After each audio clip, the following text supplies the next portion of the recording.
Yes, y'all. It's another Saturday night. Therefore, it's another Saturday night Shoot the Breeze. I want to thank everyone who participated last week. I wasn't here. Jacadero hosted brilliantly, so shout out to Jacadero. Shout out to the panelists who joined them last week. Shout out to those who commented in the comment section after the show posted. Just a reminder, I've been adding everyone on Discord, trying to stir up some conversations. You too should be able to add people when you post things, but please, on the Discord, there's the Shoot the Breeze Topics channel. That's just for people posting a prompt and a attachment. That's not for conversation and responses, etc. That's just simply for posting topics. There are other places like the Shoot the Breeze Lounge. That's a place where you can go on the Discord and you could paste clips of Shoot the Breeze episodes, and you could further the conversation. I'll be doing more of that in the coming weeks as well. Yeah, but there's other, little general chat areas where you could post stuff.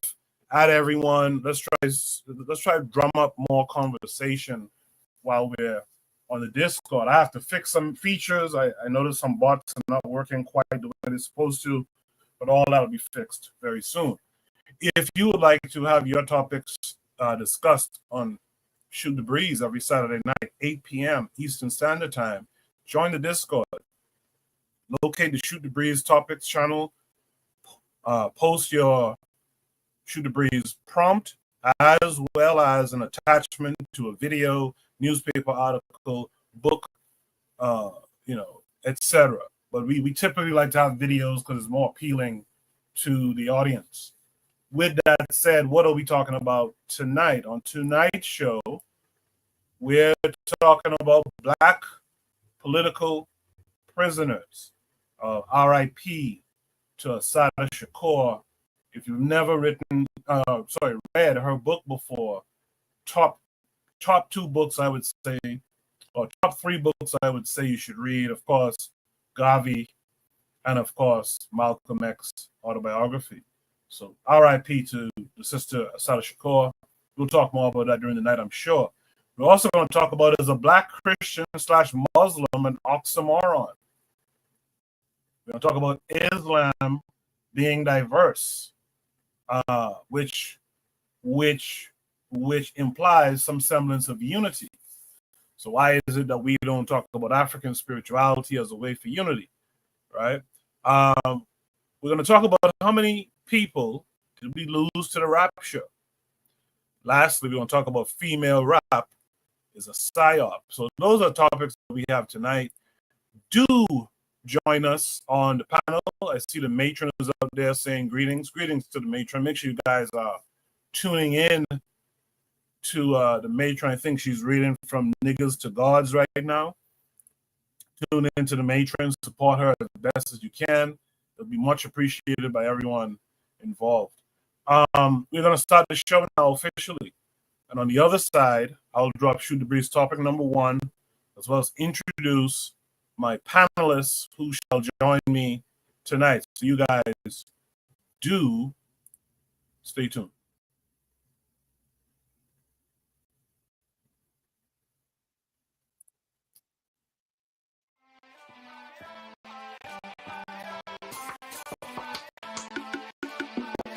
Thanks for listening to the Bitter Medicine Podcast with your host, Koku. If you'd like to pass along our web address, bittermedicineblogs.com, to your friends and colleagues, and share our show to all your social media, be sure to check out our archive section on our website for previous podcasts. This has been a KWA. Join us next time for another session of the Bitter Medicine Podcast. Follow us on Facebook at Bitter Medicine Show, Twitter, Bitter Meds, Tumblr, Bitter Meds, Instagram, Bitter Medicine.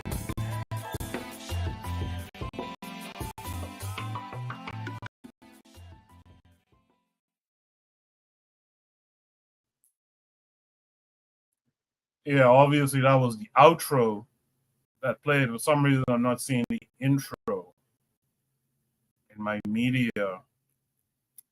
In any event, make sure you guys are tuned into all the shows on KWAZ Radio. That will include Brother Bakari's BBN Network, The Forecast Radio, Kofi the Black Critic, The Matron, The Revolutionary Matron, that is, at our Matron. Make sure you're tuned into D-Web and them, the Harsh Reality Podcast. They're supposed to return soon, too, by the way.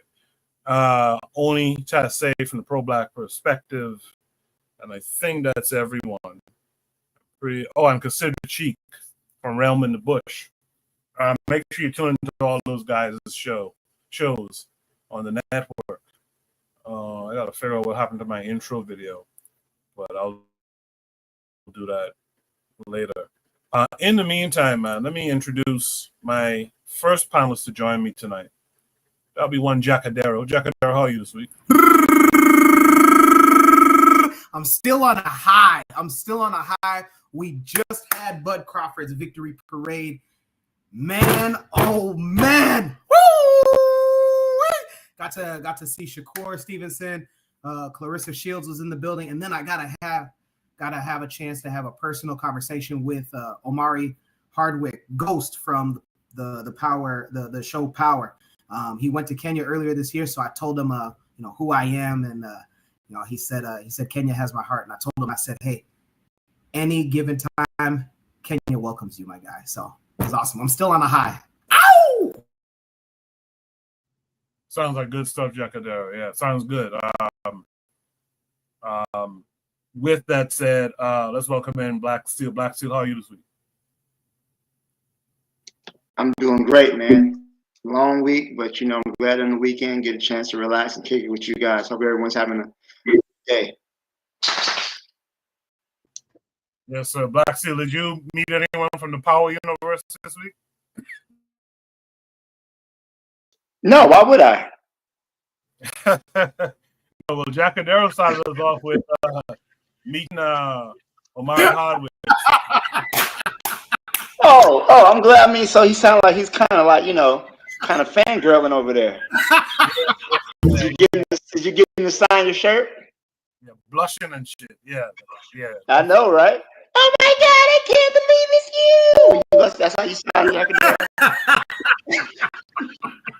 Let me enjoy the moment. Come on, guys. Let me enjoy. Come on. I'm just messing with you. God forbid a man have hobbies, right? Enjoy yourself. With that said, let's welcome in our brother Buana. Buana, how are you this week? I hope you can hear me, Koku. I'm good. We're having a tropical storm down here, so the connection seems kind of jinky. But I'm hoping y'all could hear me. Yeah, loud and clear. Yeah. Shout out to all the brothers. Jacadero, you seem very excited tonight. I hope that has nothing to do with Colombia's finest. I hope that it's a natural happiness because of Bud Crawford. So shout out to you, brother. Absolutely, man. Absolutely. Appreciate it. All right. With that said, again, if you guys want to join the panel, the link is pinned to the top of the chat. Just click the link, and I'll let you up on the panel. In the chat, like I said, the matron says, greetings, everyone. Again, make sure to check out the matron. Daily affirmations by Pauline is out there saying good evening. Good evening to you, too. So daily affirmations by Pauline this week, as I was in Miami this week. So shout out to daily affirmations by Pauline. With that said, though, let's go to Shoot the Breeze topic number 1 tonight. Shoot the Breeze topic number 1 is kind of a long bit of text here. It says, we still have Black political prisoners that are exiled and still locked up here in America. Is Assata Shakur a sign that we have failed other people like her and ourselves?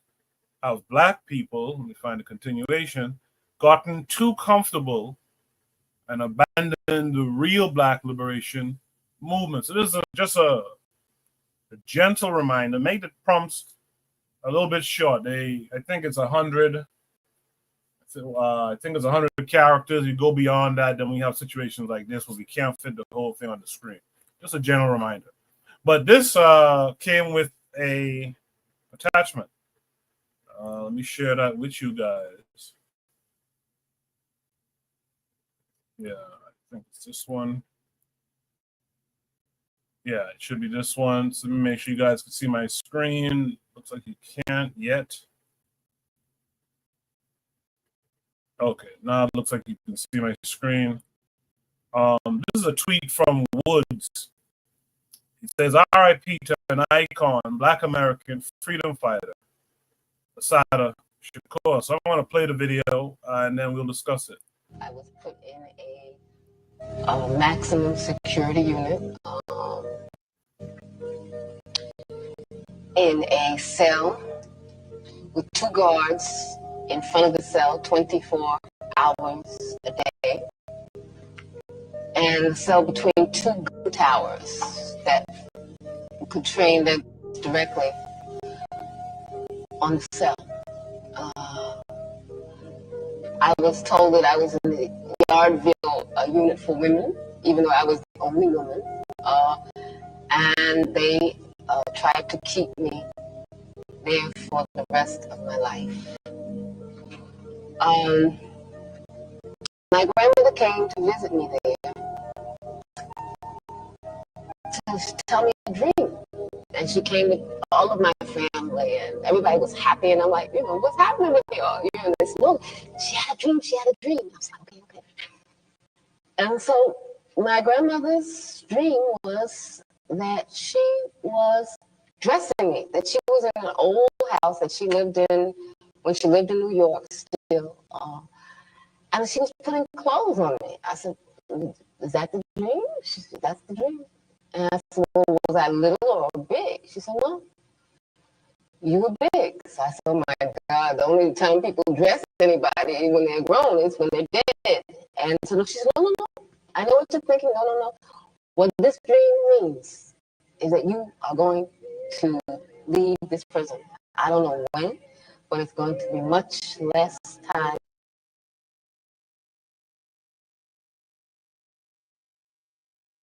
All right, once again, R.I.P.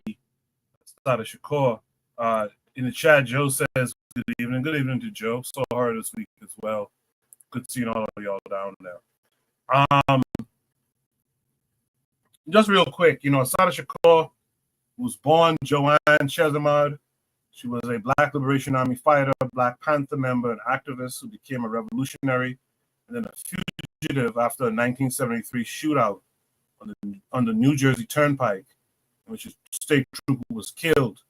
She was able to flee to Cuba, and she remained exiled in Cuba until her death this past week. I think one of your first books when you're trying to figure it out and enter into the conscious stage of your travels, I think is you should read Assata. Like I said earlier, you should definitely read Malcolm X. And thirdly, you should read Garvey. But Assata, I think, is a very pivotal book, and I think she was a very interesting person, someone we should be talking about a bit more, as a matter of fact. With that said, though, let me throw it to my panel. Let me start with Jacadero. Jacadero, what are your thoughts on this prompt? Have we failed her, Assata Shakur, and ourselves? Ooh, all right. So first, man, rest in power to Assata Shakur. An awesome individual, man. Give me one moment. I got tea. Give me a moment. Hold on.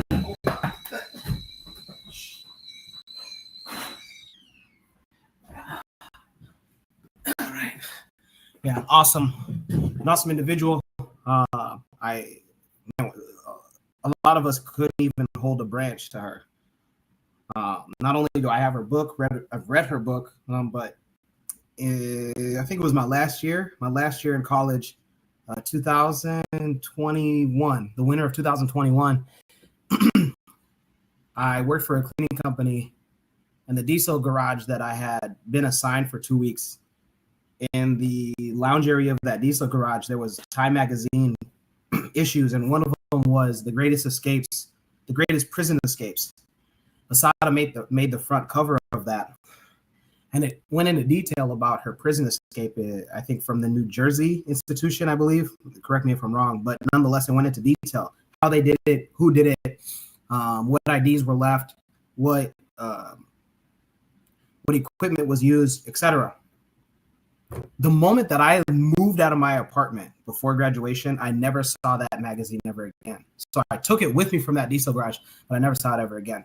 It's just one of those things that I'm either way too paranoid or it was just like, hey, I just misplaced it, but I cleaned out my entire apartment.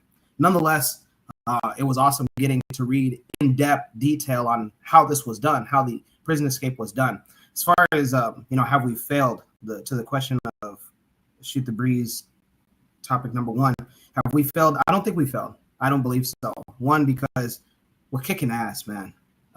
In America, it might not seem like that just because we're bombarded with a whole host of things, especially our failures. We get bombarded with that. But our success stories, man, let's just talk about since she's been since she escaped the United States, South Sudan became a country. For those that don't understand that, like, they fought the Arab world.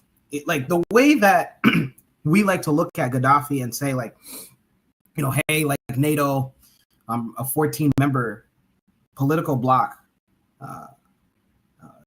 got rid of his military and armed his rebels, and then also sent fighter jets and killed him, and sent him into, I think he was found in like a ditch or like a hole, and then like his own citizens like killed him. But nonetheless, it's like that's pretty much what South Sudan had going against them. South Sudan became a nation up against the Arab world. The entire Arab world didn't want them to become a nation. So that's one. Two, we got current the AES, Assimi Goïta, Abdul Tishiani, and then Ibrahim Traore. They've succeeded from ECOWAS, the West African bloc. And I just want to let you know, like, if Kenya's always, what, let me watch my words here. Somebody's trying to go home soon. But if there's a certain East African country that has been known as a West African puppet, West Africa's example or model would be Nigeria, and it's always been Nigeria. And so for when they first said we're leaving, it wasn't taken as serious. And then when they actually did it, there was a lot of tension. Political experts had predicted that there might be war because they, had mentioned, or at least ECOWAS had mentioned that, hey, if you don't come back, we're going to bring you back, and we're not going to be asking you guys to come back. And then even now, I'd say more so, and this is what I at least believe. I believe more of our political supremes on our side have just went underground. And again, I'm not a political activist at all, or a social activist, none by themselves, or even a revolutionary. But I do know that to operate in public, it's very risky when you're living in the place that you're at war at. She was living in the United States, and she had to escape the United States in order to pretty much live the rest of her life, quote unquote, free. I've never been to Cuba, so I don't exactly know on like what her life was like up until her death. I hope it was a peaceful death. And do I feel like we've been failing? No. And the examples I have of those African countries and then the Caribbean countries. I know that we all have our different perspectives on the Haiti situation. Again, I want to say this, we all have our perspectives, but at least an African country was like, hey, let alone Haiti during Ariel Henry's time as prime minister is asking for help on this situation, the insecurity situation. At least it was an African country that stepped up and said, we'll at least do something. Because if we don't, who's to say that's going to come? Who's to say who's going to come in? Again, I know that we all have our own differences on the Haiti situation, but at least an African country stepped up. So, no, I don't believe that we're failing. I actually feel like if she were to be able to voice what has been happening in the past 14 years, South Sudan, the AES, and then the Haiti situation. At least, Black peoples are trying to solve their own problems. I feel like she wouldn't be disappointed. I appreciate that, Jack. I like how you took your time to make your point. And I would advise everyone to do the same, since it's just us here tonight. You guys could take your time with your responses. Bashir Reach Top number 1 says, we still have Black political prisoners that are exiled and still locked up here in America. Is Assata Shakur a sign that we have failed other people like her and ourselves? Have Black people gotten too comfortable and abandoned the real Black liberation movement? With that said, Black Steel, what say you? I disagree with Jack Adero. I believe that we have failed our political prisoners, and I believe that the level of consciousness from when Assata Shakur was alive has definitely regressed in our people. In the 60s and 70s, coming out the Black Panther Party, the Black Liberation Army, there was a militancy with Black people. There was a consciousness that we had, and that has been severely reduced. Right? We have many of our political prisoners, like Mumia Abu Jamal, who's for all intents and purposes, they're going to make this man rot in jail. You have, former, Imam Jamil, formerly H. Rat Brown, currently a political prisoner. We have Black Panthers who've been in there for 40, 50 years in prison, and yet you never hear about them. But what gets our attention? Oh, Meek Mill got locked up. Lil Wayne got locked up, right? So it seems as though our attention and our focus is not so much on our political prisoners, but on many of these, these rappers and entertainers. And, we hear more about R. Kelly in prison and Diddy. People will sit up here and rally for Diddy and march in the street for people like R. Kelly, but you won't hear a word about Mumia. You don't hear a word about H. Rat Brown. So many of our political prisoners are not only languishing in prison, but they are forgotten. Many of our to the point to where we no longer even really perceive these institutions of state as directly oppositional to African people. Back in Assata's time, right, there was an understanding, a general recognition of who the enemy was, what we were fighting against, what we were fighting for. We were fighting for liberation. We're fighting for our own independent Black nation, be it within the United States, be it within the African continent. We were fighting for liberation. We understood. We came from a liberation tradition, right? We came from a revolutionary Black tradition. We understood that to be Black was to be in opposition directly with the United States, with the Western powers, right? We understood that. Now we have people who, instead of fighting against or are in opposition to the system, they want to get closer to the system.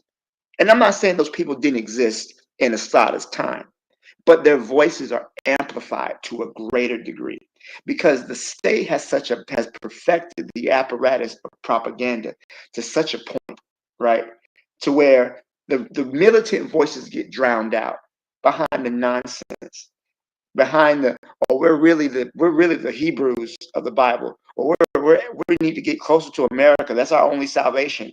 We're really the Native Americans, or whatever type of nonsense. The real revolutionary Black militancy gets completely drowned out, and that's very dangerous at a time like this because we are living in a renaissance of global white hegemony. I'm also for those African nations that are becoming independent, but like Dr. John Henry Clark said, that's flag independence, right?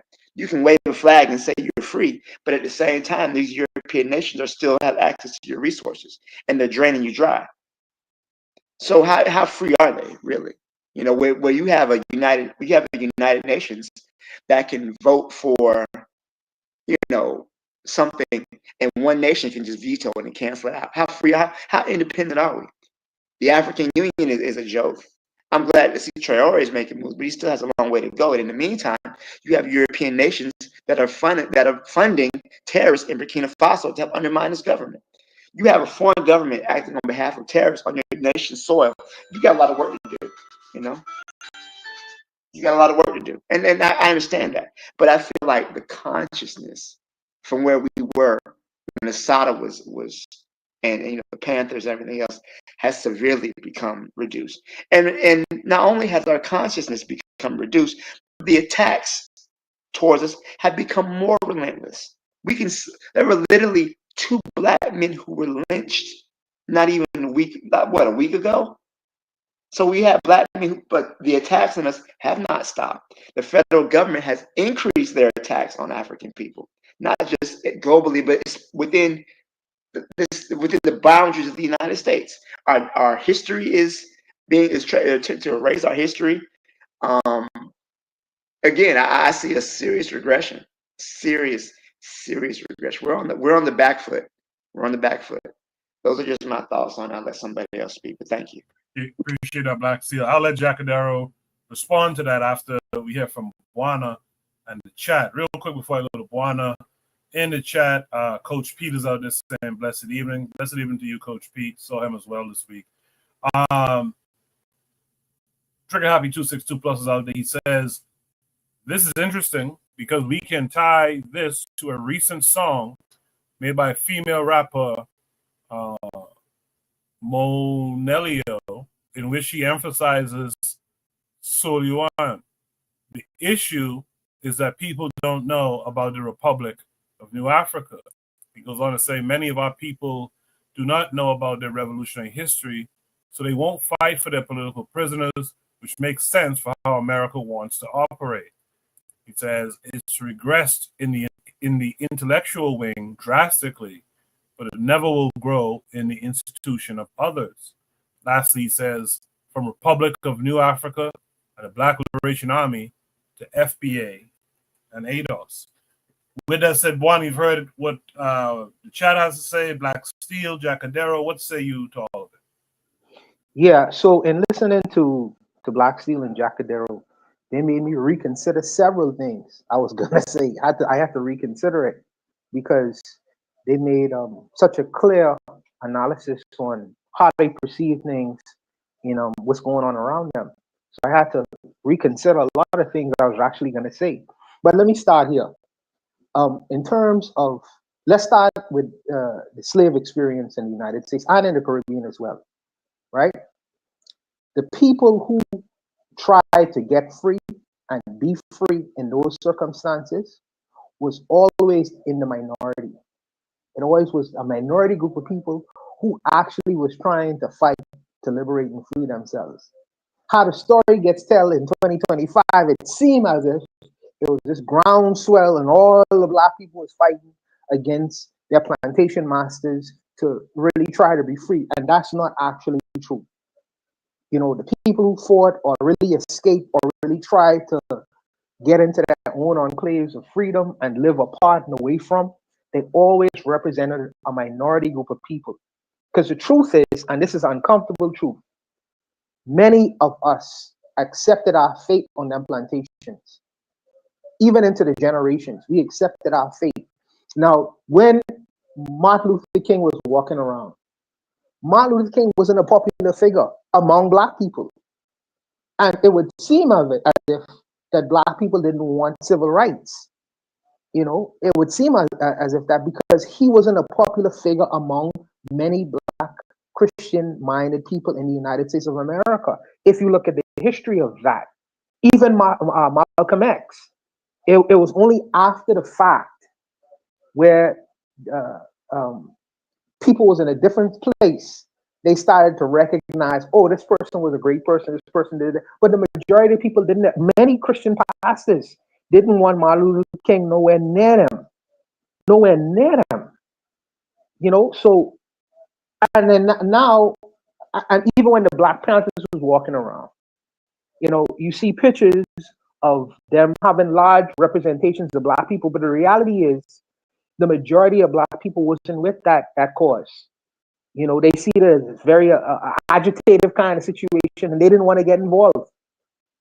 Many people, many of us don't want this idea of freedom, because freedom, whether we want to know it or not, it represents responsibility.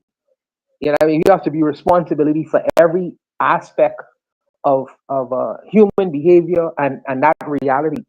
And many people are comfortable, you know, having these things set out for them. Set out for them. Many of us comfortable with that, you know, and I would understand why the consciousness, it would appear that the consciousness level is not there. But the same minority group of people who's on the plantation trying to get free, those people are still being represented right now. You know, there are many people all over the world, even in the United States, whether they leaving or doing things, it just doesn't capture the media's attention, because the Western idea or paradigm is not to have that behavior put on Front Street. They already had a time where Farrakhan was becoming very popular at one time, and the media say, well, we don't want that. We don't want that, because that is going to create a growing consciousness, and we don't want that. But the people are still around. They just are not getting the media attention, you know, or popular attention. The algorithms will never promote them, just like how they would never promote us. And it's not to say that we are not presenting good information, but it's not something that I would say the system, but it's not what the system would actually support or get behind, because it's going against the paradigm of what these people are trying to push. But let me start with the question though. Let me get with the question. In terms of using the word failure or failed, failed is almost like a word of a conclusion. It's almost like the battle has been fought already, and now we are assessing winners and losers. But the war or the fight for freedom, justice, and equality with Black people is a protracted war. It's a protracted one. Ever since we reached this part of the Western world, and it's not concluded as yet. So to assess failure and winning right now, you in the middle of the game. You know, you can't assess failure and success in the middle of the game, because what I want to admit it or not, Assata Shakur is just a cog in the wheel of Black liberation. Because before Assata Shakur, there are many other women like her. Many other women like her, and there are many women after her as well. You know, but she continued on a particular line, and there will be other Assata Shakurs or other people in that vein of resistance and liberation. So I wouldn't suggest that we have failed. What I think is happening right now, in terms of the American experiment, that is a failing idea. That is a failing idea, and I think that what's happening right now is, as history has been set, where you had succession, where Texas wanted to succeed and break away, and all these states wanted to do their own thing. I think that that's what's actually happening in America right now. You know what I mean? I think that America really, and I don't, excuse me, brothers, for talking about the United States, and I am in the United States, but I think that as they break away, I think that the Black people inside of America need to stake their claim, because everybody's saying now, man, F this experiment, we got to do our own thing. We don't trust the government. We don't trust the system. We don't trust our leaders. And the United States seem to be breaking apart. That experiment is actually failing. So the question becomes, what is Black people going to do in those circumstances? What are Black people going to decide to do? Of course, you're going to have the majority of Black people who are going to cling on to the coattail of you know who. You know, even with the Titanic going down, they're going to cling to the coattail. But there are going to be other Black people who are going to look at and assess the situation and say, what must I do in this time, in this situation? You know what I mean? Because if America falls apart, where am I going to be? What's going to happen to my family? You know, what's going to happen to me? You know, but you know, to bring it down to a local level, I think I say that what happened to people like Assata Shakur, I'm glad that when she passed or transitioned, she's transitioned as a free lady. I don't like what happened to Mutulu Shakur. Mutulu Shakur, see 5 minutes of freedom, and then he was gone. And and the brother was right. Black C was right. There are political prisons not only in the United States but all over the European world and Black world that we have never heard about. You know, there's a brother who I'm not even gonna call his. I can't even call his name. You know, because that's a touchy subject. But the United States government put him in jail because of the words that he was saying. You know, because of the words he said. 18 years. He went to jail in London, and when he came to Jamaica, back to Jamaica, the United States government listened to what he had to say and lock him up in jail for 18 years now. You know, to me, he's a political prisoner, religious one, but a political prisoner as well. And most Black Americans or Black people in general in this side of the world have never even heard about him. He was a very famous dude in the UK, you know, Jamaican dude.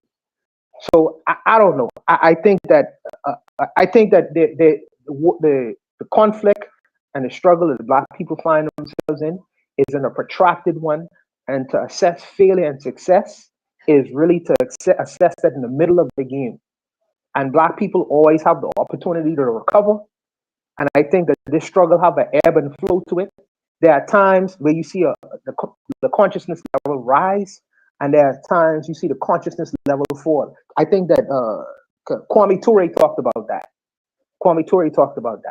And I think that there's going to be a resiliency and a comeback to this idea of Black consciousness as it was in the past. But I think that we in the ice age now. You know, I think that people may not be able to see it, but it's going to come back. It's going to come back. It's always been an ebb and flow between Marcus Garvey and Malcolm X and all these other people. There's always been an ebb and flow. And there used to be Black American nativists back in the early 1930s too, and 20s as well. And then you see their return in 2025. You know, I think that we just consider time, just consider your own personal work and effort, what you should be doing at this time. But I think that Black people are going to come to themselves and make it. I think I have more optimism. I don't look at us in terms of pessimism. I look at us as very optimistically, you know. But I'll leave it there. Real quick, Buana, I just want to be clear. Are you saying that there's been people before her and people after her, so we shouldn't really put too much stock in her? I'm just trying to be clear. No. When I see Asada Shakur favor my mother, you know, and I read her book back in the time. But Asada Shakur, she understands that she is a part she is connected to global people who are struggling and trying to achieve a particular thing, right? She's a part of a collective. I think that sometimes we get in this idea of personalities, and she wouldn't even represent herself that way. The media does that. You know, Asada Shakur always talking in terms of community, you know, family, a part of being a collective. So within that experience, she recognized she has to do her part. She has to, just as we have to do our part. John Henry Clark said, when a great man dies, you bury that man and continue to plant. That's what John Henry Clark said.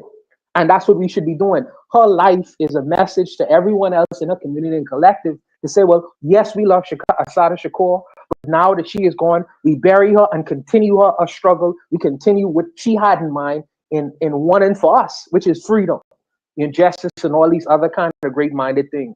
You know, but that's what I mean when I say that. I appreciate that clarification. In the chat, Kofi the Black Critic says we all, as Pan-Africans, should feel that we have failed her. He says, when we here in America go to vote, these are the demands that we should be making. If politicians is about, for Black people, let our people out of jail. Our political prisoners should be let out. Earlier, D. Webb and the parents in the chat, he said, peace, family. Hope everyone is well. Same to you, D. Webb. Earlier, still, Caleb Don 7 says MLK was a Zionist shill. Before I let anyone kind of speak to any other comment that was made, let me welcome in Real Black Gentleman to the panel. Real Black Gentleman, RBG, how are you this week?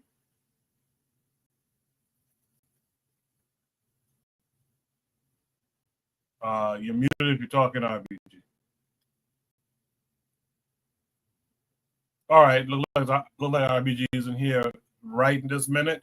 So, Jackadero, you heard what Black Steel and Juan had to say. You saw the chat had to say. Do you have anything to say in response? Yeah, let's start with Black Steel. So, you say that our Black prisoners in the United States are still incarcerated. Most of them will probably die in incarceration. But who's, besides Obama, who was mixed, who would have the opportunity to grant clemency? Who would have that? Because as far as my political and civic knowledge goes, the president of the United States can only give clemency towards federal crimes and not state crimes. I'm not 100% sure on if all the or most of the Black revolutionaries are incarcerated for state or federal crimes. That's number one. Number two, we talk about how the Panthers and any sect or any splinter cells of the Panthers and anything alike are not as existent anymore. But I think we don't understand that the United States has two intelligence agencies. Well, three, right? The CIA, FBI, forgetting the other one as well. But we have intelligence agencies. The NSA. Okay, we have three intelligence agencies that operate here. Here, this doesn't relate, but at least it will try to add my point. After September 11th, Islamophobia was high in the United States. One of the things that is on record was that they were sending either informants or agents themselves into masjids in the United States. One of them being in Cali. I'm not sure on the place, but one of them being in Cali.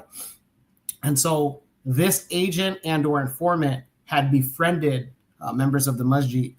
And I think these Middle Easterners or Iranians, I'm not 100% sure, they were hanging out with him back at their place. And some news story came about where the suspect was of Middle Eastern descent or Middle Eastern themselves. And the informant was like, hey, we should do something about that, as if like he was trying to rile them up. Do you know what those Muslims did? The Muslims actually called the FBI and said, hey, we got a guy here that is talking about retaliation for a suspect that he feels was wrongly adjusted. Just to bring that to you home, we have people among us here in the United States that we have to take a second look and be like, I'm not 100% sure on who you're working for. I'm not 100% sure on who you are partnering with. I'm not 100% sure on what type of intel that you're trying to collect on me. And then you have to ask yourself, those days of Phil Donahue hosting guys like Khalid Muhammad, that doesn't exist anymore. Like I think it was, I'm not sure on which white boy, but some white boy that was suspended and then that was brought back this week because of his comments towards Charlie Kirk. You think he would host Tariq Nasheed? I know that we don't like to use him as an example, but he's an example nonetheless. He at least is holding the line on the Charlie Kirk pushback. I've never seen Tariq Nasheed on a late night talk show host, but we saw Khalid Muhammad on Phil Donahue. Just think about that. Oprah Winfrey, I think, had other individuals the like of on her show as well. That's not happening anymore. We're not going to see these people. The only way that you're going to is if you're in the know or you're going through the depths of social media. It's tough. We are in the country that we are trying to get liberation from, but this country has said time and time again, that's not happening, not under our watch. You talk about political prisoners. I don't dive into this as much, but the reparations conversation, at least for right now, that's not happening. At least for right now. I can't say about the next 10 to 20 years. But at least for the next 10 to 20 years, that's not even being entertained. So why would we think that we're going to see the new Black Panther Party or any of its splinter cells or anything the like we are going to see on a national level? Just to give you a localized viewpoint, here in Omaha, we have the Black Agenda Alliance. It's pretty much a social Black militant group. And there was a time where during one of the Juneteenth festivals, police tried to agitate them. And Nebraska is one of those states where it's an open conceal, not open conceal, but it's a no permit conceal, something like that. You don't have to have a permit. And these brothers were brandished with semi-assault rifles and in the face of police officers. The same way that if anybody's ever read Negroes with Guns by Robert F. Williams, how he said, hey, we were telling police, you need to lay down your arms. And some of the police did. And some of the onlookers were so distraught that they started crying, like, what kind of country do I live in where I have N-words telling our policemen to put down their guns? That episode at the Juneteenth celebration here in Omaha, that made one of our Black newspapers. That didn't make the Omaha Herald. That didn't make any of the other citywide publications. So I say this to say that we have censorship to the 10th power here in the United States. I'm not sure on if you're going to see that. So to compare and say, like, we failed her because, these groups or these individuals or these accomplishments we're not seeing, I'd say you got to open your eyes. I don't know if we're going to be seeing that. We have less representation, at least politically, than we did in Reconstruction era. So, like, who's going to be granting those things? Again, I bring up clemency because it's not just political prisoners. There was just a guy a few years ago that was locked up for 38 years, and he was granted, I'm not 100%, something in the millions of dollars because it was proven that he didn't even commit the crime. It behooves us, and that wasn't even a Black revolutionary guy. I'm forgetting his name, but that wasn't even a Black revolutionary guy. And it took the United States, not us. It took the United States and his team of lawyers, probably working pro bono, to get him out of prison after 38 years. And then back to Buana. I'm not 100% sure on MLK not being liked, but I do know that with Malcolm, I'm not 100% sure on if Malcolm didn't exist to the point and the level that he was at, if we would have Islam in America among Black communities in the United States like the way that we've had in the past 60 years. There's kids that aren't even Muslim that are named Jamal, that are named Rashid, that have these Arabic names and their grandfather's the same.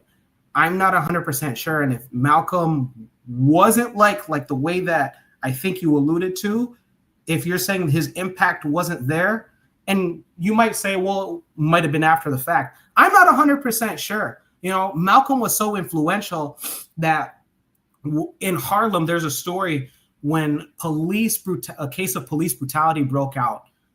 Black Muslims exited the masjid in mass and started fighting with police, fist fighting. And one of the brothers went to go get Malcolm that was down the street and said, hey, can you come and calm things down? He stepped on the stage, on the podium, and all he did was just raise his hand. All he did was raise his hand. No words. All he did was raise his hand, and everything came to a calm, and the brothers went back into the masjid. Brothers went back into the corner stores. So, again, I don't know about MLK, but I do know about Malcolm. You're saying he might not have been as liked when he was alive. I'm not 100% sure. Remember, the person that they asked for commentary after the death of JFK, it wasn't anybody else. They asked Malcolm when he was approaching, I think, a Miami airport and said, what are your thoughts on the assassination of JFK? And, he said the famous line, I never felt bad when chickens would come home to roost. If we didn't like him like that, I don't know if news stations would be going out of their way to get the opinion of a guy that, again, that people don't like. Appreciate that, I think, Jack. I think you're speaking with the hindsight of history, right? When Malcolm X was alive, he did not have a large, he was not a popular figure amongst the 20 million, 22 million black people that were in the United States at that time. Same thing with Dr. King. Dr. King was not a popular figure. And in fact, his popularity decreased, especially when he spoke out against the war in Vietnam. So we look back through history, right? And we see these men. But when they were alive in their current time, they were not popular figures. They were very. Are we sure about that? This is the same MLK. Wait. This is the same MLK that not only was invited to the crowning ceremony and the swearing in of Kwame Nkrumah of Ghana. He was there. Him and his wife were personally invited by Kwame Nkrumah to see the swearing in of Kwame Nkrumah and officially inducting Ghana, no more the Gold Coast. Number two. So Jacadero says Martin Luther King's approval rate very significantly, plummeting to as low as 33% in 1966. And that's the guy that was chosen to go and represent African Americans in Ghana. I just want you to be clear on this. This is yes. By the time of his assassination, King had a 75% disapproval rate. And imagine that's okay. And that number might be true, but imagine that's the guy that they picked, that they said, not Adam Clayton Powell Jr., not him, not anybody else. Him, they said, we want you here to witness the swearing in of our first black president. And I can respect that, but that doesn't necessarily mean he was a popular figure, not just with black people either. So even with, right now, right? Excuse me, we're talking about the Black Liberation Army with Shakur Shakur. Most black people did not look upon the actions of the Black Liberation Army very favorably. Picking up arms, going up and fight the U.S. government, robbing from banks and blowing up armored trucks and whatnot. They look very negatively. Now, with the hindsight of history, and that's how history works, right? That's how it works. You go back and you look at things. Thank you, real black gentleman. It was a black woman who stabbed Dr. King in his chest and almost killed him. Thank you, real. Thank you for reminding me of that. So you don't think that there's crazies everywhere, though? You don't think that woman? No, I think there are crazies everywhere. However, we can't ignore the fact that, for the most part, from looking at our political prisoners, right? We don't even know a lot of their names. Right? And I believe that much of our revolutionary energy, much of the energy and the fight we have, what happens, it gets funneled, right? And a good example of that is Black Lives Matter, right? When they murdered Mike Brown, Freddie Gray, the brother, who was the brother in New York who got choked out, said he couldn't breathe? Eric Gardner. Yeah. Thank you, Eric Gardner, right? There was a lot of rage, a lot of anger coming from black people. All of a sudden, this new movement shows up, Black Lives Matter, okay? What are they talking about? Voter registration. Black men are the problem. Patriarchy is the problem. We need feminism. So at the same time, you're using these black men's deaths to get noticed, but you don't want any black men in your to lead your movement. You see what I'm saying? But a lot of that energy that we had got funneled into the Black Lives Matter organization. And what did they do with the money and all the grants they got from the Ford Foundation? They bought a mansion. They were going to make a cooking show, and they didn't do none of that shit. One girl ended up giving her baby daddy $2 million to do some renovation in the house, but nothing came from it.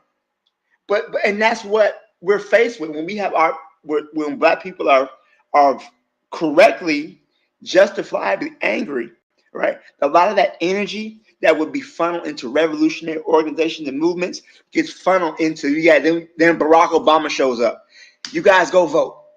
When I believe it was around the time Trayvon Martin was killed, right? And every player in the NBA was going to go on boycott. Like they were not going to play at all until George Zimmerman was brought to justice. What happened? Obama shows up and he says that we should turn the basketball courts into voting booths. So that revolutionary energy that black people have and we've always had, has turned around and it gets converted and funneled into basically nothing by supporting the Democratic Party.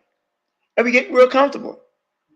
We're comfortable, and while we're getting comfortable, and while we, who was it? I think y'all know if anybody of you read Derek Bell. He has a book called Face, the guy who created critical race theory.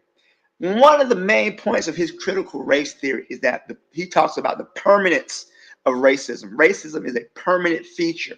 It's a feature, not a bug, of Western civilization, especially the United States. It is a permanent fixture. Whenever Black people move towards, to organize and to eliminate racism, white people will always double and triple down. That's what the whole Trump thing, that's what this whole MAGA movement is. It's a response to Obama literally becoming president. Because what happened? First, you had a Tea Party. Then Trump came on and say, "Oh, I don't think he's not really born in the United States." And I'm not accusing Obama of being a Black revolutionary, because he definitely wasn't. He actually increased the bounty on Ashada from 1 million to 2 million. So fuck his life. But I'm just saying, fuck his life. But I'm just so, everything we're seeing right now in this country as this resurgence of white. Basically, we're in a renaissance of white supremacy, right? This is all a backlash to having a Black president. I truly believe that. This, once the reins of power, so I don't think we're responding appropriately to this never-ending threat. People want to talk about, you want to talk about reparations, that's cool. People who want to move to Africa, that's cool. But at least talk about something. I get tired of hearing let's get we're real Native Americans, we get our tribal rights, or, we can get reparations from the government and F these foreigners. I get tired of hearing that. It's not happening. But no, I'm sorry, I got two other points. No, Dr. King was not popular when he was alive. He was not popular, especially after he announced the Vietnam War. And Malcolm X, Nation of Islam, one of the biggest complaints about the nation, and Malcolm talked about it in his autobiography, is that people would say the Muslims talk a good game, but they don't do anything. At least Dr. King, they out here getting beat upside the head and marching and whatnot, for Black people. Whereas the Muslims aren't active. No, they don't bother people unless somebody bothers them.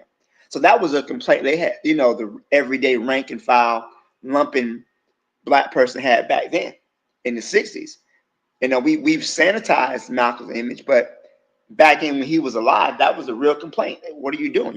You're talking with with the good game, but again, you're not physically in the street. And I think Dr. King tried to change that. That's why he went to Selma a few weeks before he died. He went to Selma during that march that they had. But I'll stop there. Thank you. I'm sorry. I'm going to take over you, Jackadero. No. I mean, maybe we just see differences of how popular these guys were, but besides just Ghana, Malcolm was invited. Like his whole Mecca trip, it was an Africa trip before Mecca. Before he went to Mecca, he traveled all around Africa. He stopped in Nigeria. The reason why we call him Omowale is because he went to a Yoruba chief, and the Yoruba chief gave him a name of Omowale. Again, this is a guy that we say that it wasn't as popular at the time, but yet he was given a whole ceremony in Yoruba land. MLK was invited to Ghana. And then also, MLK was one of the higher fundraisers for the airlift program, the scholarship program that brought Kenyan students to the United States. One of them being Wangari Maathai, the first Black woman to receive a Nobel Peace Prize. Again, I'm just saying, like, if he wasn't that popular, I'm not 100% sure on if Jackie Robinson, who was the founder and the financer of the airlift program for Kenyan students coming and studying at HBCUs and PWIs, predominantly white institutions, I don't know if they would have asked him. Again, we can say these people weren't popular, but these people were known.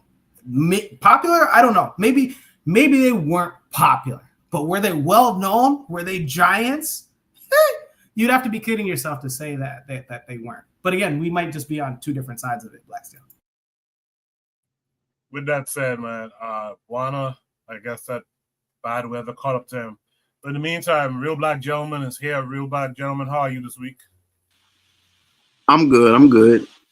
Yes, sir. I'm glad you're here. What are your thoughts on the 2 degrees topic? Just rusting the essence to Asada. You know what I'm saying? She was a soldier and she did everything that we could ask for and more. You know what I'm saying? Just by just being strong and doing what she had to do. I mean,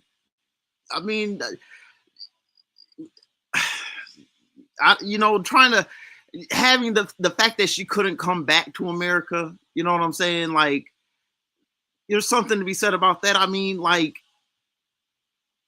the way the United States has its vendettas against Black people and people who strongly identify as Black, much more so than America or wherever would be an acceptable identity or all that. The way that they go after them and have no sense of like, okay, you done lived your life. You lost all your spunk. You know what I'm saying? Like, the political, there's a lot of talk about politicization of people. You know what I'm saying? Like, like Black people get politicized. We are the politicized people on earth. We are the people that are crafted by policy more than almost as much as culture, to be honest.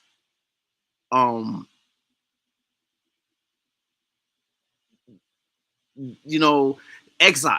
She was effectively exiled from America, the place of her birth. And so, I mean, there was no sense of wanting to bring her back, no sense of saying like we won't, you know what I'm saying? Like, everything that she strove to do, she did and more.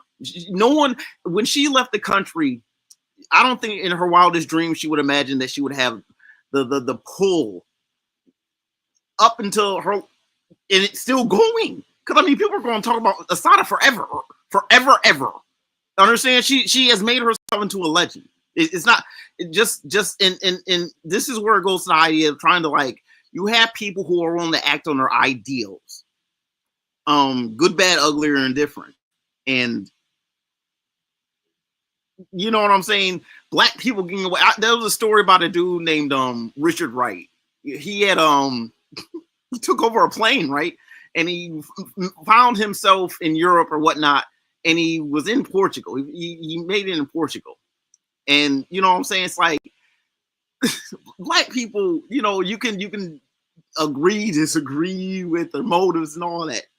But their response is to always legitimate grievance, which is basically Black people haven't gotten a fair due for the last 100 years before that, in the 60s, you know what I'm saying, the 100 years before that. And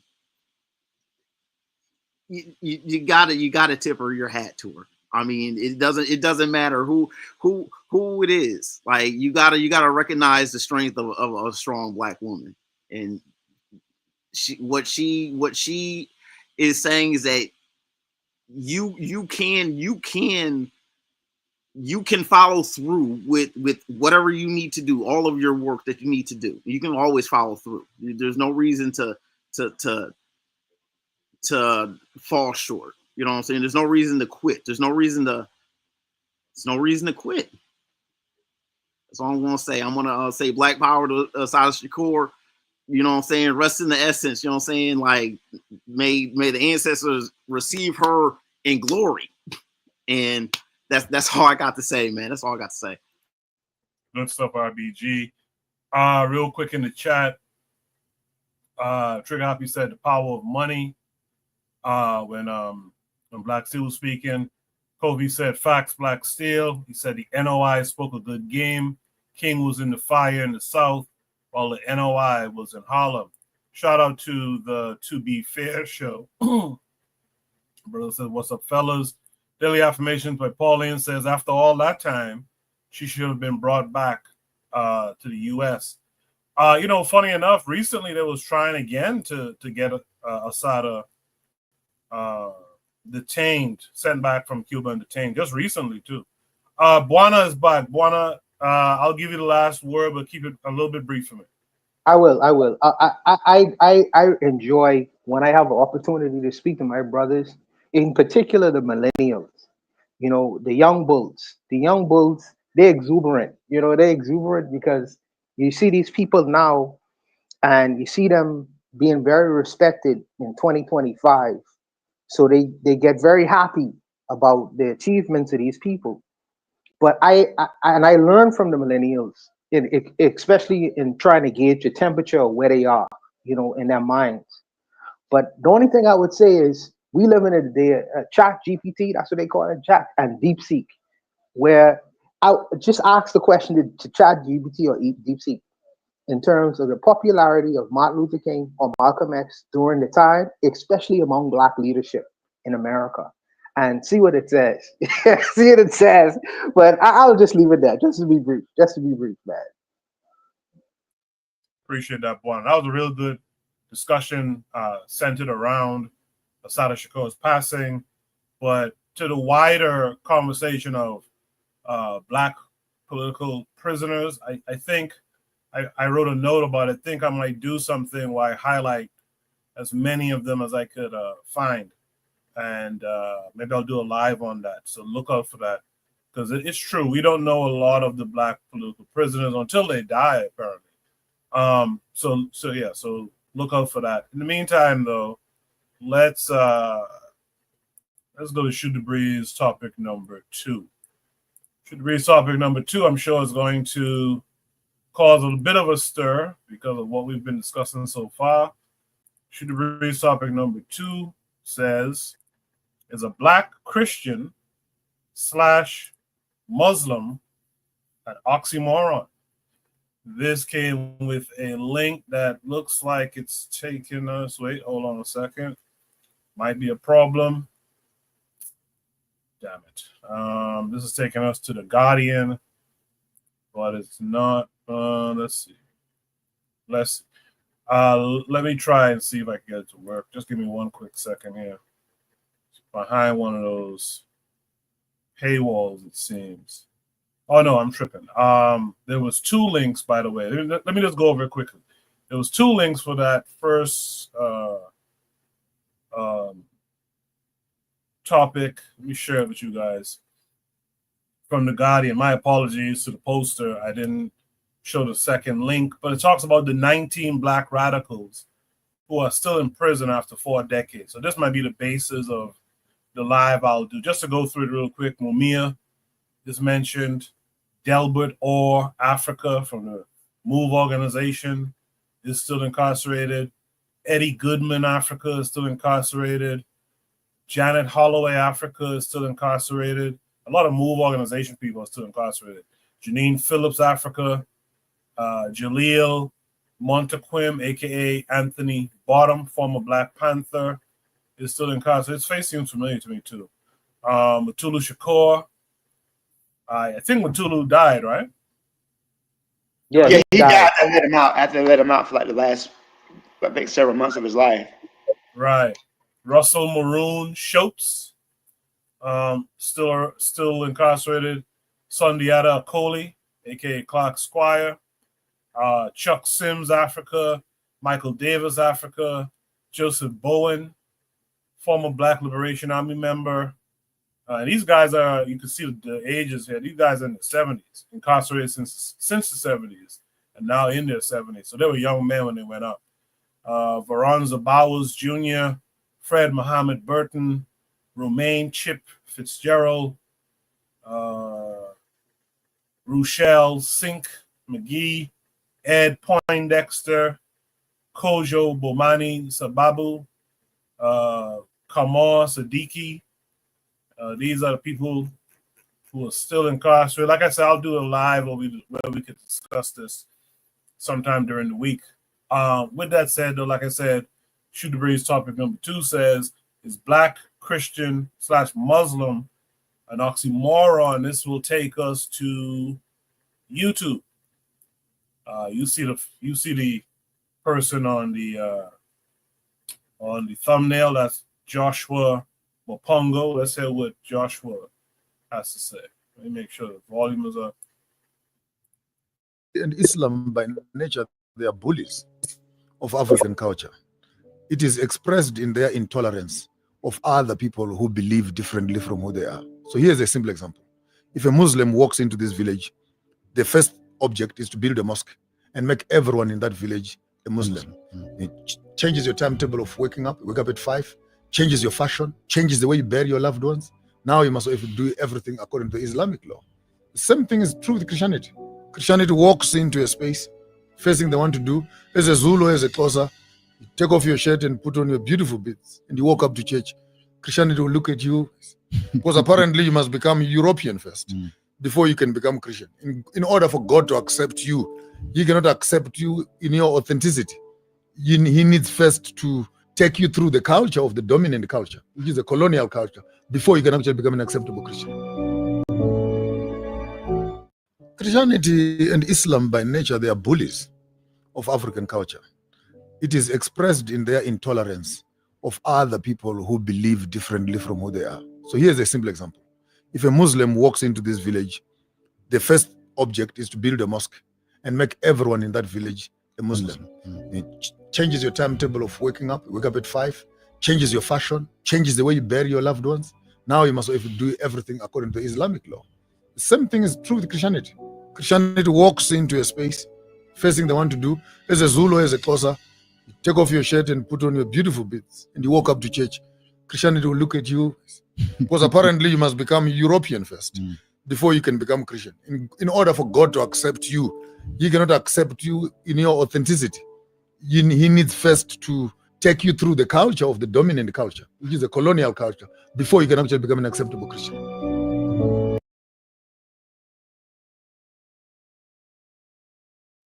So before I throw it to the panelists, I'm always curious to see what some of the YouTube comments are on videos like these. Right here, someone says, "I was always interested in African traditional religion, and maybe mysteries in it, but it's rare now as organized religions are replacing the native beliefs." Someone else says, "Sir, I'm Indian of the Hindu faith, and I totally agree with you. We people of India never converted any race, but others came to our country and converted our people. Westerners also tend to ignore us when they mention Christianity, as if to say they are superior to us. I think the best way is to be true to ourselves and practice our religion and culture and not be influenced by others' God is there and listening if we pray to him sincerely from whatever faith. Thanks for the true love for Africa." So I'm pleasantly surprised that at least a handful of these 5,000 comments here are actually speaking in favor of what Joshua is saying. And he's not lying. I mean, let's be honest about it. We hear things like, mathematics or biology was invented by the Arabs, but that's not really true. We know that it was black folks who created a lot of these inventions, but they were Arabized and Islamicized Africans. When you do something for Africa and you carry an Arab name, history will always, at some point later on, they'll always attribute your works to someone else, to these Arab people. Same thing with the Christians as well. It's a shame that we seek out Christian names for our children. We've talked about this on Shoot the Breeze before. But the idea that so many of our people there's people being born right now given the name Walter or some shit like that. Like, it's a shame. And he's absolutely right. This is why we got to get back to our African spiritual systems, because that's culture. With that system, you start to name your children and start to move, dress the way we would dress. But right now, we look kind of like clowns because we're playing dress up in another man's culture. But with that said, man, let me throw it to the panel. I'm going to start with Real Black Gentleman on this one. Real Black Gentleman would say. He makes the point about how when you have Islam and Christianity coming through, they want to change everything until, you know what I'm saying, the only way to get to heaven, get to God is through, you know what I'm saying, the right way, the right steps, the right teachings, the right behaviors. It just made me think, like, when I was 8, I stopped going to church. Like, I told the person, like, I don't have the right shoes, and they're like, it doesn't matter what kind of shoes that you have. I still didn't go. I'm glad that I had wherewithal, just knowing that it wasn't fun. It wasn't it was just the mystery of it all, and not really knowing what, and just seeing everything was just a script, and just like going through, it's just a script, and it's just like, you get older, and it's just like, okay, there's all this book, there's so many Sundays, they're only going to teach out a verse, maybe 2 or 3, let's say, you know what I'm saying? It's just, it doesn't add up. It just doesn't add up. So you have to be in church forever to get all the verses, and yet and still people repeat, you know what I'm saying, the verses. I don't know anything about Islam. I don't give any sway. I can't. I know too much. I can't do it. It's fool's gold, man. To an African, it's fool's gold. I don't try to, like, there's no meat to chew out of it, in my opinion. You know what I'm saying? It's just like, people say chew the meat, spit out the bones. I would just rather not have anything to eat. Thank you, type. You know what I'm saying? That's just my attitude. I don't want to be force fed it, but it's just, I just don't. I can't do it. It's too it's not suited to our character and our environment. It's just not even everything, even in the Bible. It's like, people talk about lamb. I don't eat lamb. I don't eat goat. You know what I'm saying? I eat beef. You know what I'm saying? Beef is African. I see Africans with cattle, and that's something that looks like I want to eat. I was reading something, I think Johnny Henry Clark was talking about what the ancient Ethiopians ate was roast beef. You know what I'm saying? Like, yo, I can dig beef. I can't do no goat, no frog. You know what I'm saying? I mean, the Africans have all them animals. Most of them have enough sense to eat beef. You know what I'm saying? You'll be okay. You know what I'm saying? All this, like I said, I'm just, my whole point is just like, I can't do it. I can't do it. I know better. Christianity, I know that in the Bible it's stuff stolen from Africa. I know that. If I get frisky, I kind of like whip around with it, but I don't really even like, I don't resort to it. I don't need it. You know what I'm saying? I'm not mad because, like, I got a deeply religious family. Don't get me wrong. It's like I got ministers, all kinds of people in my family. But it's like, I know different, and I think it's better. I would try to, like, try to, like, find that, find the Africa in the Bible is the few little pieces of it that's in there. You know what I'm saying? And, that's all I do, and I keep it pushing to more like relevant, natural stuff. You know what I'm saying? I'm done. I'm gonna pass the mic. Appreciate it, RBG. By the way, Cheryl in the chat, she's out there. She says greetings to everyone. Cheryl says it's a cultural contradiction for sure. Trigger says this is also, so he says this is also always an interesting topic because many make the argument that Abrahamic practices won't be what they are without Africa. That's a very interesting statement as well. Let me go to Buana next. Buana, what say you? Boy, the religious conversations be killing me sometimes. But I don't. Here's where I am with this. I don't personally think, and the brother was right in what he said. It was very true in what he said. But I don't personally think that people join those two religions based off of color or culture. I think they join them religions based off of ideology, and faith and all these other kinds of ideas. I don't think they join that. So I wouldn't call it an oxymoron because you have people who actually are true practitioners. I think that John Henry Clark say black people are the only people who outpoke the Pope and out Muhammad.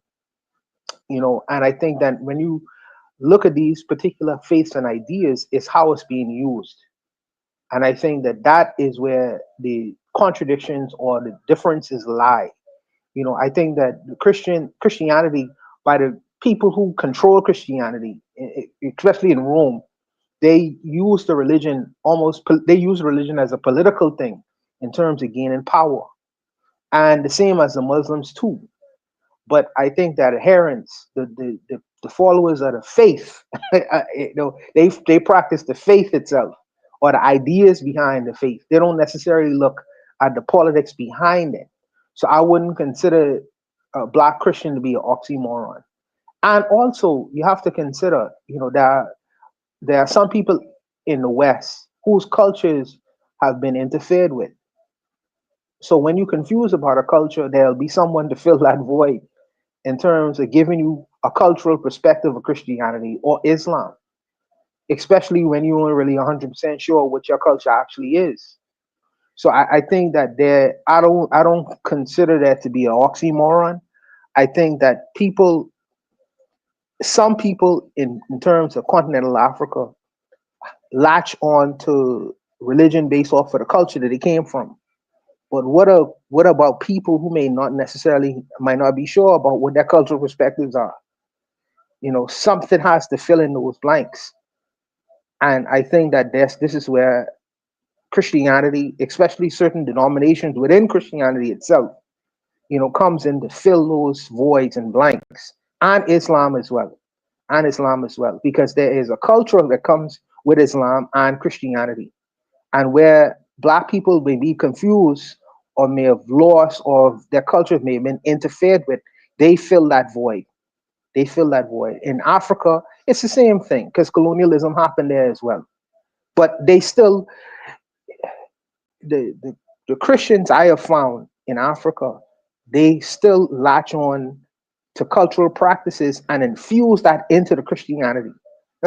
So it almost become like a syncretism. Even in Islam, you see a lot of African culture synchronizing with Islam, whereas originally practiced in Saudi Arabia may be completely different than how it's practiced in Senegal, because you have their own cultural influences there. So I don't necessarily know that it's an oxymoron. I wouldn't call it oxymoron.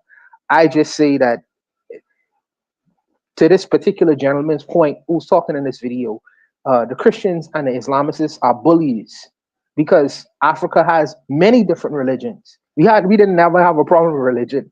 It's just when one religion comes in the territory and say, we take it over, all your religions are null and void. I think that that's where the problem actually comes in. But just to be brief, I'll leave it. I appreciate that, Buana, but I do disagree. I think when you hear Christianity, that's a European culture. That's a European religious culture. When you hear the term Islam, that's an Arabic religious culture. When you hear Black or African, yeah, that's supposed to be tied to an African culture. So to put Black or African in front of or behind Christianity and Islam, I think that is an oxymoron. I think that's an oxymoron because that's not our culture. Why are we associated with it? Trigger, you keep asking that question. I want to answer that, Kuku. I want to answer that. Hold on, real quick. Trigger, you keep asking that question. I'm gonna go to that topic next, so just hold tight. We were getting to that topic. You got to keep asking that question. Buana, go ahead. Yeah, so I would ask you a question back. Okay, so we all know, people on this panel know that Christianity came from Osiris, Isis, and Horus. This is where the concept comes from. So yes, we are the Christianity we practice today has been perverted from African culture. So what would you say to that? What would you say to that, Kuku?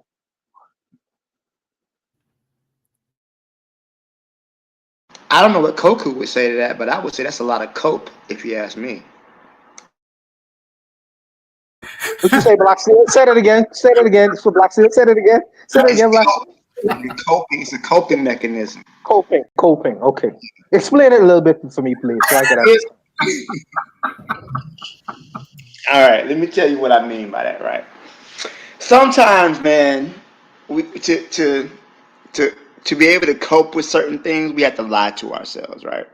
Like, you know, just speaking to the fellas out there, you know, when you text a girl and she don't text you back, you tell yourself, "Oh, she's probably busy," knowing damn well she got her phone in her hand all the time. That girl ain't busy. She's with another dude. But you tell yourself she's busy to cope with stuff, right? So I'm sorry for my analogy, That's but good. That's good. That's good. but I say that because what the brother talked about was very, very real. I grew up, real black gentleman said he stopped going to church at 8. In my mom's house, there was no fucking way I was not going to church at 8 years old. Right? My mom and my stepdad had 3 rules, okay? Keep your room clean, go to school, get good grades, go to church. That was the 3 rules they had. When I was 20, I was a grown man. Okay. I didn't have any kids yet, but I was, I just graduated high school. I graduated high school. I was working, going to college. I stayed out all night, went to the club, came home 4 o'clock in the morning. At 8:30, and knock on my door. Get up, let's go to church. All right. I was grown, okay? There was no way that my mom and my stepdad was gonna let me just say I'm not going to church. You won't go to church. That's in discussion. So growing up, I didn't have an option to but as I've gotten older, I've come to understand a few things, right? Most people don't associate Christianity or Islam or any of those other religions with any of the historical things. There's no history behind it, right? If you can't ask the average black person, average black Christian, about the Emperor Constantine, the Council of Nicaea, Martin Luther, and the 95 Thesis, the Apocrypha. They don't know any of that. All they know, their bare basic understanding of it is Jesus died for my sins. My grandma went to church. My dad and daddy went to church. I'm going to church. Because the idea is that they want to create a moral guideline, a moral fabric, right? Same thing with Islam, right? Most people don't know about the Arabs castrating the black men so they could turn them into eunuchs, and the trans-Saharan slave trade. They don't know that. All they know is that when they were in jail, the only people who treated them like they were human beings was the Muslims, right? That's what they know. And I think that when we have these conversations, what really got me about this prompt was not so much about the religion, but the desire. When you convert to these religions, right? You have, at your cultural core, you have to change yourself. And everybody keeps saying Christianity is a European religion. Christianity did not originate in Europe. Christianity originated in Western Asia, Palestine, Judea, what the Romans called it. It is not by nature a European religion. In fact, there were many African nations, such as Ethiopia, that had adopted Christianity before the Europeans did. There were Christians in Africa before there were Christians in Europe.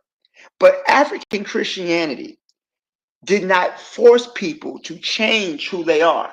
You could still be African and still be Christian, but European Christian, that particular vein of Christianity, forced you to not only adopt their religion, but you had to kill everything in you that belonged to you before you were Christian, right?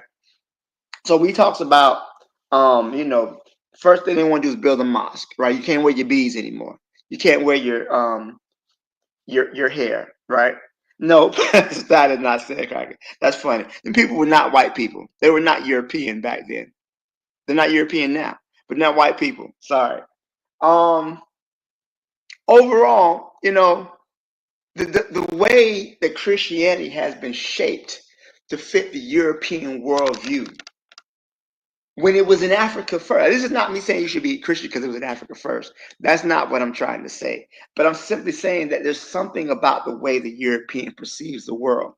that he was able to make the religion conform to him instead of him conforming to the religion, right? He made the religion fit his worldview. And then when he put it on others, other people had to adopt his version of Christianity.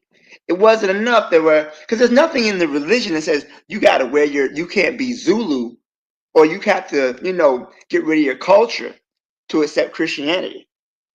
But yet when the European brought Christianity to Africa, they had to force these people to conform to their way of life.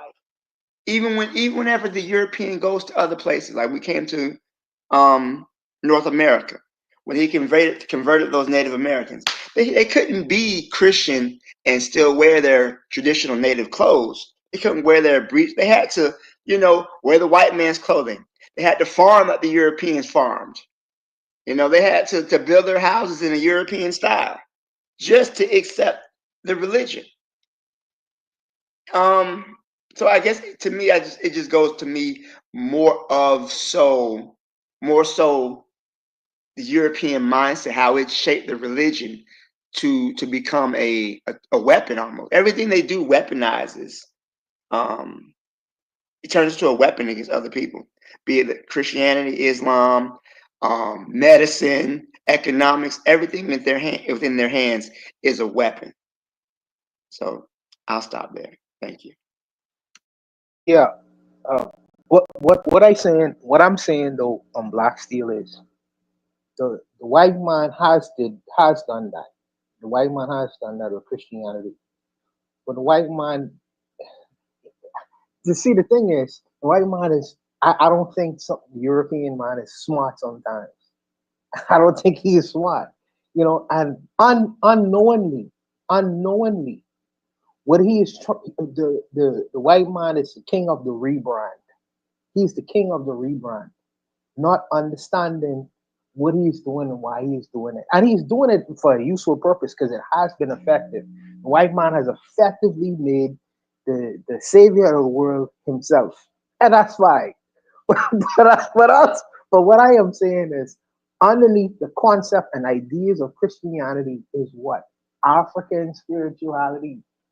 And what the white man has done is replace that with himself. And when you talk about Christianity, that we talked last week, they say the Father, the Son, and the Holy Ghost, right? That conceptual idea was in the minds of the African thousands of years before he came up with this idea of Christianity. I'm saying that he got that from somewhere. And for thousands of years, when we look at African spirituality, is always represented with that same paradigm: the man, the woman, and child. The man, the woman, and child. So when you fast forward that to all the changes that happen in terms of humanity, Black people going from one continent to the next, or we still had that conceptual idea: man, woman, and child. We didn't say man, woman, and donkey. We didn't say chicken, egg, and frogs. We had man, woman, and child. But it just so happens that, and I understand we was forced to latch on to this idea of Christianity. But underneath that paradigm, that African conceptual idea is still there: man, woman, and child. We call it something different back then, and now we call it Jesus, the Father in heaven, and the Holy Ghost in 2025. But I'm saying that the conceptual idea is still there, and I believe, and I could be wrong, in the minds of many people, many African people. And I think that, and you are right, the reasons why we latch on to it on a conscious level is we were forced to. But I think on a subconscious level, that paradigm that we still had inside our minds is man, woman, and child is still there. I think that that's the reason why it's so popular. I don't know. I could be wrong in saying that, but that's what that's what my logical brain is telling me, and I could be wrong about that.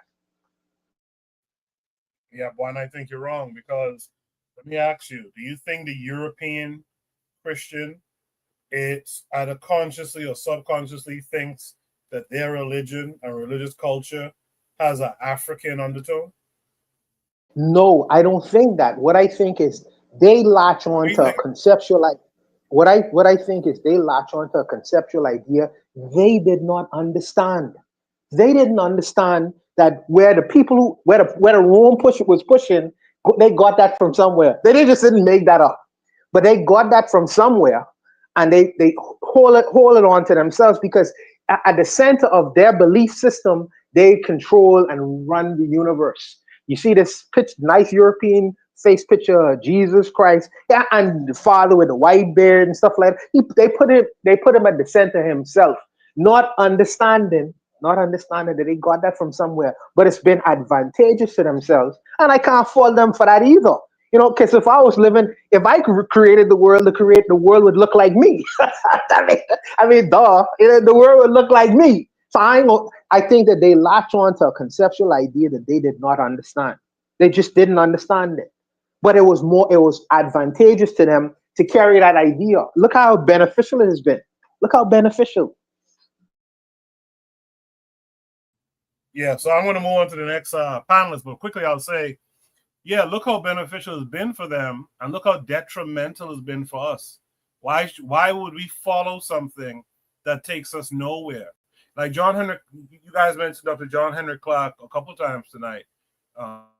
One of the most chilling things I heard from him when I was younger was, if the slave and the slave master are praying to the same God, whose prayers are being answered? And to me, that means that I don't need to be praying to the same God as these folks. Why not me go back to my our original systems of worship? This Christianity thing that you guys keep saying comes out of Africa, it comes out of one part of Africa. But what were we doing in West Africa and Central Africa before they pulled us up out of there? By the way, pulled us up out of there with the go-ahead from the Pope, by the way, the highest position in Christianity. On the East Coast, where Jacadero folks is from, the Arabs did their thing, exalting an Arab dude who was married to like a 9-year-old or something like that at one point. So why should we follow this stuff? Why are we changing our names? Right? That's the critical thing for me, because when I studied science, and I look back and I see that, wait a minute, some of the original architects of science are really black folks, but they have an Arab name. That's problematic to me. But with that said, let's throw it to. Oh, no, Coco, don't go, man. Don't go, man. Don't go yet, because you're on a sweet point right now. You're making a sweet point. Just give me 2 seconds, because I'll add to you. So if you say that, Coco, that what is the purpose of doing that? And see, the African spiritists can get vexed at me right now. They can get very mad at me, because the Africans in the West pray to Oludumare. When they was on them ships, they prayed to Bondiu. They prayed to all other African gods to rescue them out of that particular situation. Did that actually happen? So if you say that it hasn't been advantageous to pray to Jesus, I could use the same logical argument when the African slaves was praying to the bottom of them ships to all those African gods to rescue them out of that situation. What's the purpose of that too? I can answer that. The difference is you're talking about first generation Africans, right? After that, you think the children they were having in North America, Central America, South America, and in the Caribbean were still praying to those orishas, to those gods? No, but that's more of a spiritual type question. But for the most time that we've been in the New World, we've been praying to either Muslim, to Allah, or Jesus, and it hasn't been African gods or orishas or deities. For the most part, we've been here in the Americas is Islam and Christianity. So that'll be my answer to that. That's Kofi, by the way, and I know Buana wants to add something. Buana, hold that thought. Let me get through the panelists, and we can have a free fall conversation at the end. But let me go to Jacadero. Jacadero, what say you? This is all just pretty fucking stupid. It's all just pretty fucking stupid, you know. Whether it's whether it's an oxymoron, it's stupid because it shouldn't exist for us. It shouldn't. You know, we have our own things. We have our own things. Wasn't it just if it wasn't this year, then it was last year? Didn't a group of Hebrew Israelites go to Kenya, my country, Kenya, and try to tell my fellow countrymen that, hey, the Christ that you guys worship, he doesn't look like the way that you guys think. It's actually, he looked closer to you guys, and they were upset. You know, whether or not they were right or wrong, just the fact that they were like, no. He looked like Joe Biden's son. He looked like Hunter Biden without the coke. You know, he looked like Jared Leto. He looked like, no, he don't look like me. So it's pretty fucking stupid. And then even like I love the names things, because when we lose that, you know, like, how can I explain this? The naming process pre-colonial Africa, you know, majority of the time it was pretty much a consensus of the same thing. And it was either you're named after an ancestor, so like an aunt, uncle, a grandfather, grandmother, something like that, or what was going on during the day, the season, or in social, political. So like somebody could be named like, hey, I named you War, you know, not in that sense, but like, hey, it's because you were born during the time that we have war. Or I named you Paper because when you were born, that's when me and your mom graduated college, you know, something like that. So it's crucial. So when like now we're adopting, especially in East Africa, you know, it's often that kids are named some of the most biblical names, man. These Old Testament. Barnabas. I've said this on the show before. I know 3 Barnabas, and they're all Kenyan. Barnabas. I've never met an African American Barnabas. Never. I've never met a West African Barnabas in my life, but I know 3 Kenyans named Barnabas. Yeah, and that's Are they 500 years old? Because that is an old name. So one of the they got a brother named Methuselah. one of the churches that are dominant of the church denominations that are dominant in West Kenya, Nyanza and Kisiland and Luyaland is SDA, Seventh-day Adventists. And Seventh-day Adventists, I think they rely heavy on the Old Testament. And so I think that's where it comes from, because it's often that you ask somebody like with a name like Enoch. Like I've never met an African-American Enoch, but I know over double-digit number of Kenyan Enochs. But I've never met a Black person in America named Enoch. But I'm getting too far away. The naming process is crucial, but this happens because we've accepted these things. But why have we accepted these things? You know, there's a good point to this, people that are listening. There's a good way out of this. You know, one of the things that Christianity and Islam do really, really well in Africa, and maybe even the Caribbean, maybe Botswana can attest to this, is they put on charity. Man, they put on charity. They put on a mean charity, man. Back to school. Oh, we got school supplies for your kids. Don't you worry. Don't you even think about working overtime. We got you. Food pantries. Food pantries are often in churches and masjids. I know. I was a part of a food pantry at a masjid before. I spearheaded one. Man, you ask a congregation, hey, go ahead. Yo, when you're getting some groceries, go ahead and add a little more. When you're getting that loaf of bread, go ahead and add another Sara Lee loaf to your basket. And when you getting that Country Time lemonade, go ahead and add another batch of Country Time lemonade, because we're going to go ahead and we're going to put on a food pantry this Friday after Juma prayers. You know, I've been to Black churches. Man, Black churches be putting on. You have issues with like your utility bills. If you get close enough to a pastor, and now ladies, don't get any wrong ideas now. Come on now. Let's slow down. Don't get freaky now. But you get close enough on a social level to a pastor, bro, they could pay your bill. He could say, hey, let me talk to the board and see, and you know what, we'll get you right. But it's oftentimes that, you don't hear about voodoo and any of our other spiritual systems where their place of worship is, where they're putting on charity. You know, people, I think, this is my opinion, I think that people much less like the religion because, oh, I like being a Christian, if it's not just because of the benefits. It's the benefits that keep people going, because it's usually the benefits that families as well as the kids, usually when you win the kids over, the parents are like, you know what? You're not so bad. This is not so bad. This is not so terrible. Man, no, man, all that stuff about the Pope raping kids, the Catholic Church raping kids, molesting kids. You know what? I don't believe that. I'm going to go ahead and, we're going to name you Israel. Now, all the, stories about the prophet, marrying a 9-year-old girl. I ain't going to buy that, man. You know what? The Muslims, they do just fine, man. When Ramadan comes on, man, I'm well fed.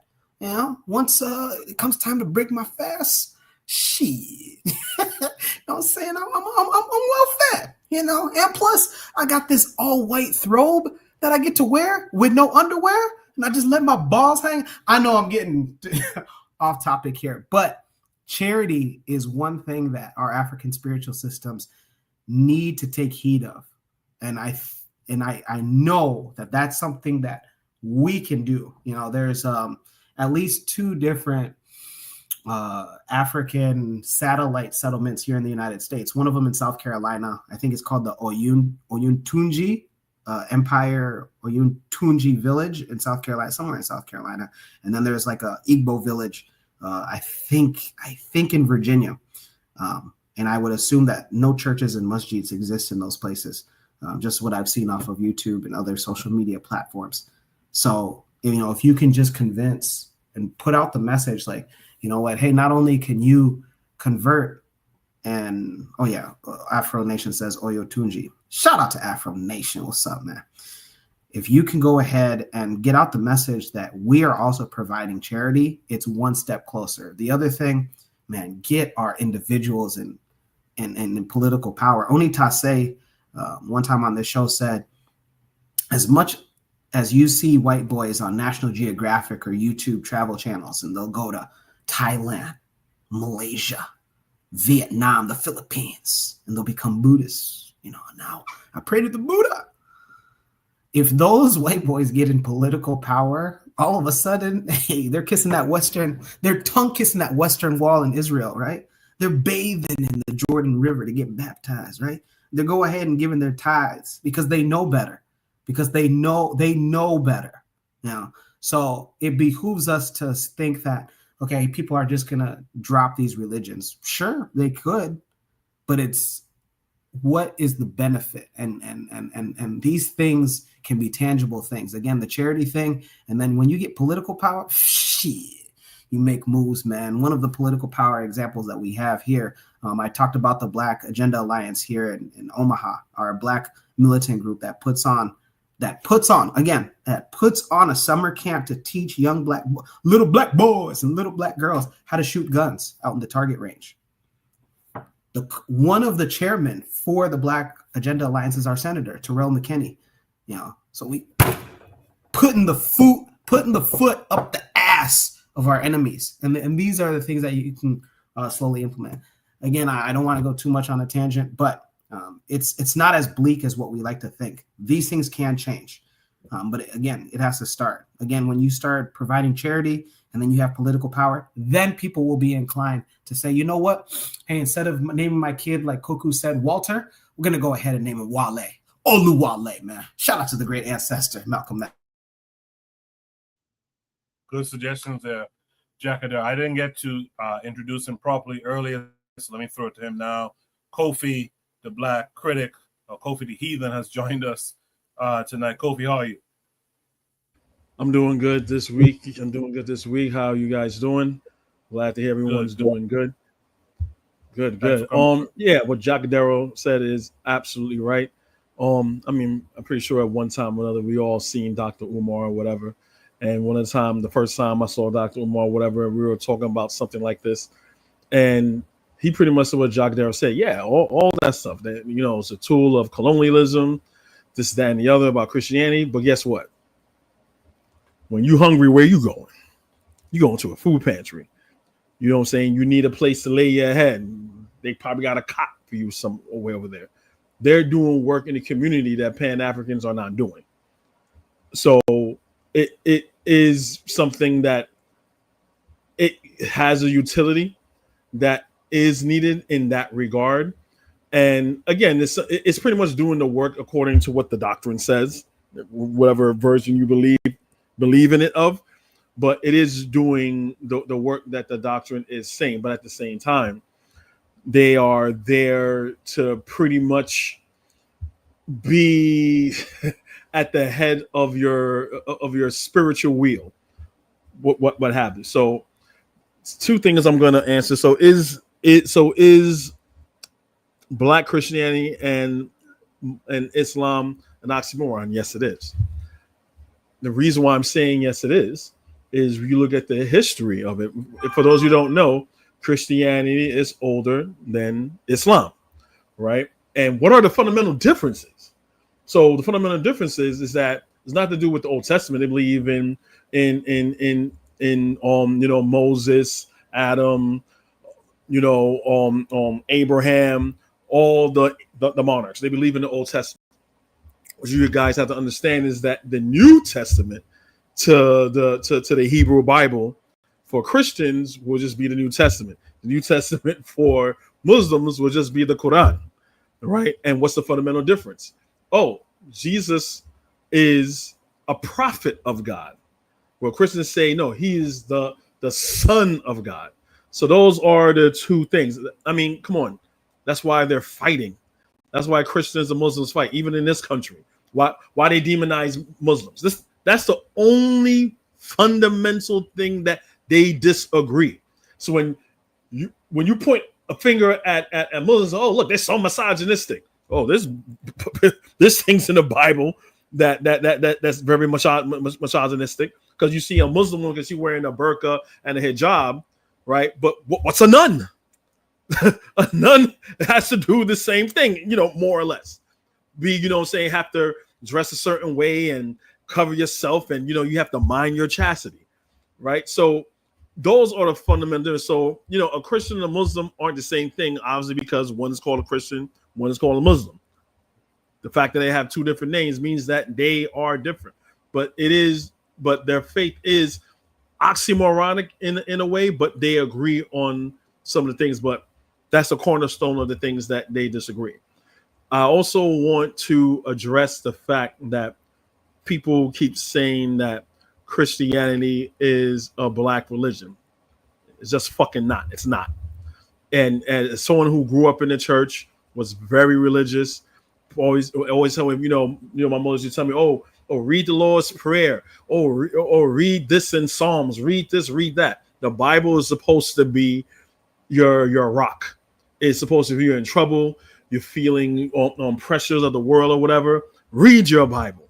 The thing that Christians don't understand is that I'm reading the fucking Bible, so I can see the bullshit in it with a clear mind. If I'm reading with an indoctrinated mind, then I'm going to believe everything that it says.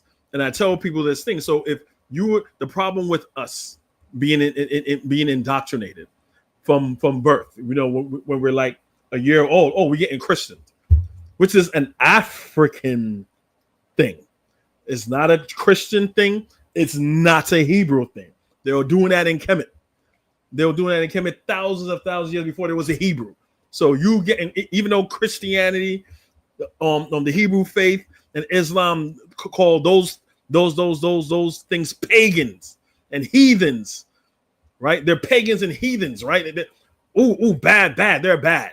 But you're taking their religious practices, right? You're taking their religious practices. But those things, Islam and Christianity is not a Black African religion. But I'm going to go to the jugular. As people in the diaspora, as well as in Africa, you are telling me you're supposed to look at the ways of Christ, right? Now, if anyone know anything about Jesus, Jesus is a Jew, right? Jesus is a Jew. The people that made up Christianity is white people. or the letters of Paul, which was canonized. The letters of Paul was not supposed to be gospel. It was supposed to be the letters of Paul. So based upon the letters of Paul, that's how they came up with Christianity, along with the Creed of Nicaea, and to figure out what Jesus' divinity is. But Christianity is made up. So Jesus is a Jew. So when Jesus went to turn up the tables and he's causing a ruckus in the synagogue, they say, "Who are you? Are you here to change the law?" Jesus is like, "No, I have not come to change the law. I have come to fulfill it," because Jesus is a Jew.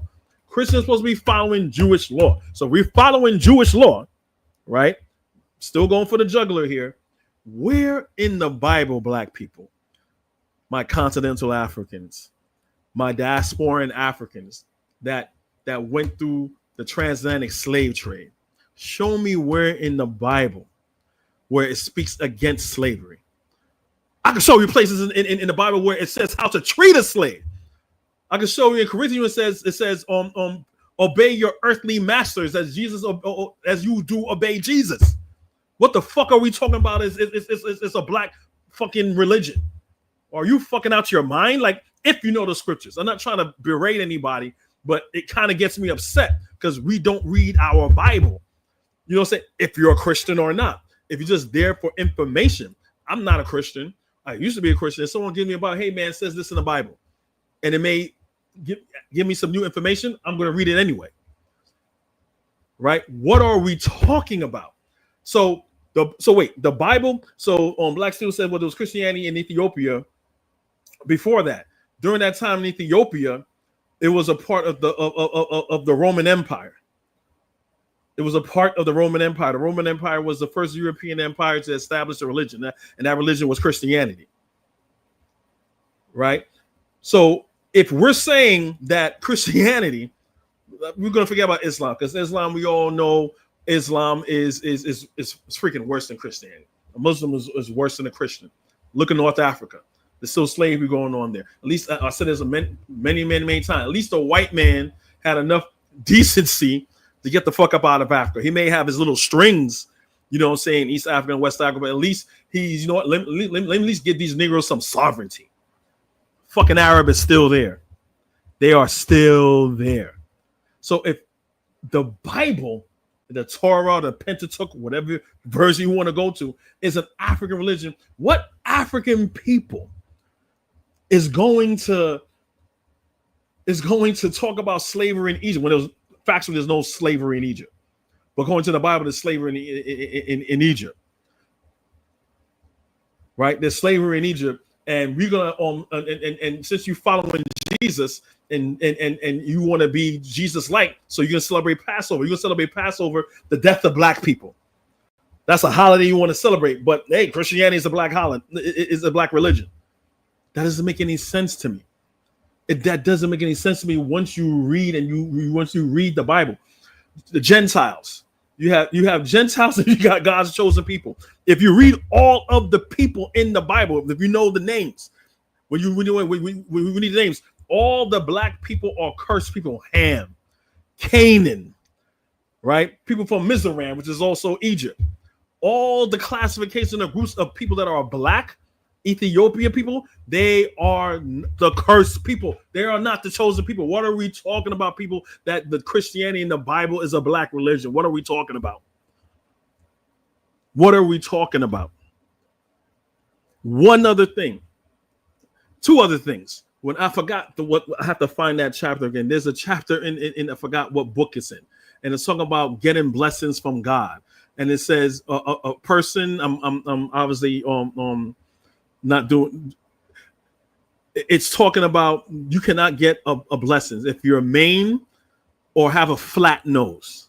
So it means like if you're disfigured or anything like that, or you have a flat nose. So black people is looking at other black people saying that you're cursed because you got a flat nose. What are we talking about here?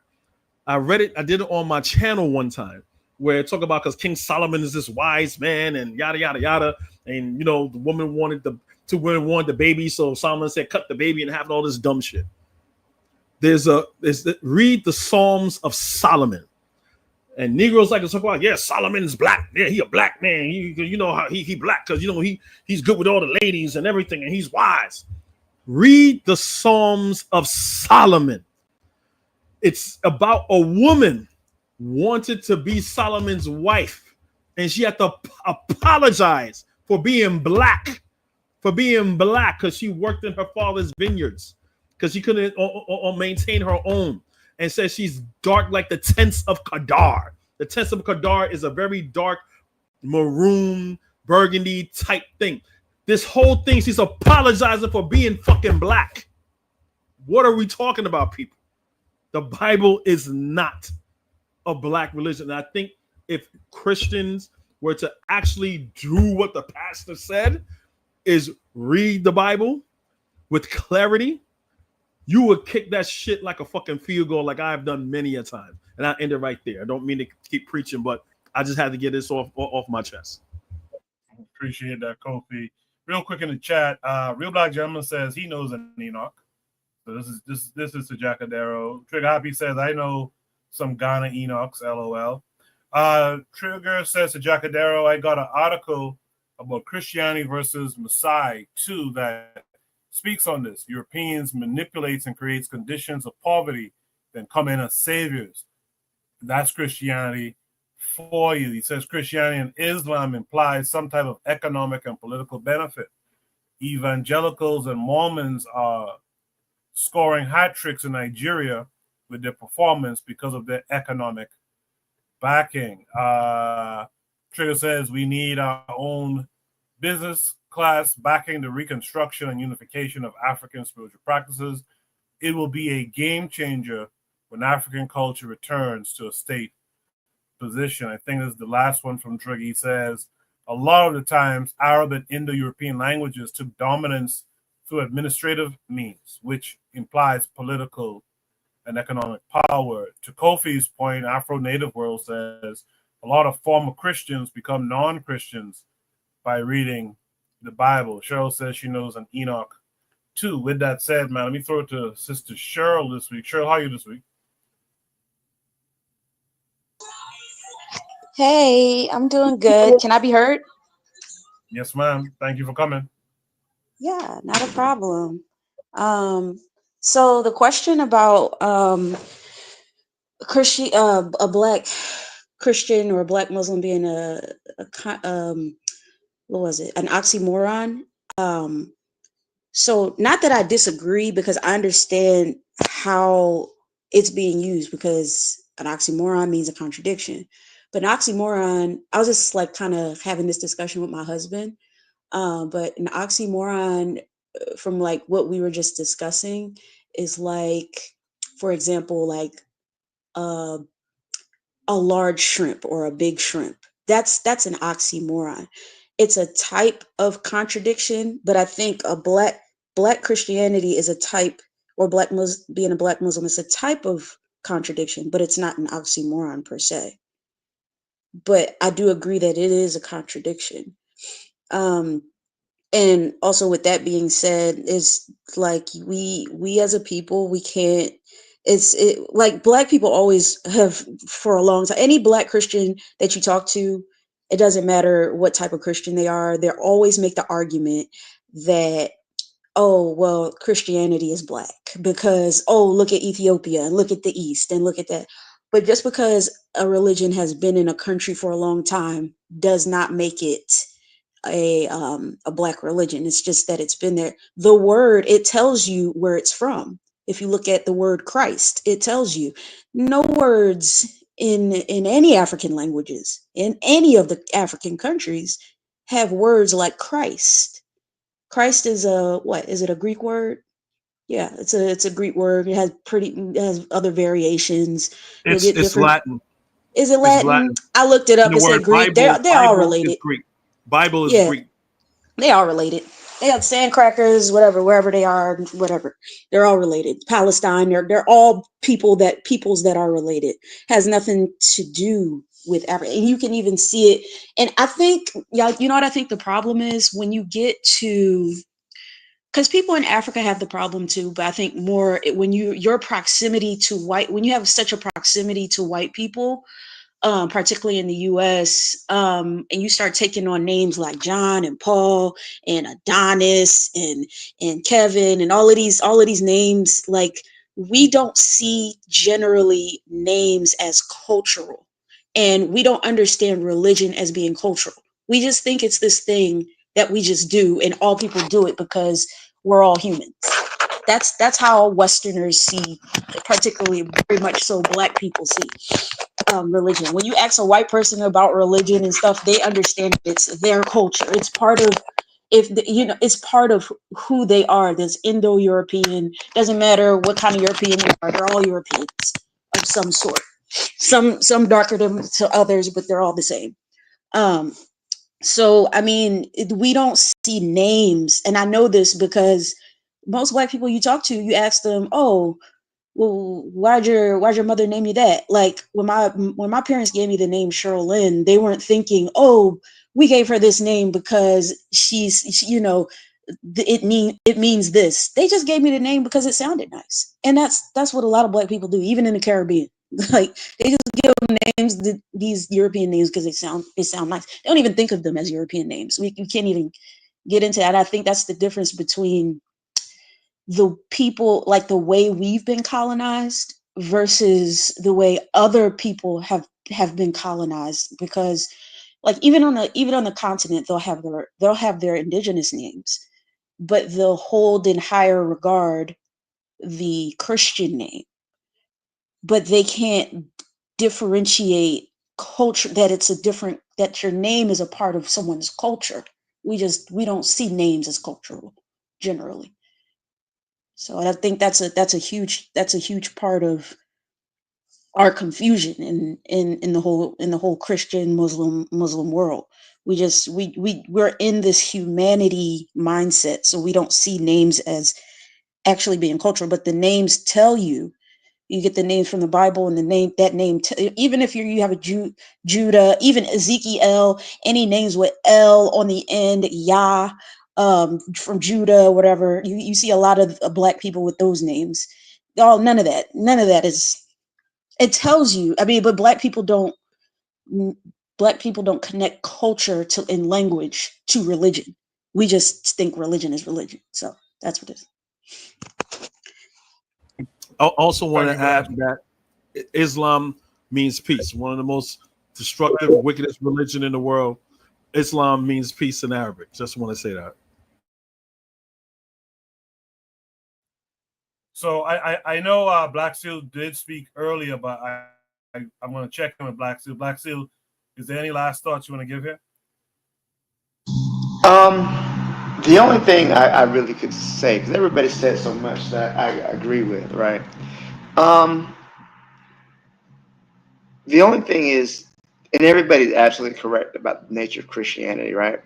And I don't believe it's African either. But the thing is, we have a lot of African people who are Christian, who are Muslim. How do we work with those people? Because we're going to have to work with them. We acknowledge we're in a struggle. We understand. We were just talking previously about our freedom fighters, uh, political prisoners. We understand we're in a struggle for our liberation. I believe that if we organize, we can be successful. But that means we're going to have to organize with some Black Christians and Black Muslims. And I think that for the time being, we may have to table this discussion about religion, but understand it is not something that we can just ignore.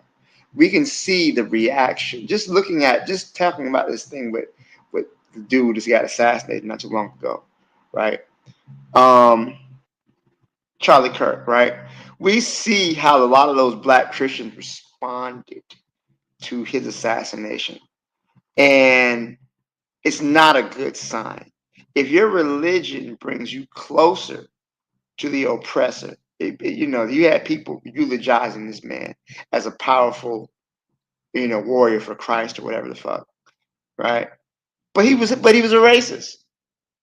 So we can see how the religion is detrimental to our long-term survival.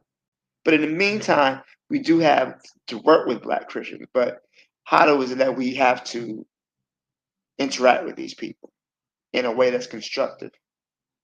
That's all I got to say. Can I add one more thing to Appreciate build on what Black still said? Any last thoughts? Yeah. Any last thoughts? You guys go for it. We'll start with Kofi. Oh yeah, Wants to I have join in some last during thoughts after Kofi. Yeah, I have some last thoughts after him. Yes. I'm gonna be real quick. Basically, the Black Symphony said is absolutely right, but I think it was either I think it could have been Dr. Clark.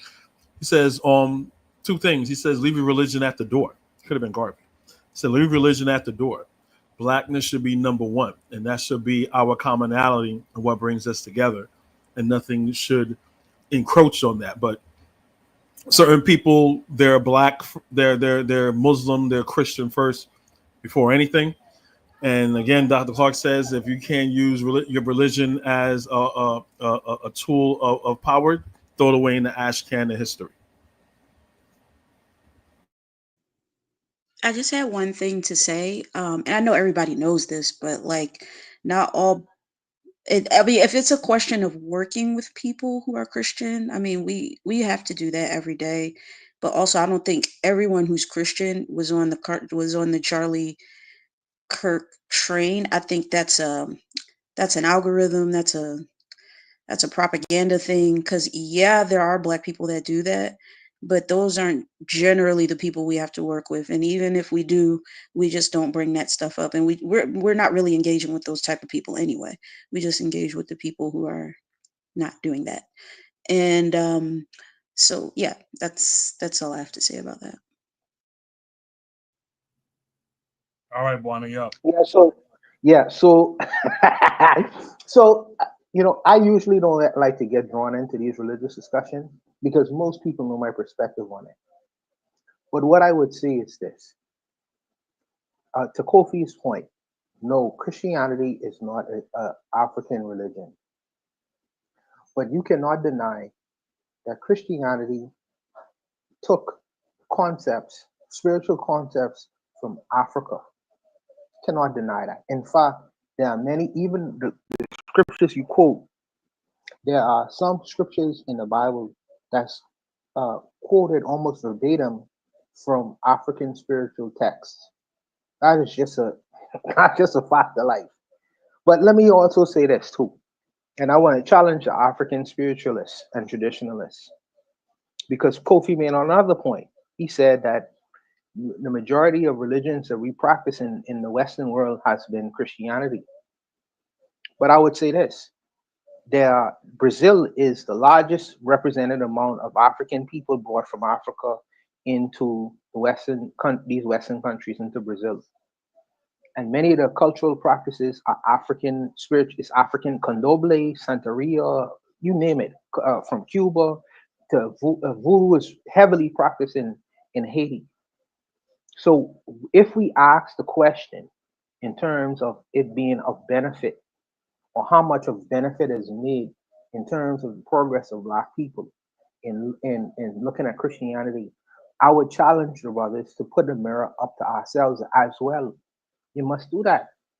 So when you look at because voodoo has also been heavily practiced in Haiti, and Santeria and Candomblé has been practiced in Cuba and Brazil. Has that been of benefit to the Black people in those areas?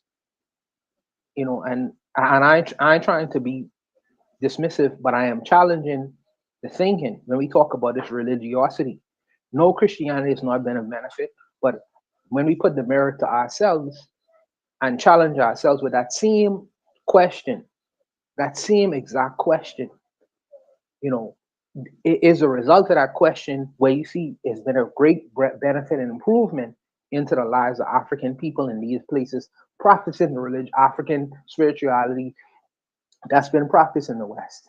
That's the challenge I have for the brothers who want to go on this African traditionalist vein. And that's the question I would ask. But I'll leave it there just to be brief, because I know many people have gone.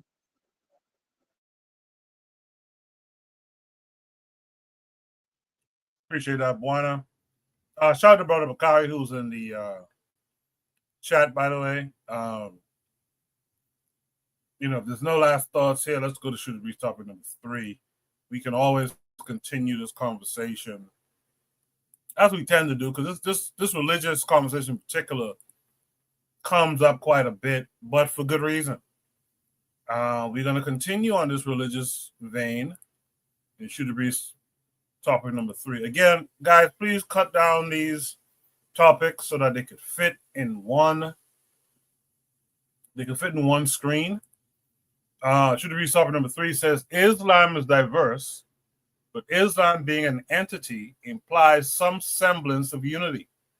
Why is the idea of African spiritual unity shut down by Pan-Africanists? I'm going to leave it at that because that's where it should have gone. Shooter Breeze topic number 3 comes with several attachments. First one takes us to YouTube. We'll watch it and then we'll move on to the next ones. The arrival of Ramadan marks a month of fasting, spiritual purification, and prayer for Muslims all around the world. In addition to the rituals that include long communal prayers and iftar, Muslims also observe some traditions that are specific to the month and that vary from place to place. Here is a look at some Ramadan traditions from around the world. The holy month also brings unique Ramadan-specific dishes to the menus in several countries, like the Ramadan pide, a traditionally baked flatbread in Turkey with a handmade crisscross pattern that makes it unique. Similarly, penny, a kind of vermicelli that is fried and served in milk, is a popular traditional dish served for suhoor in Pakistan. Tanus, or the Ramadan lanterns, are brightly colored lamps that are known for their distinct designs. The lamps have become symbols of Ramadan in Egypt and are also popular in several other countries like Jordan and Palestine, where they light up streets and homes during Ramadan. Drummers in Turkey beat their drums with melodic poetry to wake Muslims for sahur. This tradition dates back to the Ottoman era, and drummers try to keep the tradition alive. Ramadan drummers are also popular in other Muslim countries.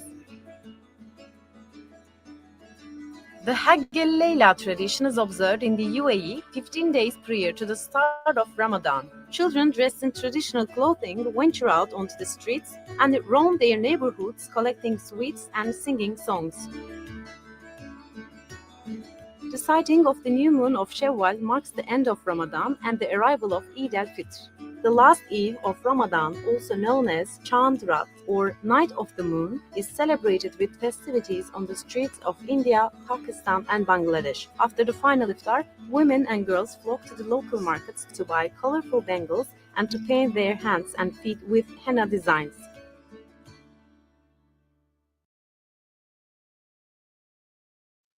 That's the first attachment. Let's go to the second one. You guys should be able to see my screen.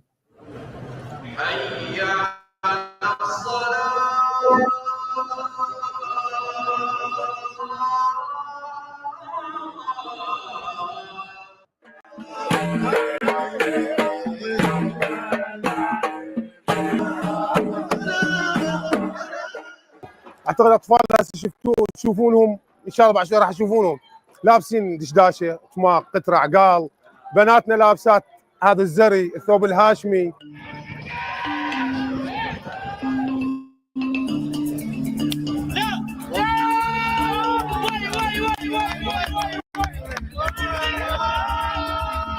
لعبه المحابس لعبه تراثيه ومتميزه بشهر رمضان المبارك يعني. واخذناها من ابائنا من اجدادنا.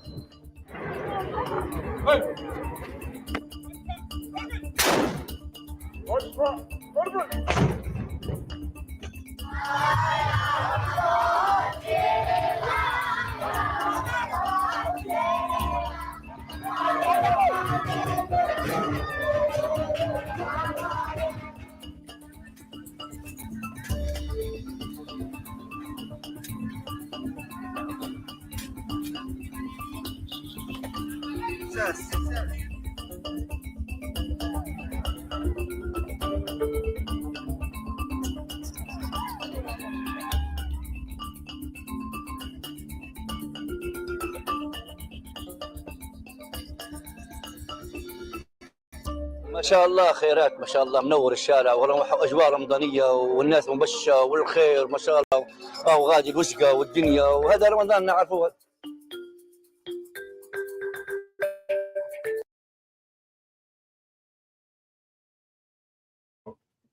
Okay, and lastly, we have this one that takes us to TikTok. Share it with you guys. Let's show up. We're gonna watch it and then we'll discuss it. But it's not the only Muslim culture. Arab culture is beautiful, but it's not the only Muslim culture. It's not even the dominant Muslim culture, as the numbers show us. And living in the West, there are so many Ramadan traditions throughout the world that we overlook. Like, did you know in Indonesia, Muslims have a pre-Ramadan ritual called padusan, where they bathe in a water source, often a waterfall, to prepare their mind and body for fasting. Or that in Malaysia, many people break their fast with a dish called murtabak, a stuffed fried bread filled with meat and spices. Or how Nigerians from the country with the largest Muslim population in Africa celebrate with colorful jollof rice. Or how in Upper Egypt, Sahur drummers called Musaharati walk through the streets and beat their drums to wake people up for a pre-dawn meal. Or how in Morocco, you're bound to find harira at every iftar table. Or nafako at Somali tables, or kolak in Southeast Asia. Point being, our collective culture is a dynamic group of communities from around the globe, and Western media paired with Arab chauvinism will have you thinking that there's one way to do things, when in reality that could not be further than the truth.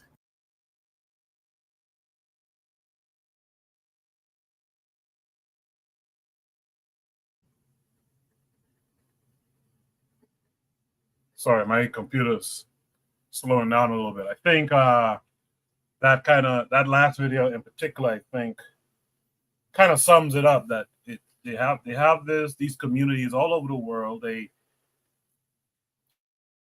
do things, and I agree with from the world, yawn. They do things differently in these different locales, but they still claim to be under Islam. And the parallel there is for the Pan-Africanists, in that we are all in these different locales. We do things differently, mostly slightly differently, and can't have cultural unity. Even though we have these, this diverse community. So, with that said, man, let's throw it to the panelists. Let me start with Real Black Gentleman. What say you? Look, no comment, dude. I got nothing about any of that. I'm not gonna waste my breath. I don't even want to. Like, I feel like I done waste my time just paying attention to that. I don't know who brought that up as a topic, but what they ain't got nothing to do with no.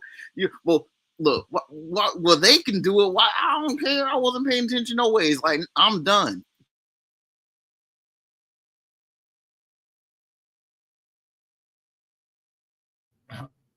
All right, that's an interesting response. RBG, Black Seal, what say you? Well, for a couple things. Number one, I don't believe Islam is not united. First of all, those of you who may not be aware of the Sunni Islam and Shia Islam, right? So basically, I think it's Shia Islam. They want Islam to be led by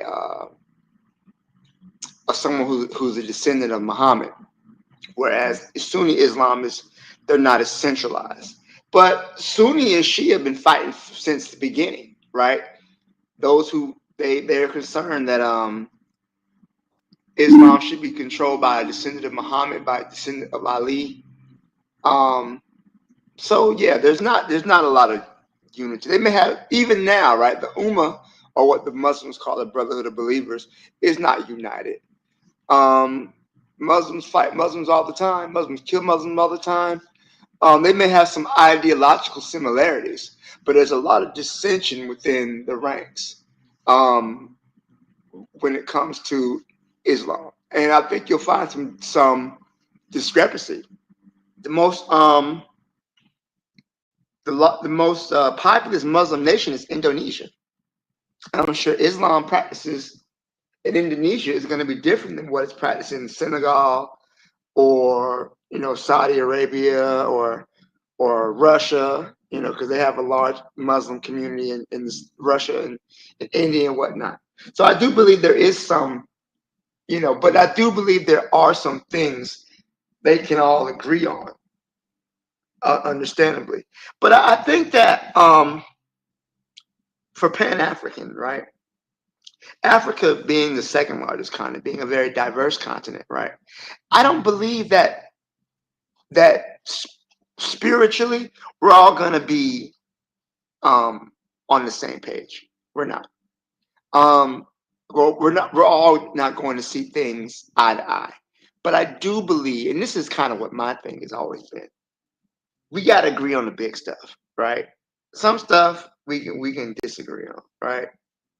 If you got a young lady come over, you live with somebody, you got somebody at your house, how they flip the toilet roll, is that really a big deal? No, that's not really a big deal. But do you pay your bills on time? That's a big deal, right? If you have the toilet roll under or over, some stuff we can kind of overlook. But the big stuff we gotta agree on, right?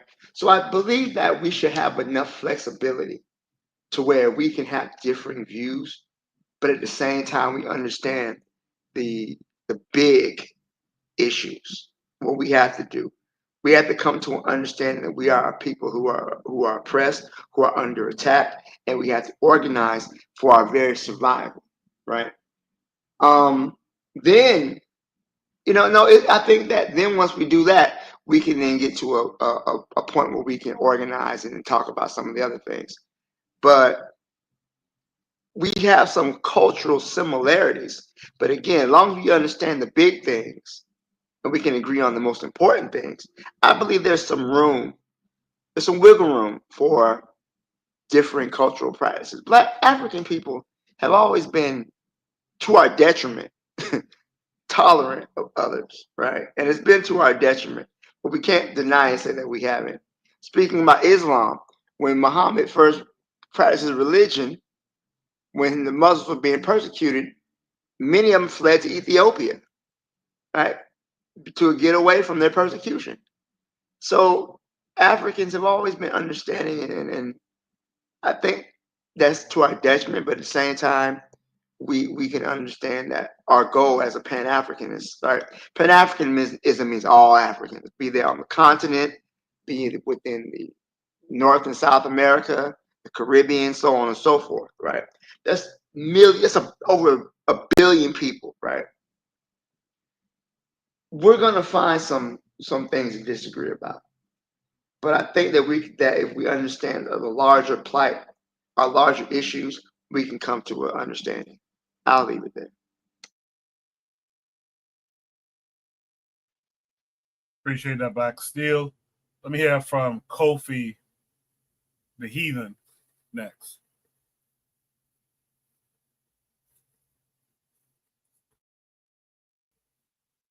Oh, sorry. Kofi's not on the stage. Hold on a second. Kofi, are you there? Yeah, I'm here. No, with everything aside, that is beautiful. That is one of the things that I kind of envy is you have different people of different ethnic backgrounds and stuff like that comes together on one thing, which is Islam, right? From a Pan-African standpoint, yes, I would like to see things like that, but at the same time, from using a Muslim analogy again, I can't help but to see it through the lens of Black people. So Islam, like I said before, means peace. When the last thing this is a peaceful religion. And if they're gonna go, if you go to a surah in the Quran, if you know a story about Quran, again, Islam still practices slavery. The word for slave in Islam is Habib and Aswad. That means African slave. That's what that means, even though they're a religion of peace. And you talk to an imam or a Muslim person, and they go, "Oh, brother, no, see, we accept. You could still be, Muslim like me. Look at Bilal. Bilal, he was slave, right? He was slave, and then he gave his life to Allah. Then he be his free man now. Fuck out my face! Like no. Being like a second class Muslim fucking citizen. Like, what are you talking about? So I understand. I understand what this is saying, and I get the point that you're trying to Koku, like, and what Black Steel says. We have to have a commonality. And it's not going to be religion. It's not going to be wealth. It's not going to be class. It's going to be our blackness. Because you see the common denominator with these people. So when people, and when they go to Hajj and they do their pilgrimage and things like that, even when you listen to Malcolm X, say, hey, look, there was a time when Malcolm X, when he first went there, he said, well, maybe if the white man accept Islam, he'll be a better man. Because when Malcolm went there, he said he saw black, he saw white, he saw young, he saw all these people that had all this commonality of saying, oh, but Islam is bringing them together. So the black world have to use our collective blackness as one, nothing more, nothing less. So we need, like Black Steel says, we're all not going to agree, but there's certain things. It's just we have to agree. We agree that we're all black, and we agree that we're all African, and we agree no matter what your religion is, what your faith is, or lack thereof, people in that faith. This is what I always try to drive people. People in your faith will try to do you harm using the same faith that you adhere to. That's the reason why I don't like religion, because it's not fucking yours. And if you could keep it's like trying to keep the spiritual aspect away without it being infiltrated, because then they can say, hey, brother Islam, brother, hey, let me get into the place of the mosque over there with you black people there. I'm Muslim like you. Come on, brother. And when are you gonna go? Oh, okay, yeah, you're right. That's the problem religion that I have. But they cannot enter if the ticket to get in here is fucking blackness. They cannot enter. It's that simple. If you go into that place, they're playing soccer and all that shit or whatever. Not saying they're going to be a mean country or whatever. But if you saying like me, oh, I'm an atheist, or I practice Ifa religion, saying, I'm with the Yoruba, I do voodoo. Do you think they're going to treat me as fucking nice? No, nigga, get the fuck out of here. Get out here, Abib. Get out here, Aswad. We have to have that same mentality. So they know not to step in there. They know not to step in there like that. Only person that can step in that realm of what you're showing right now, if you're a Muslim, that's your ticket in there. But guess what? If you want to be Muslim, that's your ticket in there. You don't control shit. You're gonna have to you're gonna have to abide by what they're doing, and we need to do the same thing. That's it. I'll end it right there.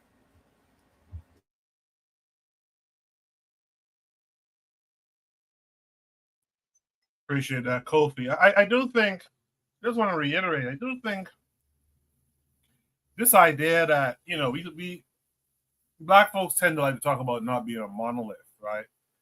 And the Arab world is not a monolith, as Black Stu pointed out. What's it, Sunni and Shiite?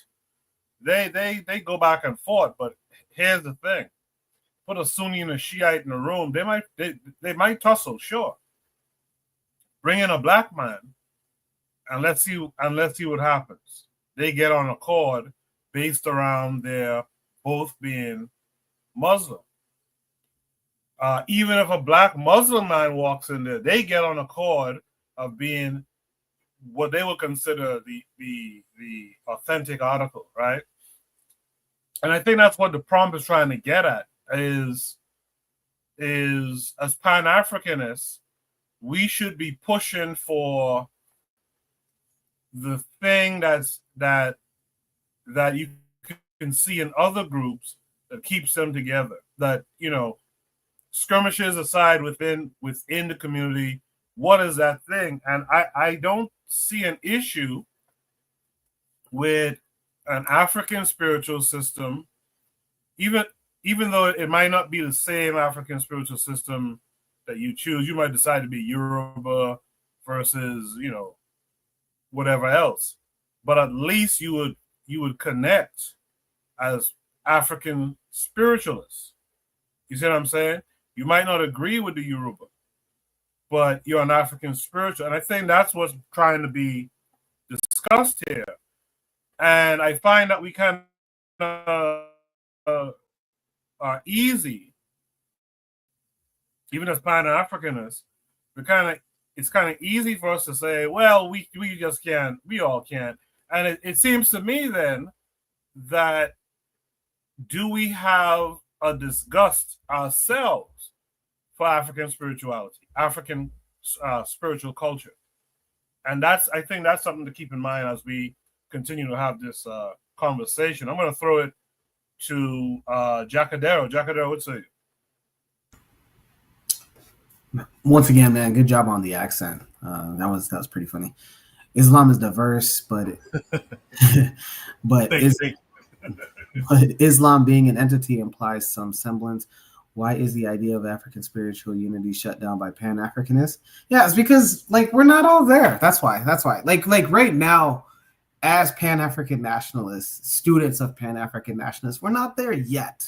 Because one, it's like even look what we just had on topic number one. Like me and Black Steel had a fundamental disagreement about how Malcolm and Martin were viewed back then. You know, they were I think we both agree that they were popular. Now, whether they were liked, maybe that is where we disagree. But you know, those type of things, like there's so many. Forget the religion, because you know we're comparing a religion ideology to a nationalist ideology. Now, some can say, well, hey, you know, is Islam and Islamists they have, you know, there's Islam nationalists, sure, but you know, there's other regions of the world that have Islam, but Pan-Africanism, it's in the name. You know, you're unified. You're unified in the freedom and liberation of Africa and African states, outside and inside, Caribbean included. So I say this to say, like, look at how many splinter cells we have. FBA.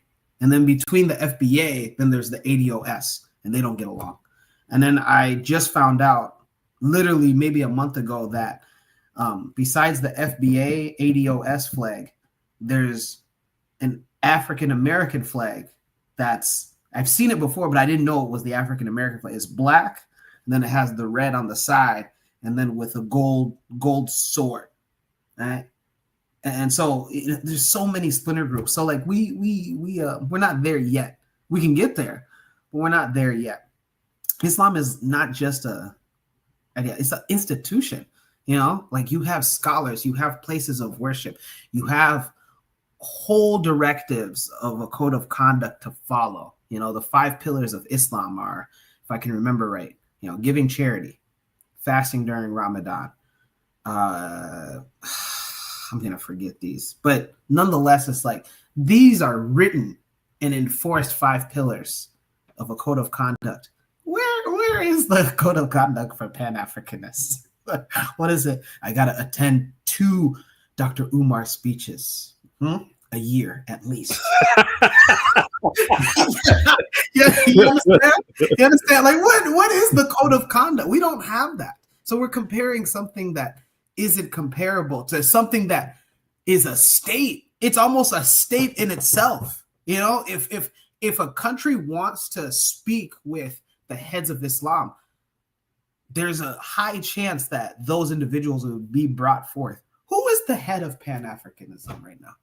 We don't even know. Do we even have a board? No, there's no board. You know, our scholars sure are there. Awesome. All respect to them. But are they, what's the word? Are they in consensus of being like, hey, you are the scholar? In modern times, I know that in yesteryear, you know, we had John Henry Clark, Dr. Ben Yakinen, and those individuals, Francis Scott Welsing, but did we do in modern times? Can we name 5 men or women? Yeah, that's not 70 plus. We're talking about either middle age down to Gen X, Gen Z, millennials. Do we have 5 individuals that we can say, boom, here is our Pan-African board. This is who will represent. We can't even name that. Come on. And some of us like have been in this, for 10 plus years.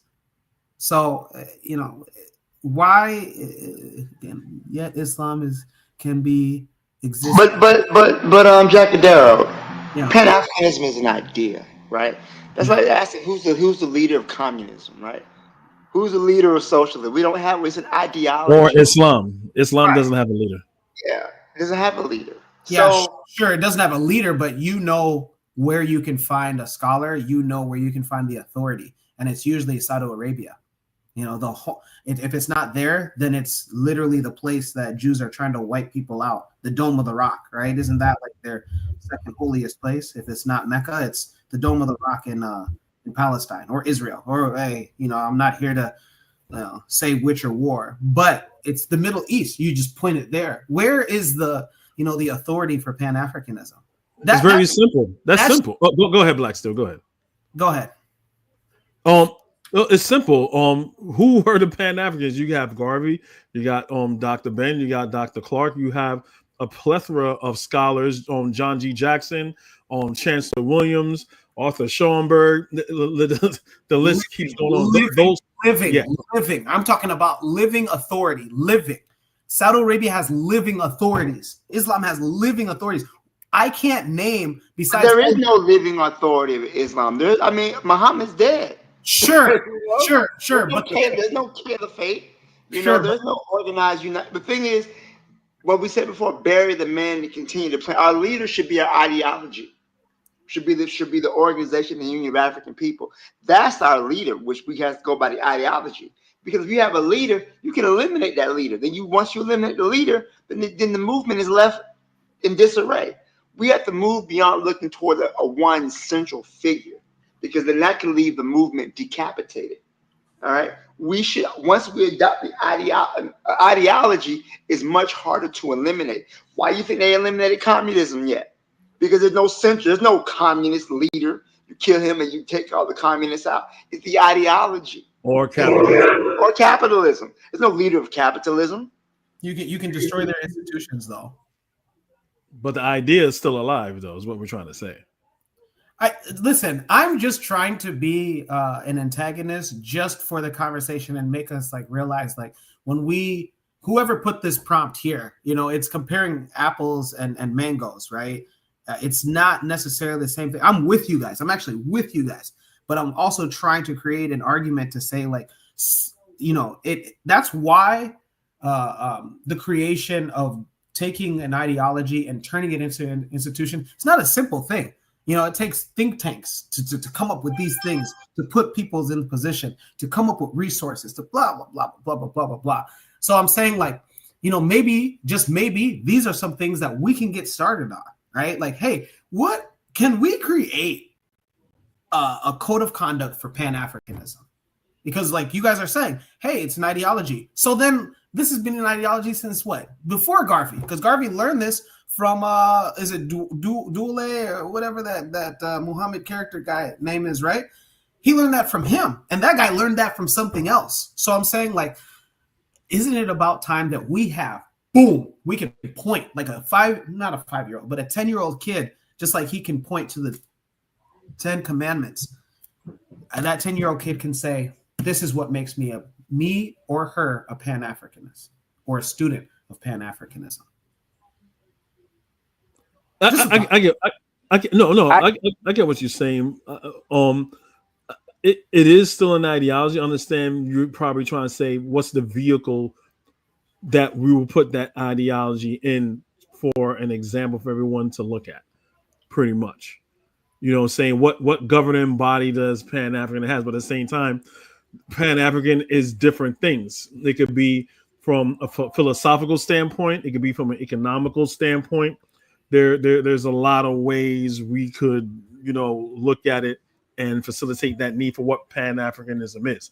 But basically, just do it like this. No European doesn't question what Europeanism is. Chinese, Pan-Chinesism, they don't question that. It's their culture that they put forward in themselves, and everybody have a group cohesiveness, and everybody knows what the goal is. So, I think it's pretty much a show and prove at this point right now. I like it. By the way, the guy's name was Duce Muhammad. And speaking of Duce, man, I can't wait for some Duce tonight, man, in celebration of Bud Crawford. But that's besides the point. I understand where the. Go ahead, Juana. Go ahead.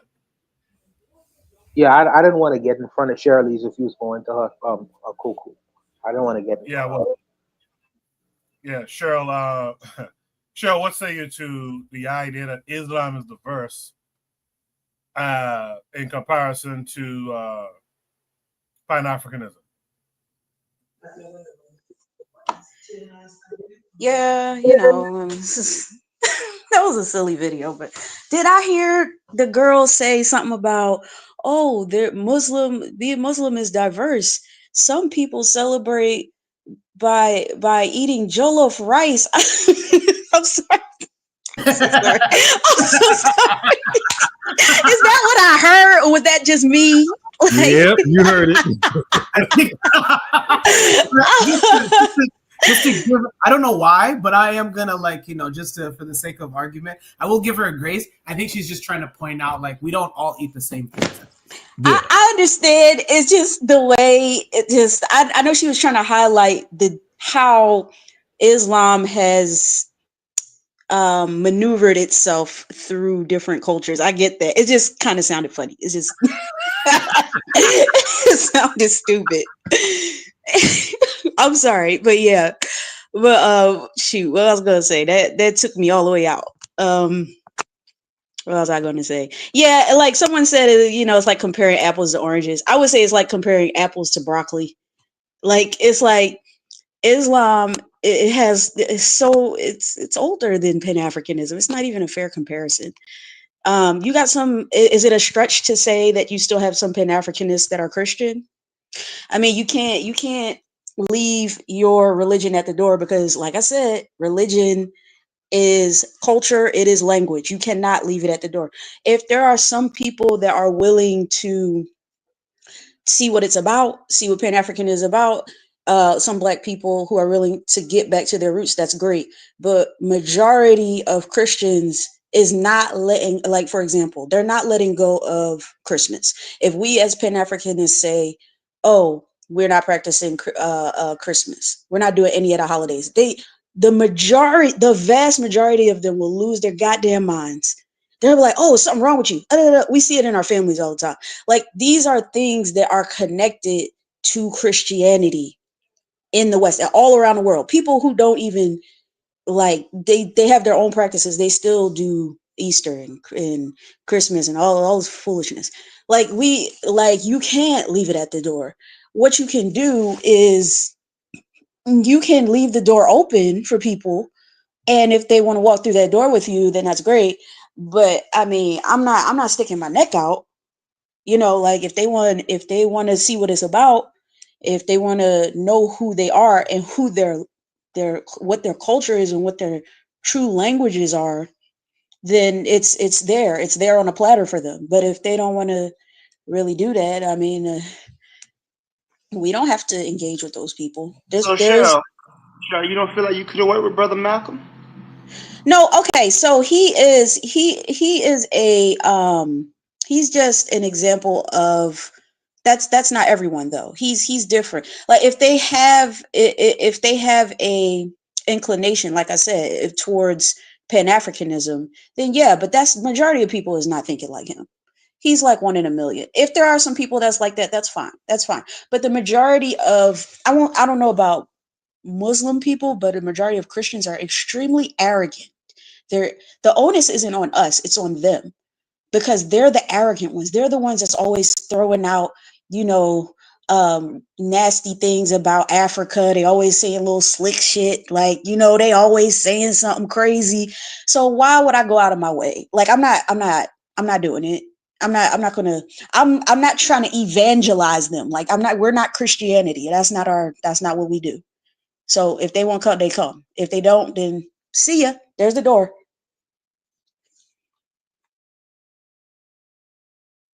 Appreciate that, Cheryl. In the chat, Brother Bakari says, BBN Black Business Network says, you need leaders, and those leaders train others to lead. He goes on to say, everybody has leaders. Y'all use economic systems as examples. Use the military as example. And your leaders everywhere. You see new leaders being trained to lead. Trigger Happy has kind of a follow-up question. I'll wait till I think Buana was the last one to go here. I'll wait till Buana responds, and then I'll throw out the follow-up question. Buana, what say you? Yeah, so here's the thing. I understand what Jacadero was saying because of his perspective. It's always context. Jacadero is coming from, when he talk about the 5 pillars in Islam. When I was in Islam, I learned about Shahada, and then Shahada is the profession of faith, and then you have Salat is the prayer, then you have Zakat, which is charity, then you have fasting, and then you have Hajj. So these are things that are set out already. It's easy to follow kind of things, and it's not a difficulty in trying to understand what the central goals are in what you are practicing. So I understand that perspective. But when the brother talk about Islamic unity, I mind it. You have Sunni, you have Shia, you have Sufism, you have Ahmadiyya, you have Hanafi, you have Hanabali, you have all different sects of Islam, all different manifestation of Islam. When you talk about unity, there's a difficulty in me looking and seeing that. Especially the brother said earlier, you have these groups fighting against one another. You have these groups fighting against one another. So I understand that Jacadero is looking for structure, but that's in one idea and concept. You have and no one tries to understand British Anglicanism, because why? They don't have a written constitution. They follow a common behavior and practice. A common behavior and practice. They don't have a written constitution like the United States or Islam, where you say we have 5 pillars. You know what I mean? There's this idea that's out there that many Black leaders and representatives, scholars, and thinkers, from Garvey to Dessalines, if you read the Constitution and what he put down in the Constitution, and many other writers and thinkers, where Africa for the Africans need to be free. We are trying to engage in the advancement of our people in this competition between other groups of people. That there's this thread that is going throughout. If you read and study, see, the Christians, I recognize, they don't know that holy book. They follow what the pastor is basically saying in terms of what in that book, and its interpretation of what's in their scriptures. They don't necessarily read their scriptures. And I would challenge us not to be like the Christians. Read the people who have written down these ideas through history, so you can get a better understanding and perspective of where you're coming from. They don't necessarily draw out and say, we have these 5 fundamental principles. No, these are threads of ideas and concepts, written throughout time, in terms of our time in this part of the world, and even in the continental African societies. What is distinguishable is even though we have different religious practices and ideas, when we was at the Western Africans, the people who were brought to this part of the world, what was confusing was made very clear, which is who our competitors are and who our enemies are. At the bottom of that ship, you could have 100 different religious ideas, but fundamentally, you had to work together. Because if you didn't work together, you could not get yourself out of the condition that you was in. You had to work with the people who may have been your continental enemy. At the bottom of that ship, that no longer exists. That no longer exists because you was tied by one basic concept. This person see me as this. Therefore, I have to operate in a way in the world that would buttress against that idea if I want to exist on this planet. So what was unclear on the continent became fundamentally clear. It eventually became clear on the continent, but it became very clear to the people who were brought into these areas. If you was unclear about this idea, of really, competing to exist in this world.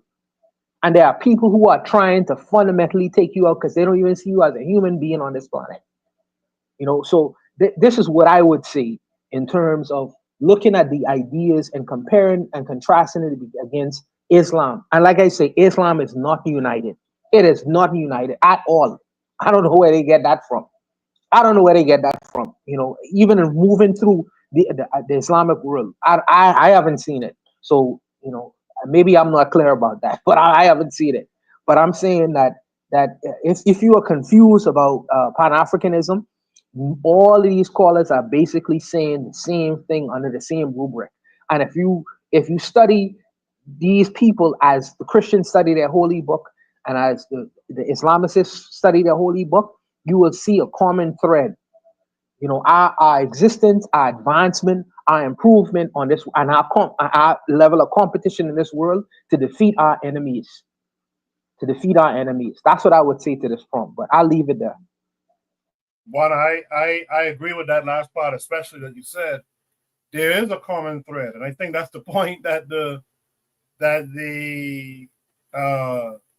I think that's the point that the prompt is trying to get. I have the wrong prompt on the screen, but I think the idea is that we have a common thread of African people in different locations, right? Just like they have a common thread of Islamicists in different locations, even though they might be Sunni, Shia, and whatever else you had mentioned earlier. What we have is they're still under Islam.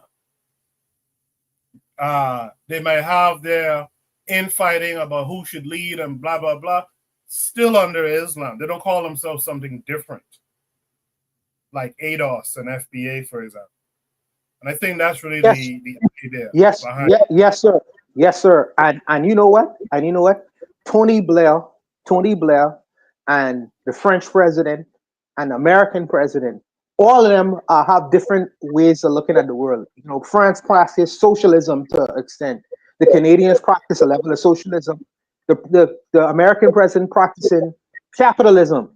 But all of them are pan-Europeans. Make no mistake about it. All of them are pan-Europeans. In fact, I would even say this. Donald Trump is a great Pan-African. He makes something that was unclear, very distinctive. He say, I don't want these N-words in this country, and even if they're American, I can ship you off, and I can get you out of here. Bring in the Europeans. Bring in the people who because don't bring them dark people from them shithole countries. I want Europeans to come here. He's practicing pan-Europeanism. I'm pan-African. He's telling the world what pan-Africanism is. He letting you all know. You all don't want to practice it. Well, y'all, if you only can practice, I can practice it for you all. It's better than you all. And if you all don't get the point of that, I can show you all what it is. And it's not only him. It's the Europe. It's the English prime minister, and it's the French right now are trying to put in. I forget her name now. This female lady who was far right. She's a so-called what they call in America far right extremist. Because the French want the black people in France to leave that country. And if the black people in the Western world don't get it, and continental Africa don't get it, they gonna get it by being shoved out of the country. And these people want an ethnic state in all of these European countries. They practice in pan-Europeanism, and they say if y'all want to practice pan-Africanism, we gonna show you all what it is. But I'll leave it, Coco. Sorry for interrupting you, brother. No, it's all good. I was just following up on the point that you made. Does anyone have any last thoughts on this prompt? All right. Let's go to the Yeah, I do actually. Look, I think it was kind of bogus. You know what I'm saying? Like, we can't, this kind of topics, we can't waste our time on. I personally feel insulted by the whole comparison. For real. Like, I don't think that we needed these kind of thought experiments, and I don't think it's very productive. That's just me. Maybe I need to, start putting you on topics or something. But yeah, that left that bad taste in my mouth. I'm saying it. Like, I want y'all to hear it. Yeah, by the way, Real Black Gentlemen, just join the Discord. Post topics of your choosing, and we'll discuss those also. I give everyone a chance to post the topics that they feel are necessary. It's not for me to say it's unnecessary, but I actually get the parallel that was trying to be made there. I mean, folks let me not say nitpicked it, but folks kind of picked it to death that the Islamicists don't have as much unity as blah, blah, blah. But I think the idea was similar, that even if you want to be FBA, ADOS, or African American, you want to be a Bahamian, you want to be Guyanese, you want to be, at the end of the day, you're still African. And I think that's really what the prompt was trying to get at. Shirley, you want to add something?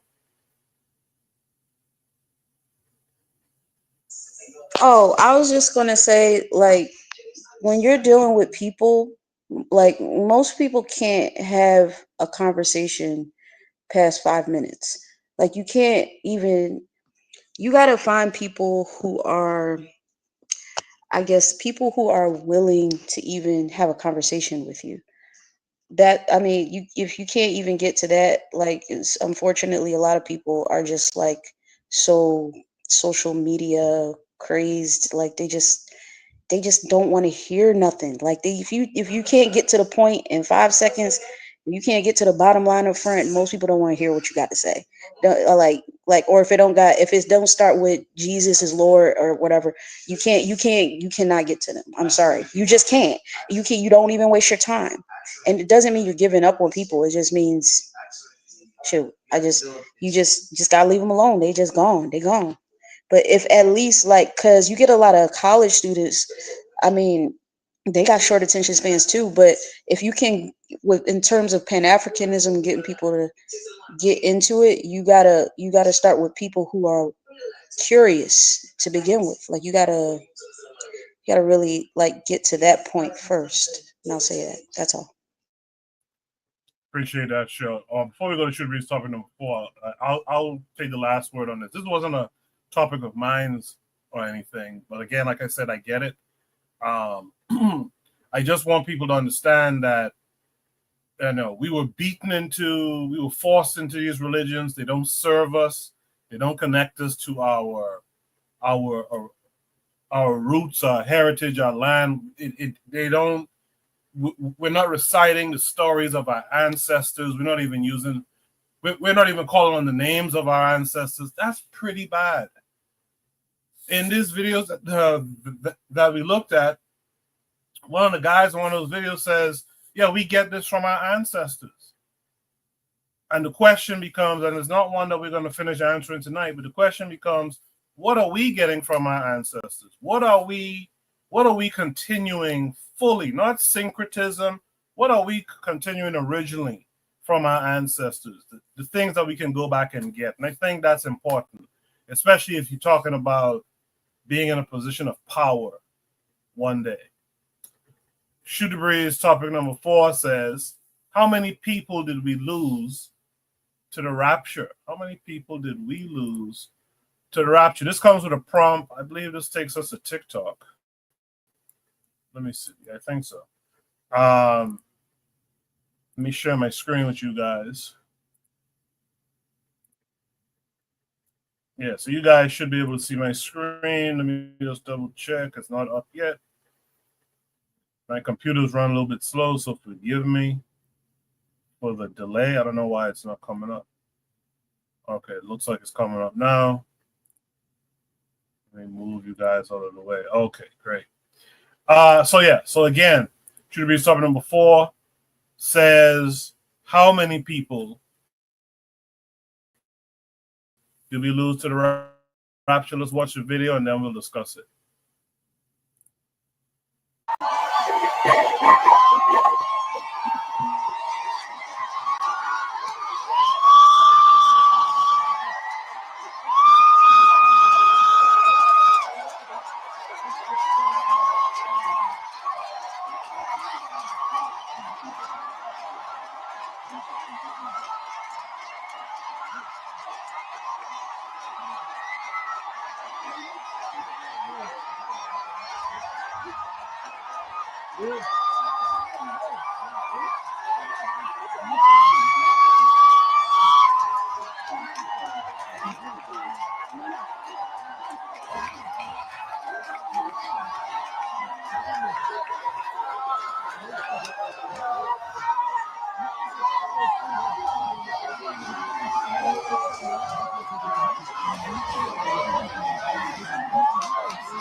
Yeah, once again, hooting and hollering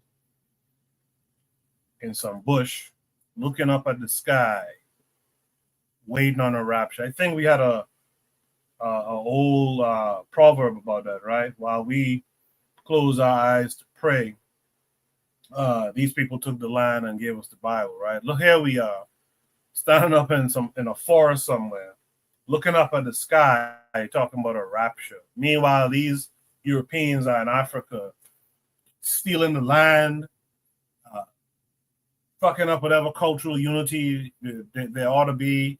This is why we got to get out of this this nonsense, because we wouldn't be wasting in our own African spirituality. We wouldn't be wasting time staring up in the sky, waiting for a hippie or whoever to come back, right? With that said, let me mix it up a little bit. Let me start with Cheryl on it. Cheryl, what's it?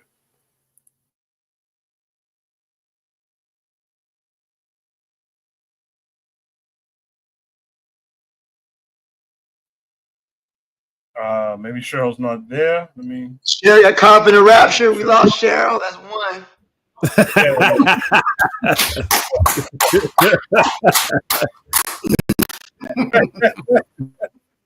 Caught up in the damn rapture. Anyway, man. Kofi, I know Kofi is here. Kofi, what's it? I got nothing to say. It's pretty much just egg on their face. You know how many times they claim over the past 20 years or so that I've been paying attention, saying that the end is coming, the rapture is coming, and it never happens. And these people go right back to church and be like, well, see, what happened was.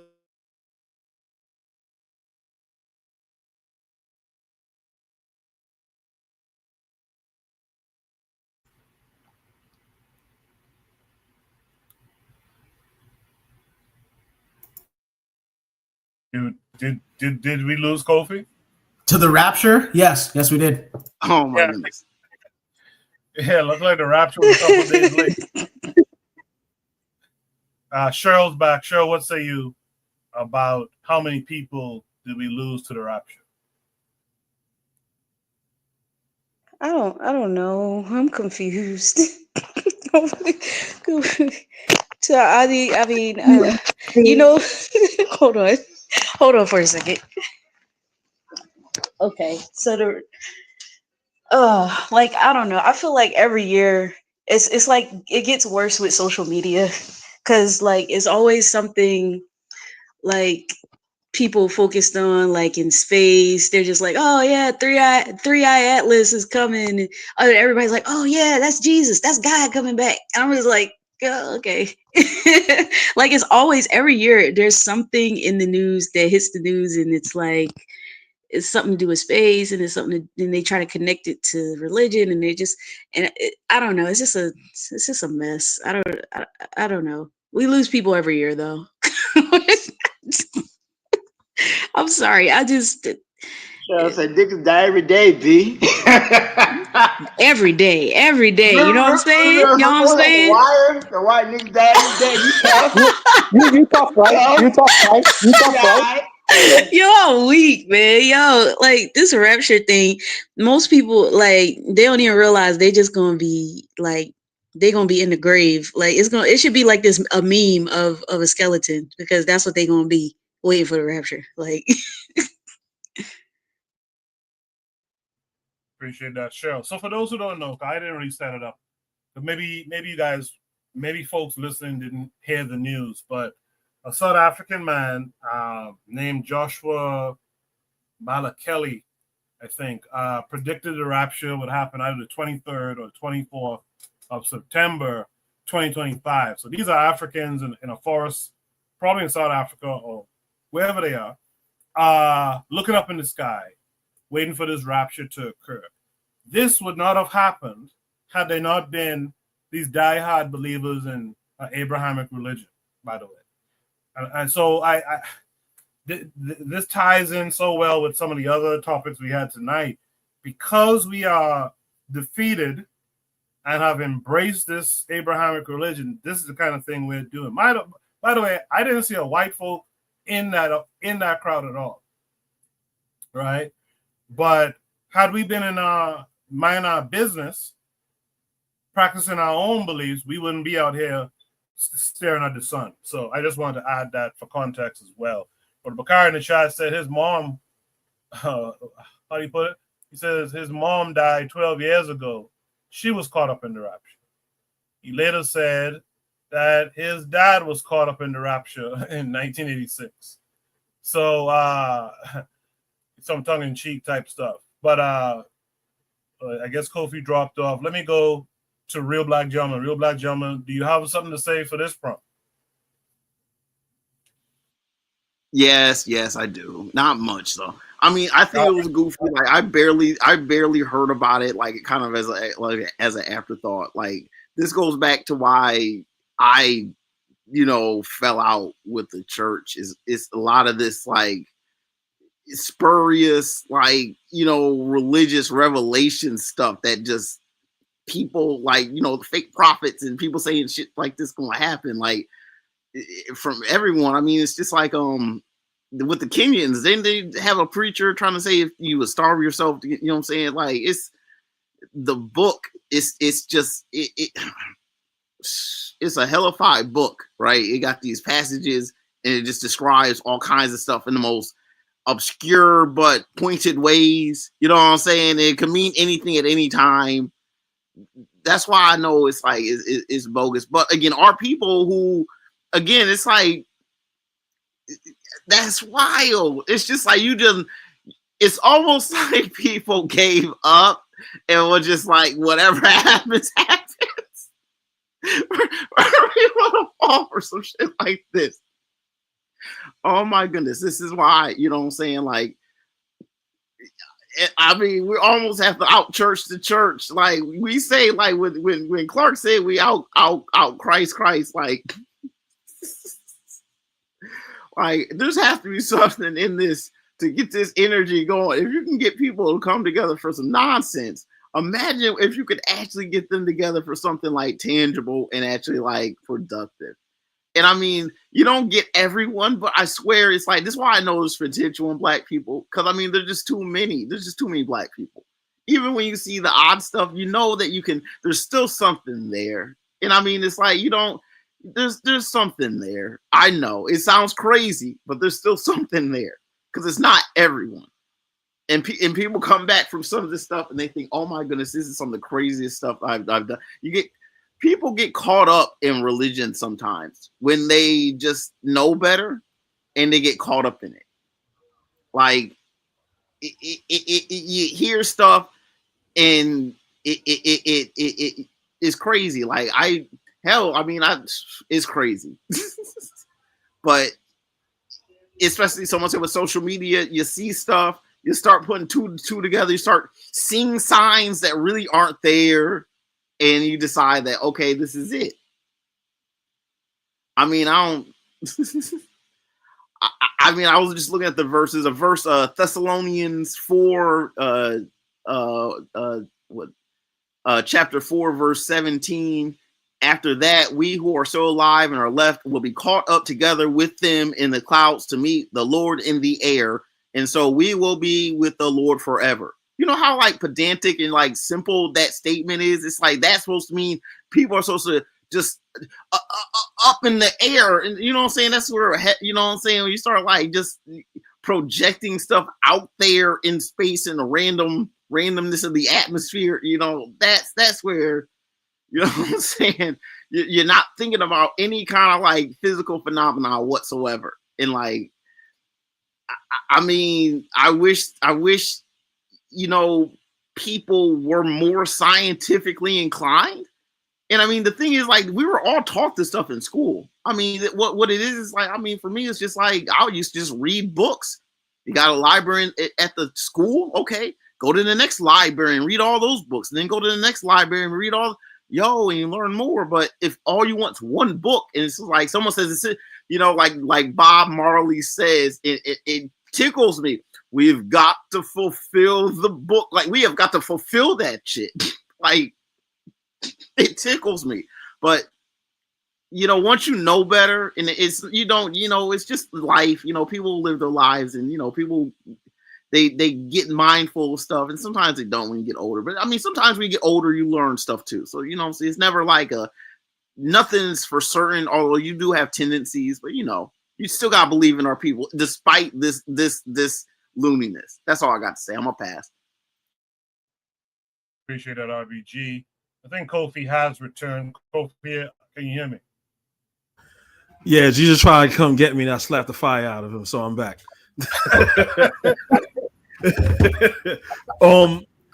As I was saying before I was really interrupted. No, I just find this to be very funny and sad. And I mean, they say Jesus is probably black because it's been 2,000 years and counting. He didn't come back yet. So I don't know what to say. It's just very shows that this is just a part of just blind faith. And the thing about faith, the thing about being a Christian is so easy. And even when I was going through my change and my evolution, questioning it, I was jealous of other religions because I'm like, look, all I got to do is believe that the Lord Jesus Christ is my savior and that he died for me on my sins. And that's all I got to do. That's it. You know what I'm saying? I pretend to faint and whatever, let the spirit go through me and that's it. But you have other religions, they have rites of passage. So Jewish people, they have rites of passage to be a man. They have all these religions and all these, not all these religions, all these rituals that they do. And Christianity there's nothing there. You just believe and that's it. You know what I'm saying? And then I felt like I got this when I was a Christian. I've been born again like 3-4 times.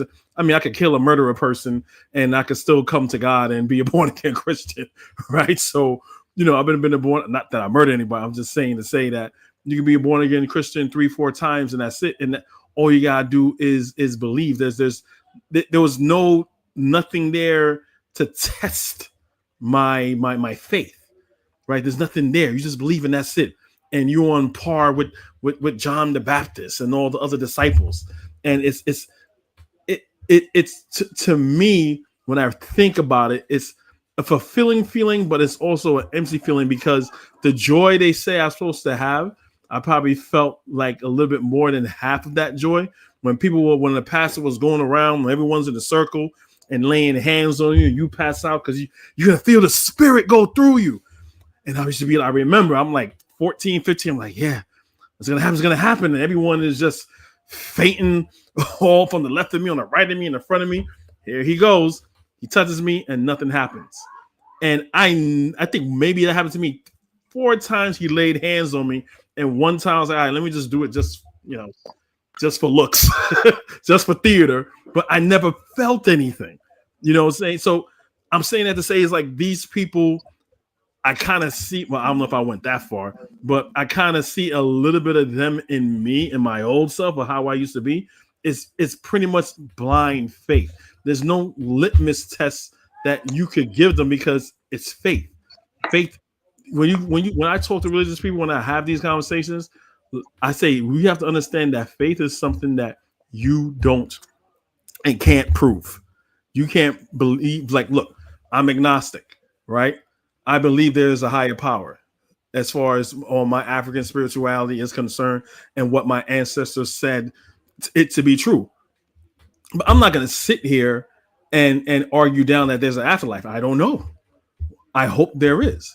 But with Christians, they'll fight you tooth and nail on something that they don't know because they believe and they have faith. And I always tell people, if you know something, you would tell me. You know, if I say, hey, do you know where you live? You don't go, well, I believe I live in the United States, in the state of New York. No, you're not going to do that. You're going to say, I live here, blah, blah, blah, blah, blah. Not one Christian or Muslim or whoever could ever tell me that. So with these people, it's kind of like, it's funny, but it's kind of sad because I bet you most of those people right there went right back to church and didn't hold the pastor or whoever told them that this is going to happen. And they had to go to work the next day. That's it.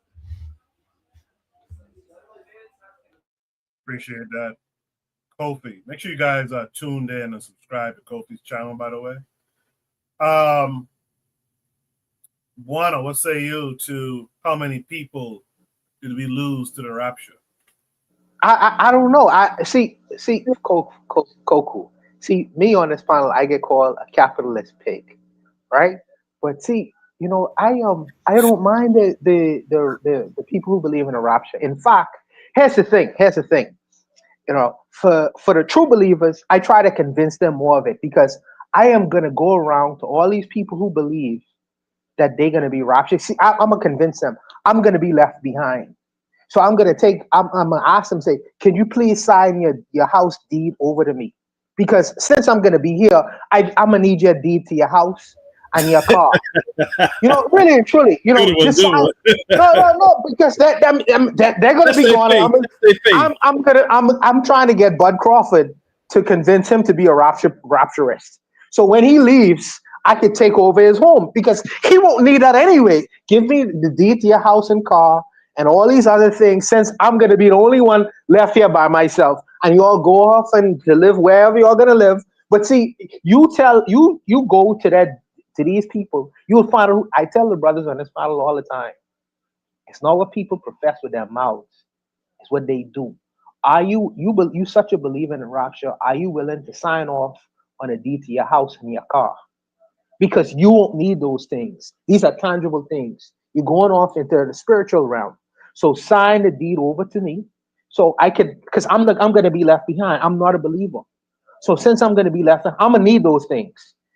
So see how many people will sign off to the deed to all these people, them land and houses and all the things they possess, if they true believers. Because there are people who convince people to sign off. I think it was a guy in a cult in Uganda where they signed off on the deeds to their houses and their cars. And eventually what happened is these Ugandan people who believe in a rapture, they put them all into a church and they burned down the church. And then the people who were the leaders of this cult disappeared. They were the ownership of all the goods and services. And I'm not that kind of capitalist. Let me just put that out there. But I'm just saying that if you are willing to go to this point, there are people who are going to be willing to take advantage of it. But I would just like to test, to measure to what extent do you really truly believe in these things. If you do, sign over the deed to your house and car. Do that for me, because you won't need these things anyways. I'll leave it there. I actually get Buana's point there. But it also reinforces how sad it is. You claim to follow this stuff, but you ain't gonna sign over the deed to your house and this, that, and the other. But yet you're out here doing this foolishness when we have our own thing we could have been doing. But in any event, let's welcome in Ike and Fire this week. Ike and Fire, how are you? Well, go on, my people. Respect to everyone. Yes, sir. Guana, respect. Let me put a twist in this, right? What's going on is a lot of us don't understand that Christianity is a weapon. You feel me? It's a weapon of white people. It's a weapon for white people to gain favor from us. It's a weapon that works against black people the most. A Christian white man with his God white have less trauma because his God is white, or he has a positive trauma because he sees his God in his own image. And he gained favor from the rest of the world who praise that God because he is closest to the picture of God, right? So we black people become white lovers, and we also become black haters. We become negligent towards our blackness. We become less valuable in our own people's eyes. You feel me? And the white man becomes more valuable. In fact, we actually, on a general level, think that white people deserve wealth and we don't. And we actually work towards the white man keeping wealth, and we work towards stopping wealth from reaching each other. We prefer white bosses and we hate black bosses. We prefer to see white people rich. We destroy black rich people. They cannot live around us. They gonna die. So because it's a weapon. It's a weapon to keep us poor. And it's a weapon to instill hatred among each other. All those people in the trees, all those people in the picture right now, in the trees, they are hateful people when they're living in their communities. They do wickedness to each other and they keep each other poor. So I wish some of them had disappeared, because they are wicked in our communities. They are psychologically wicked and silently wicked. You feel me? And they are the ones being promoted as the ones who have status and recognition, and their popularity is making them feel like, because they're a majority, they are the ones who have any sense. When they are, if you are black and you are a white lover, you ultimately stupid. You feel me? If you don't like anything black and don't want to see black people in the position of wealth and don't want to work towards black people getting wealth, then you stupid. You feel me? Because you altering your own security.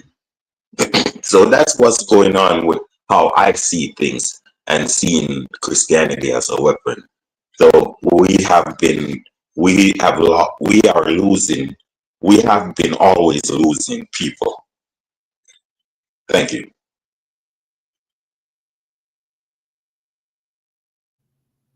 Appreciate that. I can fire. With that said, Black Seal, you've seen and heard everything everyone else had to say. What say you to all of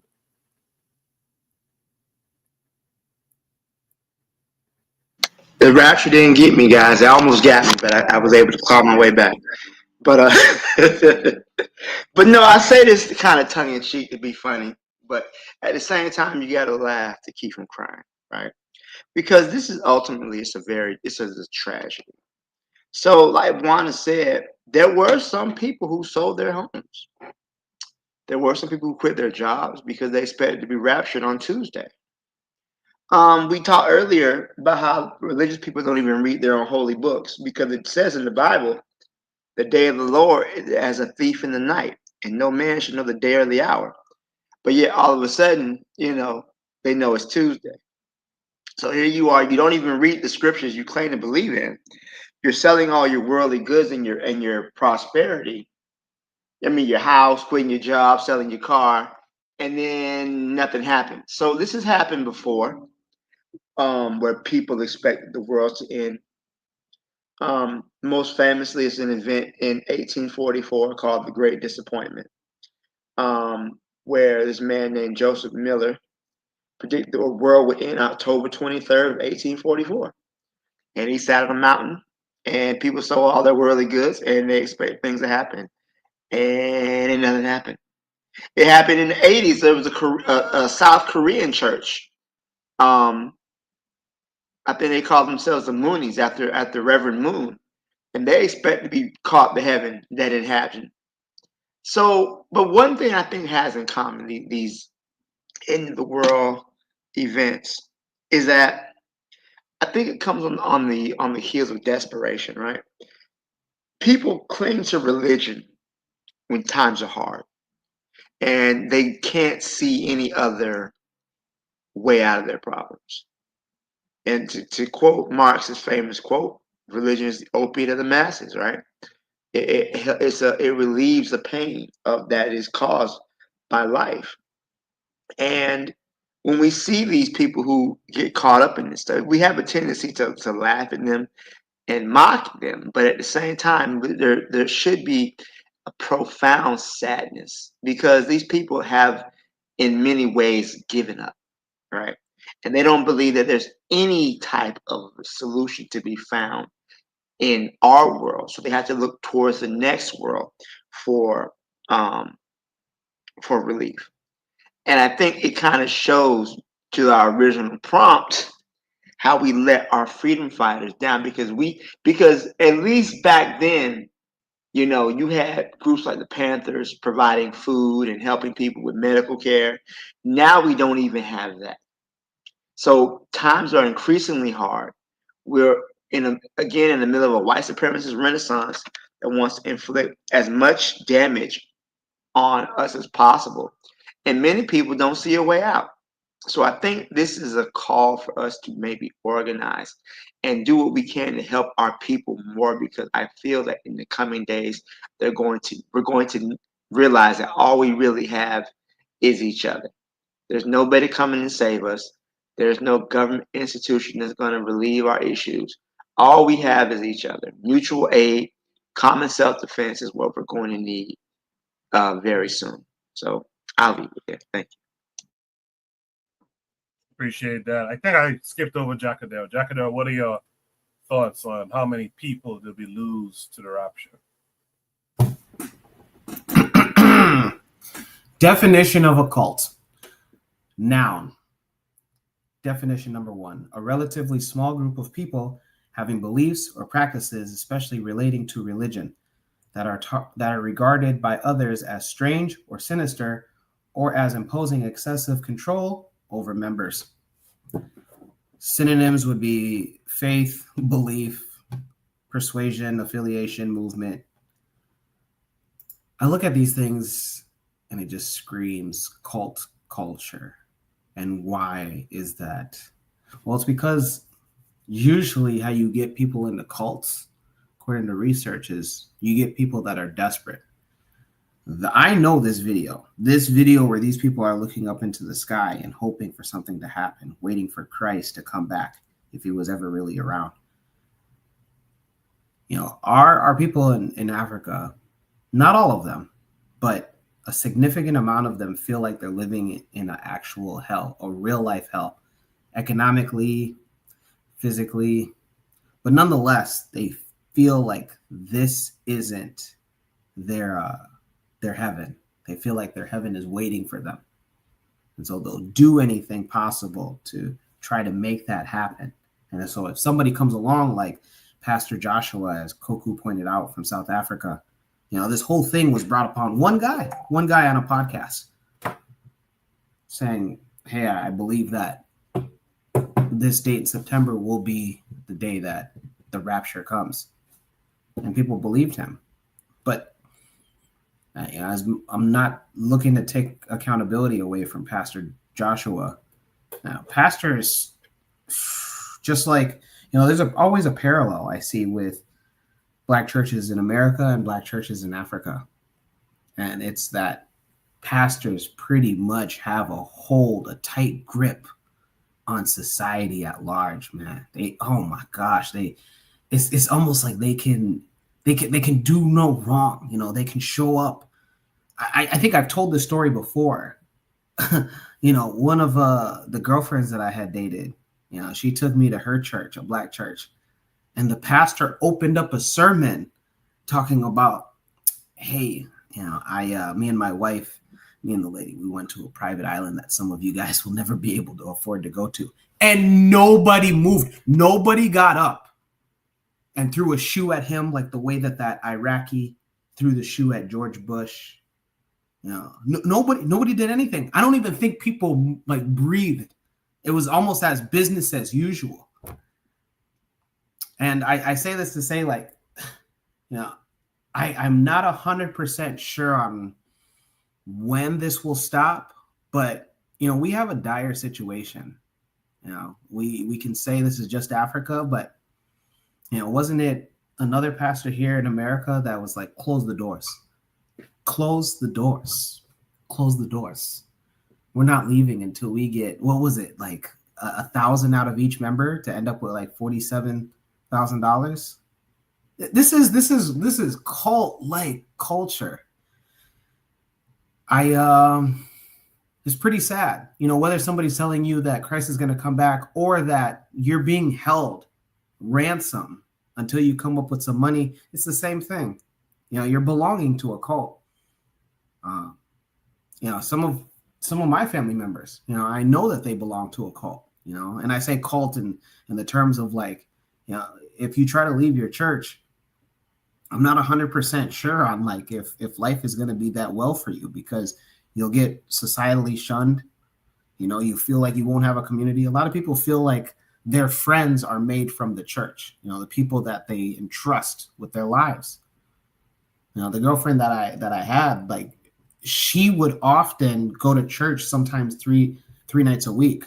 Now, I'm glad that Black Steel brought up that that comment about what did he say, coping, and he used the example of, you hit up your girl, she doesn't answer, and then you say to yourself, she's busy. Hey, my girl was going to church 3 days a week. I'm not 100% sure on like what was going on. If she cheated on me, I guess it was beyond my knowledge. Back to like the, how many people did we lose to the rapture?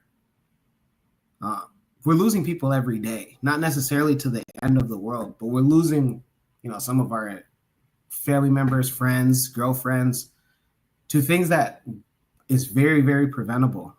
I'm not 100% sure on what it will take, but man, scamming is an age-old tactic.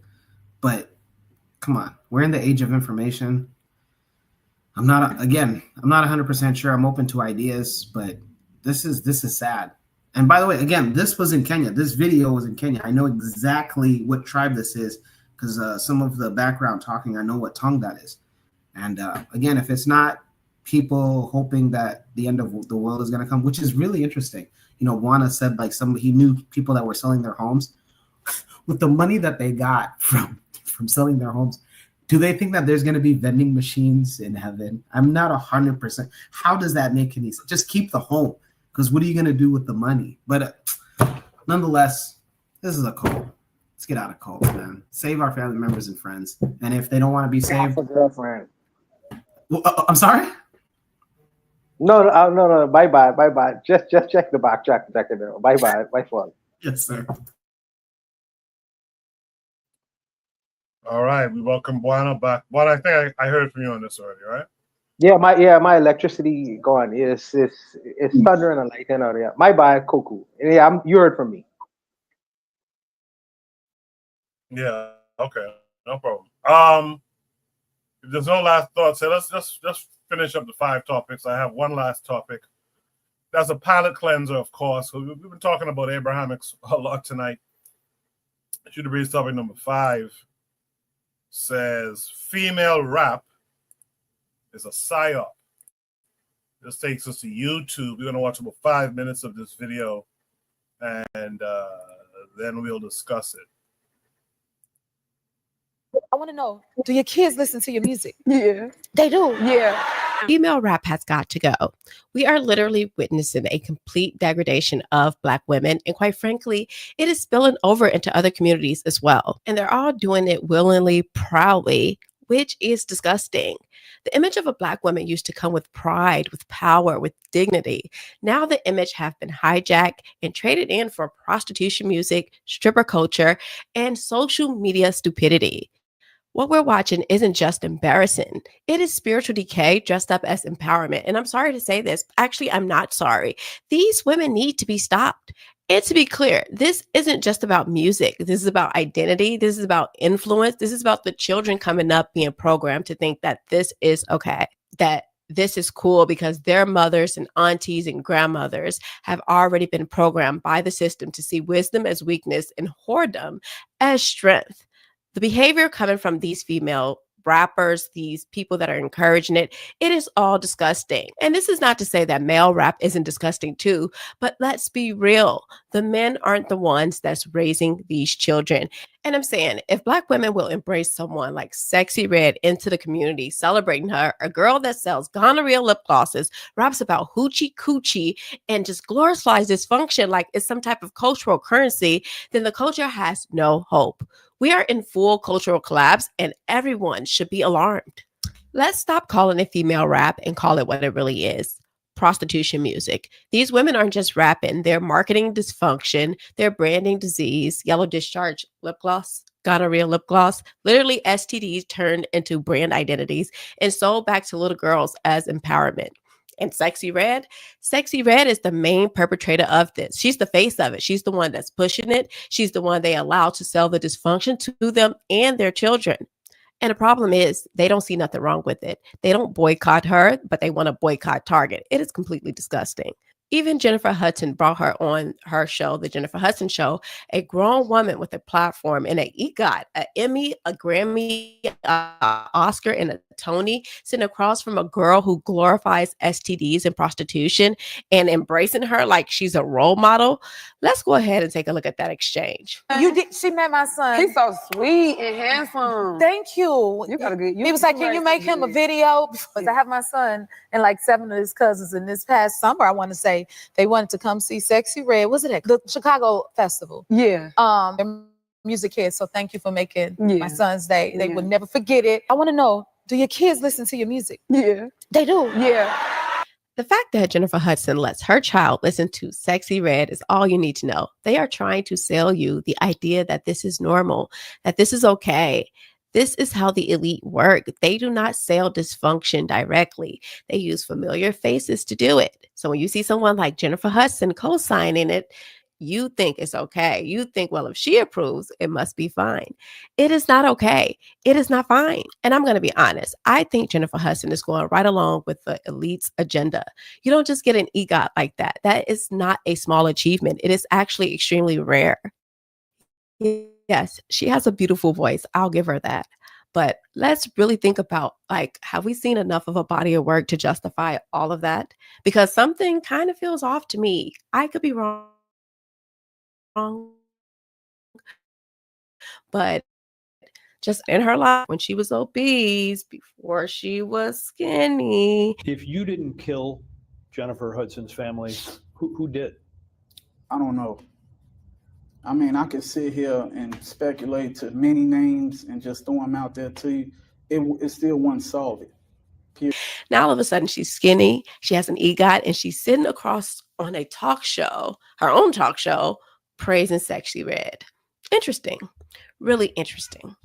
This is how you know the industry doesn't care about you. They don't care about your family. They don't care about your daughters. They only care about one thing: pushing dysfunction and protecting the puppets who do it the best. And what does the music actually teach? Be unreachable, be uncorrectable, show your body, ignore your kids, disrespect your men, and call that a win. But to be clear, the win is only for the system. The loss is ours. Everyday Americans lose because of this, not just Black people. Because while these women keep rapping about being independent and unbothered, they're dragging the image of Black femininity deeper into the gutter with every verse. And like I said, it's not just the young ones. It's the adult women, the 40-plus crowd, the aunties and the grandmas. Grandmas reposting it, mothers dancing to it, little girls have these lyrics memorized, but they cannot read a book. Amazing.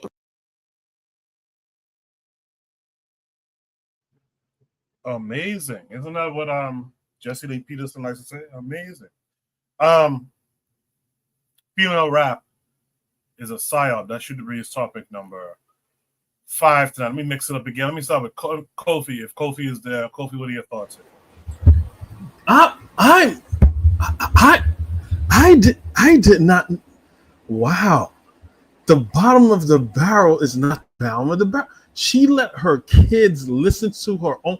For you who don't know, Sexy Red, while she was pregnant, had a song called "Fuck My Baby Daddy." So she's letting her. What? Okay, I gotta get the only thing that I liked about Sexy Red Like the only this is someone need to call ACS. Like, what the hell? The only thing, and I'm gonna move away from her because I need to spin this in a positive way. The only thing I like about Sexy Red is that she's a brown-skinned, dark-skinned woman that is calling herself sexy. I like that outlook of Black beauty being presented, but not in that way. So moving on. It is a psyop, and we have to hold this. Goes to accountability, Black accountability.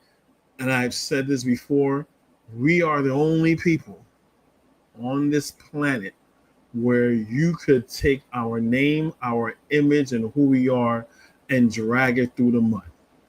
And everyone will just say, and your same Black people say, oh, it's just entertainment. What's the big deal? It's just a song. You know what I'm saying? Like, if I'm a big Chris Rock fan. Chris Rock, he had a stand-up one time.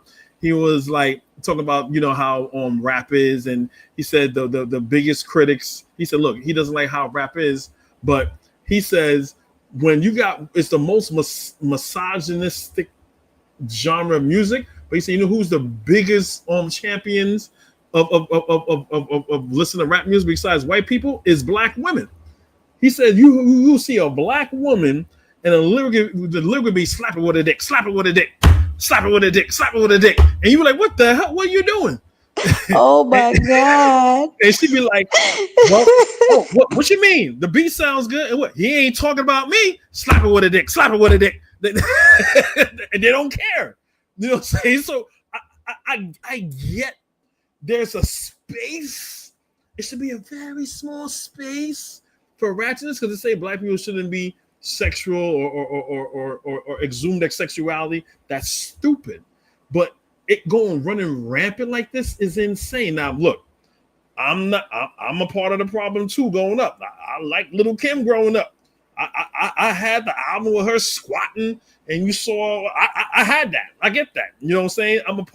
I'm a little bit part of the problem too. But at the same time, at least I'm not gonna say, well, you know what, this is a representative of what hip hop is. What a representative hip hop is when I was growing up is Queen Latifah, Moni Love, Sister Soldier, MC Light, Nikki D, The Real Roxanne, even Salt and Pepper. You know what I'm saying? You could, just like Chris Rock said in his stand-up, you could at least dissect the meaning of the positive meaning in the lyrics. But Chris Rock said, I know I'm still material, but I can't dissect and defend. I got different holes and different area codes. I can't defend that. I can't defend that. You know what I'm saying? And again, it all comes back to, again, it goes back to Black people is not a monolith, but at least can we agree to have some fucking form of self-respect? And what it is, I'm confident in saying that most Black people, young adults, would not want to do something like that, but they're always going to find a person that Sexy Red is a trash lyricist. It's not like, you know what? She got the gift of gab. You know what I'm saying? Her metaphors be killing it. Fuck my baby daddy. Fuck my baby daddy. Pop that coochie booty meat. No, that's just her saying shit. There's no lyrical genius or real MC content in that. So what it is a psyop. They're just marketing Black dysfunction. We already know that white people already have a preconceived notion that Black women and Black people are hypersexualized, right? All this does is feed into that. And I'm very shocked and appalled out of all the people that were platformed this to be Jennifer Hudson and saying that her son, like, this is so goddamn sad. Like, I don't know. I'm shocked. I'm gonna leave it to somebody. I'm just very shocked and disgusted right now. That's it. I'm done. I feel you on that, Kofi. Thanks for that. By the way, the problem I have with Sexy Red's name is she could have been Sexy Black.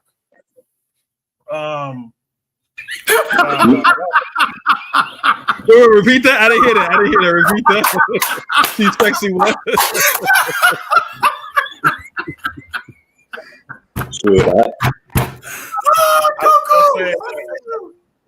Her name could have been Sexy Black, you know, as opposed to True, Sexy true. Red. I True. don't even know You can put me in. You can put me in.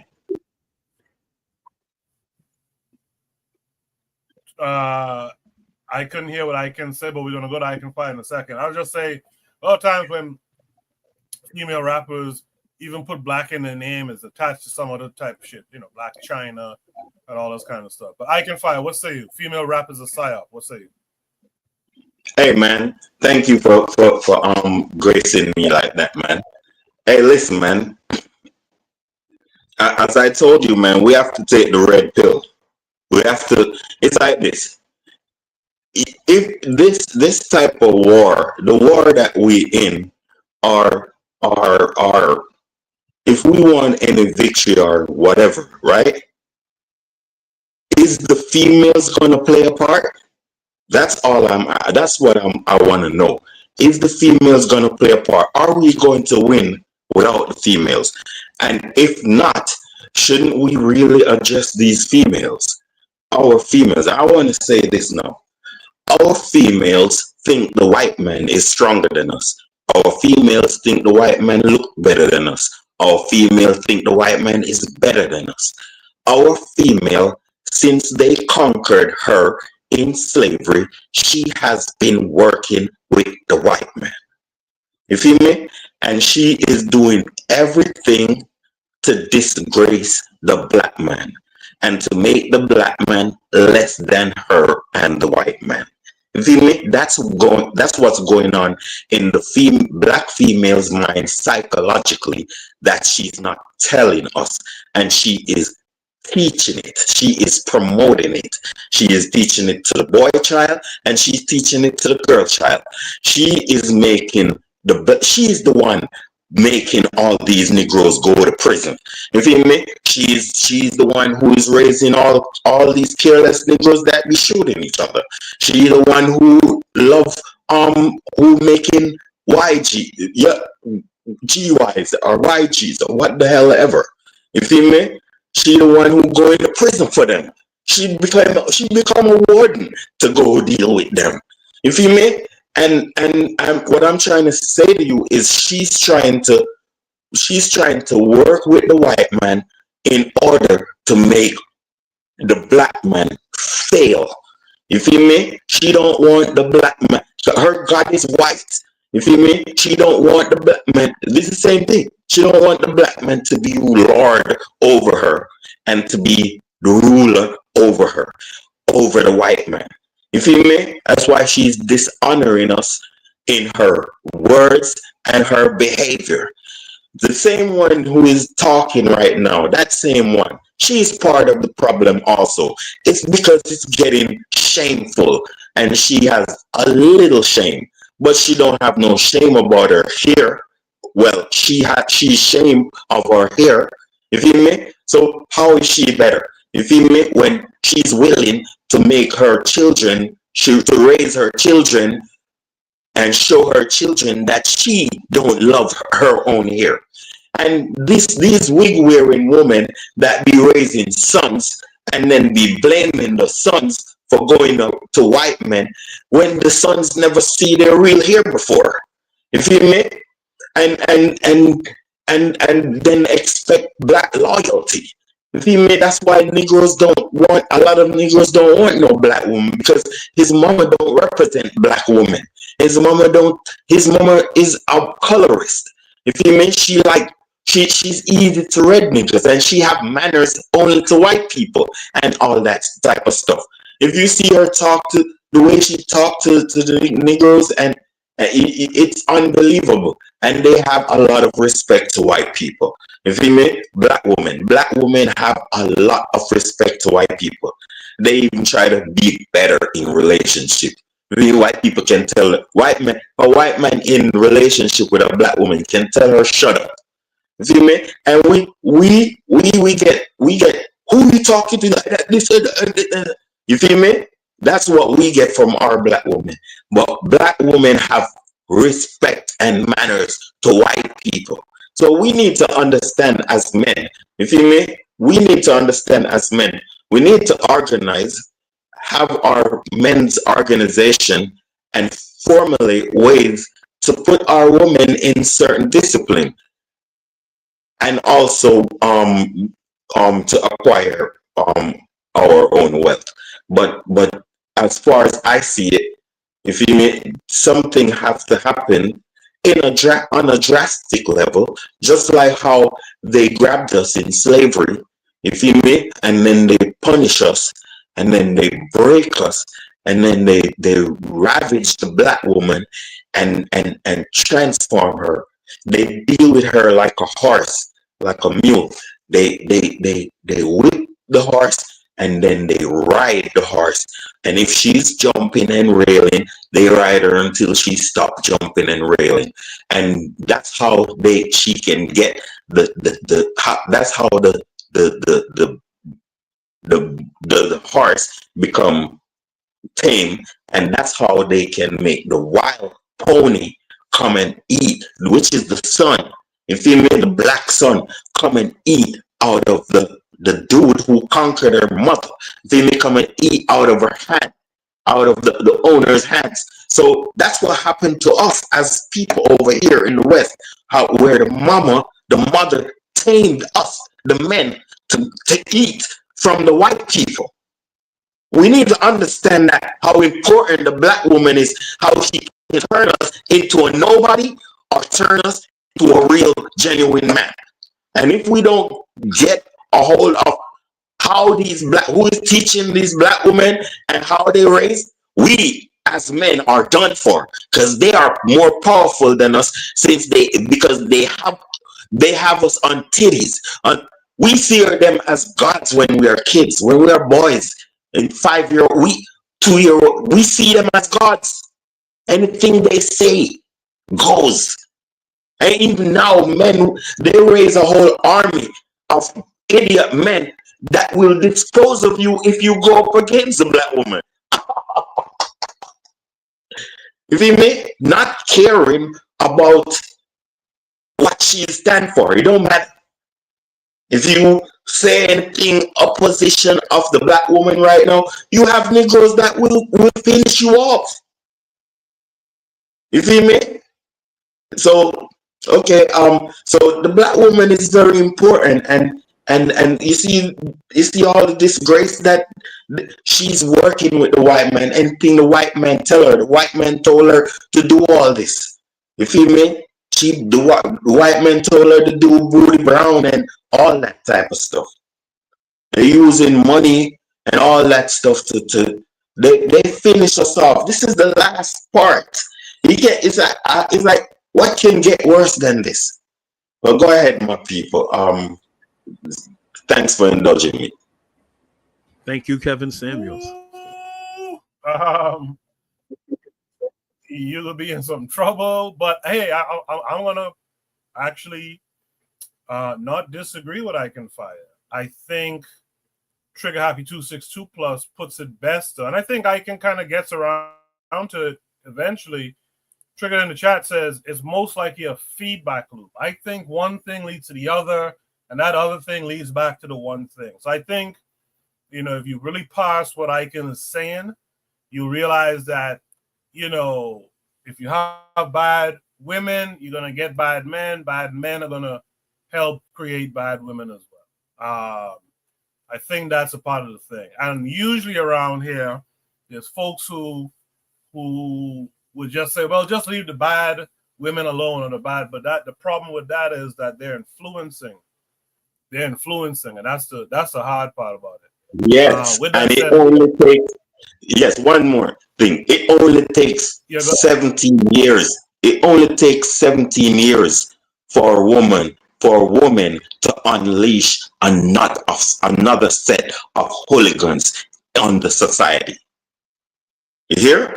17 years. That's all it takes. You feel me? And every step. Sorry, please, 1 more second, sir. If things don't change, that's how things revolve. Every 17 years, another set of hooligans. So look at when we was 17. We had a lot of bullies and gangsters and what the fuck, what the hell ever. They're not the same ones who is doing this. They're all people like me now, right? But you have 17-year-olds destroying the goddamn neighborhood right now. What's doing that? It's the woman. You feel me? Where are they now in your program? You have I see a lady, but if women was interested in real black consciousness and Pan-Africanism, there would be 7,000 people on your panel right now. Like how Tariq Nasheed have 7,000 people on his panel creating mischief. You understand? You see? All right, sorry. Yeah, no problem, no problem. With that said, man, let me hear from Real Black Gentleman. RBG would say it.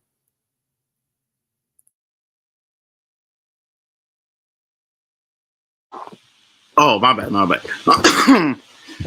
Well, I mean, a lot of it's all about, you know, who's paying, who's distributing, whose microphone it is. I mean, the psyop, man,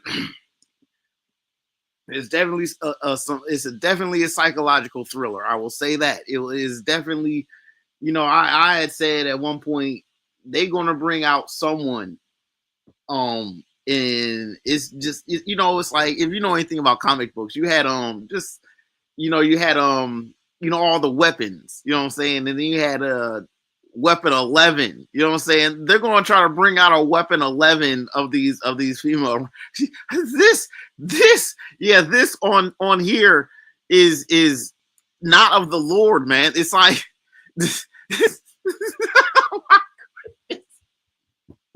that's different. That's different. And you know what I'm saying? It's about portrayal. It's about some sense of modesty and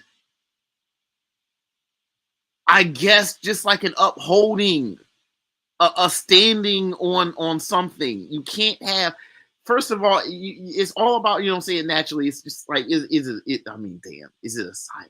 Oh my goodness. Like the way the female rappers, they rap like they're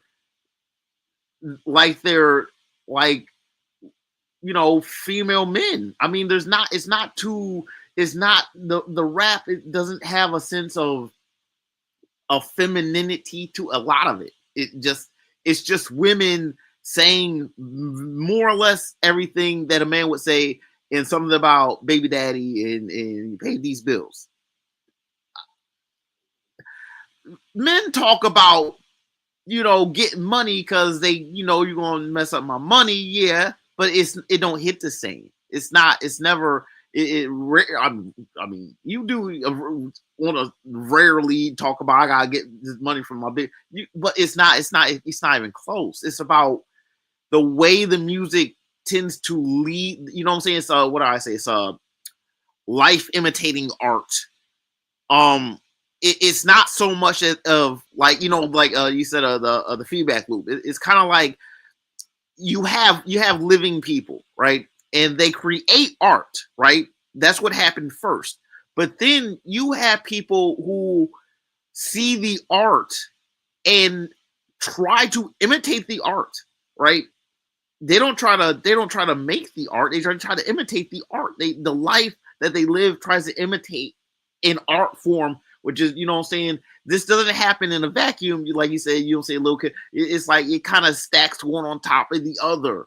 You know what I'm saying? It's like it just, you have it's like you have Remy Ma, you have Nicki Minaj, you have, was it Cardi B, then you had Meg Thee Stallion, then you have, you know, it's just like a gorilla, then you have, there's a Doechii. They kind of just stack, and then you just just stacks right on top. It doesn't happen in a vacuum, and it's just like there's a trend towards it. Otherwise, it wouldn't. You have people who recognize people who have a draw towards it. So if they have the means to captivate an audience, well, we'll kind of cultivate these artists and kind of put them out there, And you see what I'm saying? It's not a natural thing. In a lot of cases, a lot of these women are not dumb. Meg is, she's going to college. She's not a dummy. She knows about, the lyrics and like how, how you can say things and influence people. I know she's not a dummy. It's just that you can be too clever by half sometimes. You can be so narrow-minded in your actions that you really aren't seeing how ultimately it tears apart. It just tears apart social fabric. You don't want too much of a, you don't want men to be independent. Let alone an independent woman. Trust me, we gotta have men working with each other. Like, men need to work with each other. You can't have too much now you gotta be able to work by yourself to some degree. You gotta hold your own, you know what I'm saying, to some degree, but no man's an island. It's better to work with each other. Many hands make light work. But with women, the idea, you know what I'm saying, you don't want these bullheaded women, and it doesn't help to nurture any kind of relationship between man and woman, and any kind of like, you can't synergize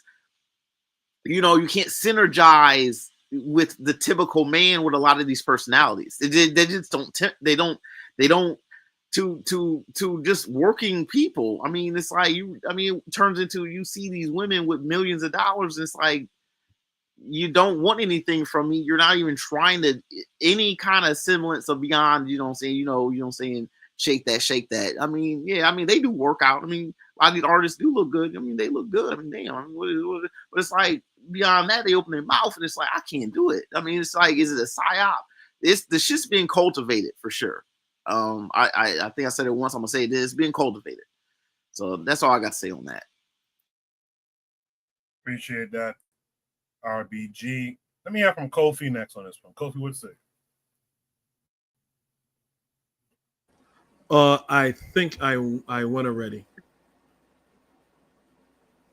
Oh, you did. My bad. I'm fucking up. No problem. My bad. With that said, let's go to Black Steel. I hope I didn't go to Black Steel already. I'm not against rap.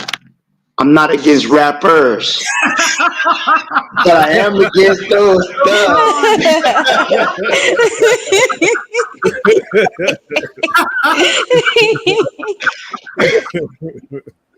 But seriously though, we've always had raunchy, degenerate music, right? Millie Jackson was a thing, but it was understood that music was for adults, not for children, right? There were some things that the kids were kept away from. You couldn't put on a Rudy Ray Moore, you couldn't put on a Rudy Ray Moore album around the kids. You had to wait for them to go to bed first. And I think that's where we're losing the plot, right? Having obscene music isn't so much the issue, because obscene music has always existed. But the issue is having obscene music and playing it around the children. All right, that's the problem. I don't really dislike Sexy Red. I don't feel like female rap is a psyop any more than the rap ran by men is. Rap. Well, this is Mr. Fuck Them Kids, by the way. I just want to remind you. This is, but I'm gonna say this real quick. I'm not trying to be funny. I will say this. My thoughts on this are that I believe that the music represents. The music it's not the cause, it's the effect. It's an effect, right? It's an effect of being Black in America, and they're speaking to some of the issues. Now, rap music, hip hop music has been fully and thoroughly compromised, right? Rap, a long time ago, any positive effect that rap had has been drowned out in the media system, in between the radio and the concerts. Black people no longer own hip hop music. It's been about 20 years since we own hip hop, right? But that's every musical genre that Black people have created, from jazz to blues to disco to ragtime, all that stuff. When we create it, white people swoop in and then they make it more palatable to their people, right? So this agenda of pushing this type of music with this type of content, there is a thought process behind it. It is not a Black person's thought process. Not to say that Black, again, they should be saying that. There's always been raunchy music, but it usually was just kept between the adults. I have a problem with, Jennifer Hudson talking about she let her son listen to that. I'm sorry, what? You let your son listen to Sexy Red? I don't know how old her son is. He's 16, 17. Okay, whatever. But if he's like 5 and 6, then that's just, that's just beyond the pale. But I just think it just speaks to a larger issue of the music industry, and it has been weaponized against Black people in every negative aspect of society. Who was the one rapper who said that when his album comes out, the murder rate is going to go up? How is that a good thing? How is your album released and people kill each other? There was a video at a NBA YoungBoy concert, and these kids are just beating up on people in the stand like it's like a mosh pit. But that's the type of lyrics that he puts out.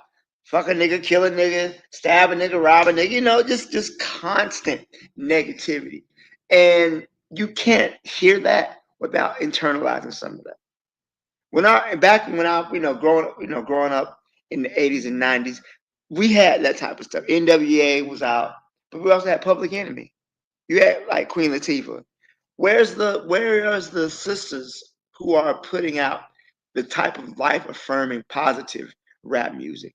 I'm not saying they don't exist, because they do, but there's no radio play from them. Even if every Black person in America listens to the album, it still wouldn't move the needle, because again, once you get above a certain money or certain amount of streams, that's all white people driving that, and white people want to hear Black degenerate music, and because we don't control or own the airwaves, the Black degenerate music is what's going to be highlighted, right? Again, Sexy Red is not a lyricist. I mean, even Lil' Kim was raunchy back in the day, but at least Lil' Kim could rap. This girl can barely talk, let alone rap. Yeah, it's just, I don't know, because to say female rap is a psyop, are you saying that male rap isn't? All rap music is a psyop. All of them are. And again, raunchy music. I'm not the modesty police, but I do feel like there's certain things that children should not be exposed to, and that's definitely one of them. So I'll stop there. Thank you. Black Seal, to your point, the truth of the matter is that they market this music to children. Sexy Red is directly marketed to children. They had Sexy Red in a high school when she first come out on some bullshit, and all the kids knew the lyrics and stuff like that. So the music in general, the degenerate music is marketed to children, but specifically her whole look, she's colorful and all that shit. The whole thing is just marketed to children.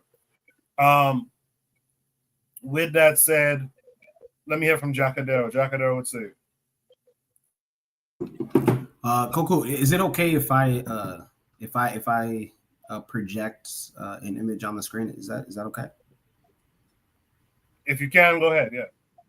All right. So this, guys, so we talk about who. All right. The girl in the video talked about is female rap a psyop, and how the music from female rap majority is this. I think it's called sex harlot rap. Pretty much, of course, debauchery, but promiscuity, and then also just not respecting any authority, let alone male authority, just no authority whatsoever. Yeah. These days, we're not listening to music from legacy media, radio, MTV, etc. We're listening from streaming platforms. This is the team from one of the more popular, if not the populous streaming platform. This is who allows Sexy Red to go on and on and on and on and on. Look at these individuals. There's only one. Look who's in the middle. Look who's in the middle. It's just one guy. And who's to say what kind of brain this guy has? You think this guy's looking out for your guys' little black boys and little black girls? You think this guy is? No, absolutely not. No. The rest of these guys, they don't care. They're about profit. You know? This guy's probably a Jew right here, 100%. She's probably a Jew. Guarantee this guy's. Ooh, you said the J word? Shit, let's get into it. Why not? You know, this Charlie Kirk said worse, so we gonna roll with it, right? An eye for an eye or a neck for a neck. But you know, these are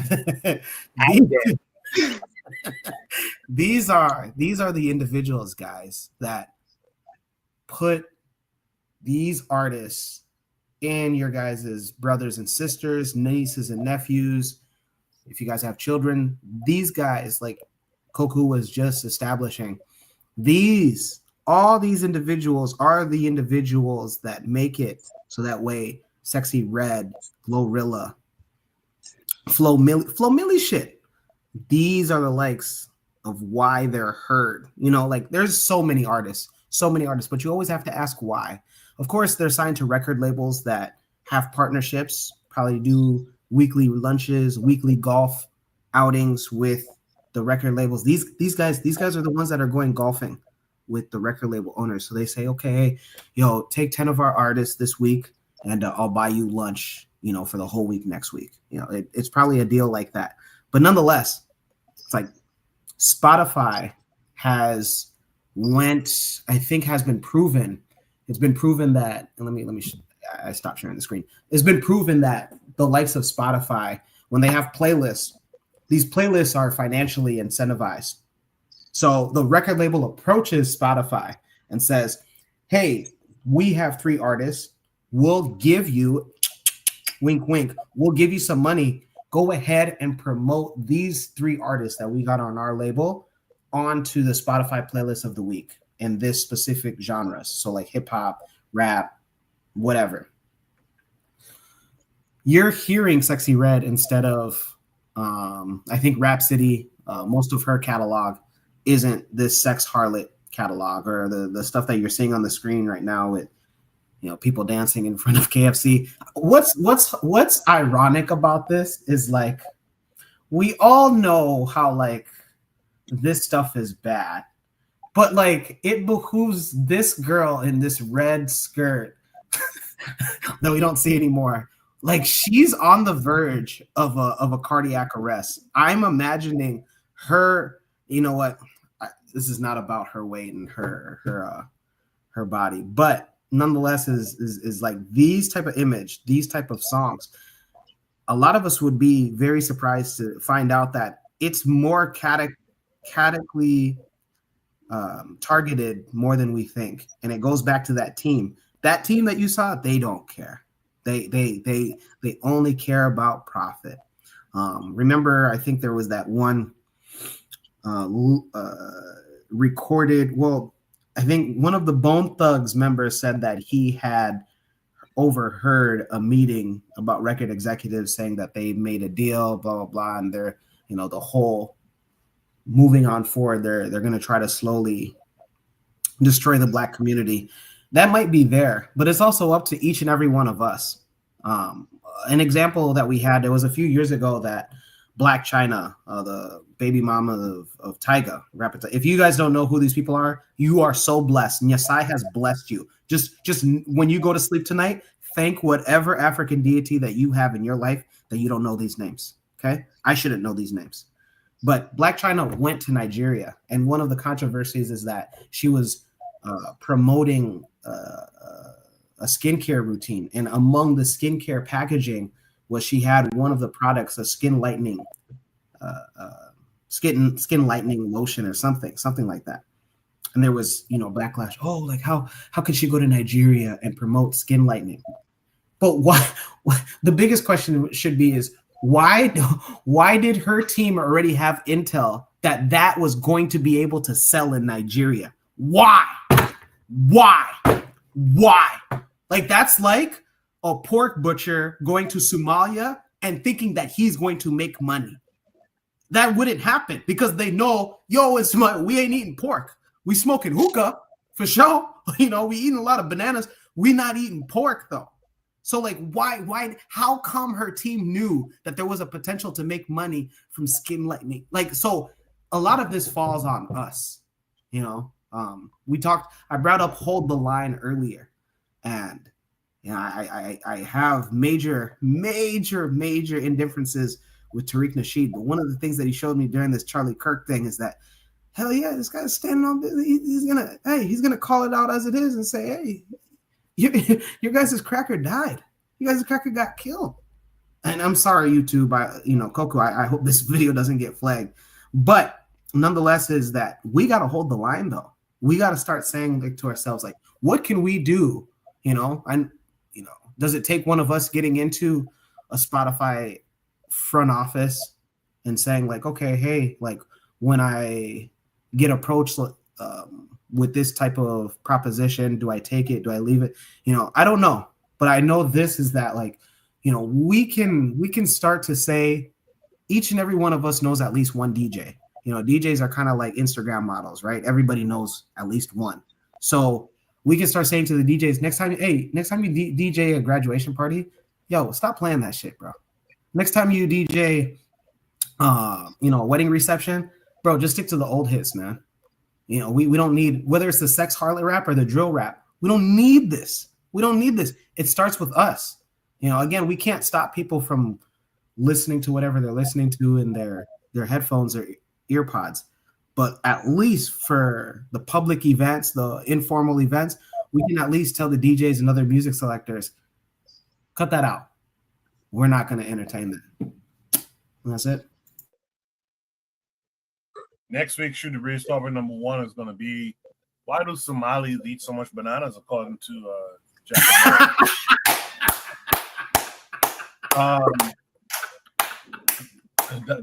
That was an odd piece of information tonight, but okay.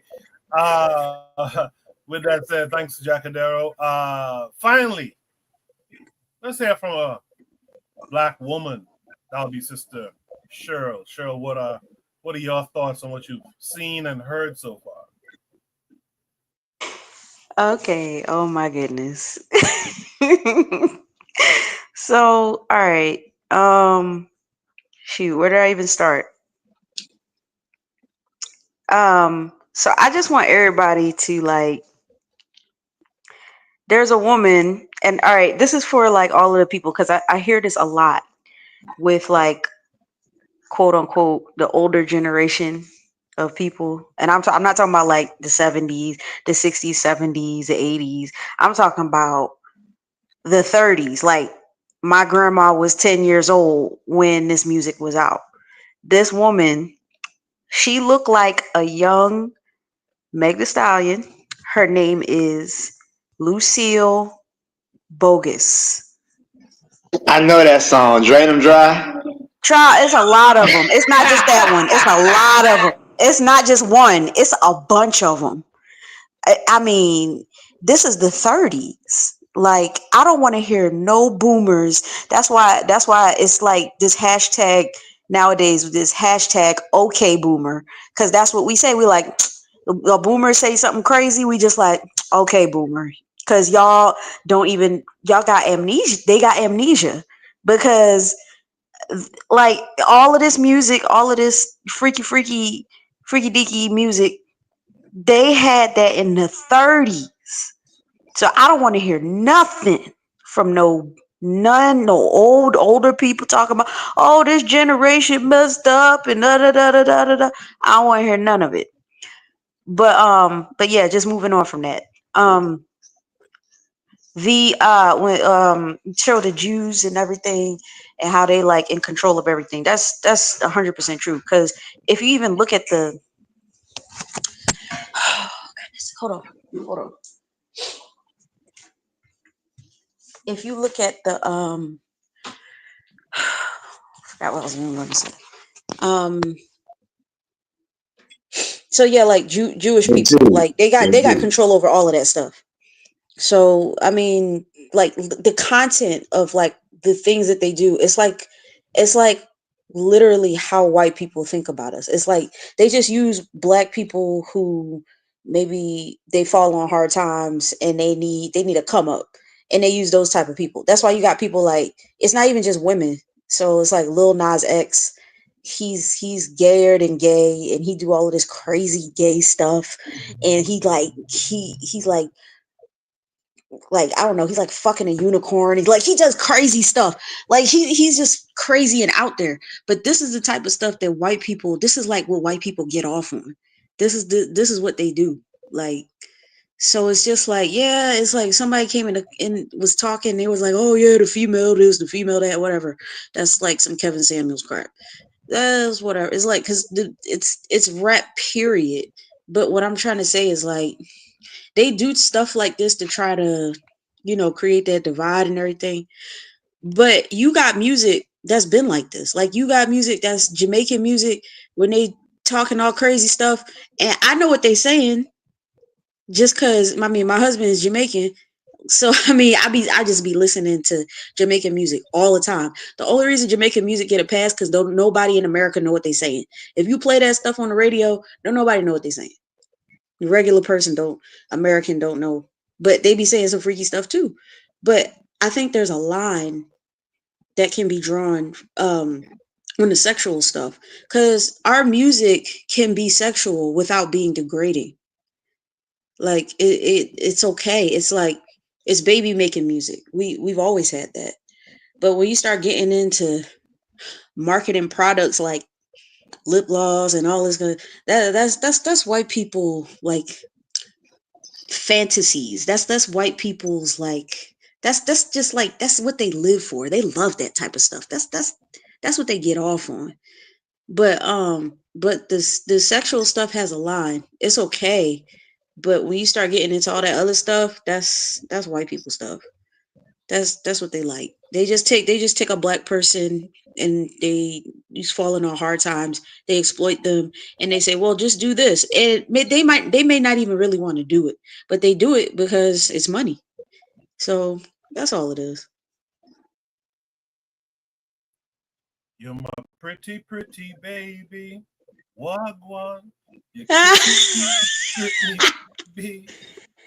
Yeah, because Koku, I want to put this in a Caribbean context, because my African American brothers and sisters did it in a American context. So if you all allow me, I'll put this in the Caribbean context. And the first thing I'd have to ask is, what is considered as women's empowerment? I am confused. I completely confused. Because in the Caribbean, I grew up listening to people like Marcia Griffith. Marcia Griffith, I don't know if my American people know the electric slide, you all know the electric slide and all that kind of things. And we used to listen to Sister Nancy and Rita Marley. That was our ideal of women's empowerment back in the day. Okay? And then in the 90s, you had this feminist kind of idea that came around when you started listening to people like Tanya Stevens, when you started listening to people like Lady Saw. They had a different kind of message to females, very different kind of message. And Patra, these kind of images that you see, I remember these things. And then you had a split. You had the people like Queen Africa, who was still singing kind of very music that was very similar to Marcia Griffiths them back in the 70s, just a little different. And then you had Kofi, this lady right now, this young girl right now is Coffee, they call her Coffee. I watch her in the video. Hold on, Icon Fire, because I know you can go. But you had her siding up next to this other woman. It looked very strange. Very strange. So I am asking for the what is women empowerment? What is women advancement? Because if you're taking us to a thing would look like almost like a lesbian kind of thing, that's strange to me, because that's not really where we're supposed to be going.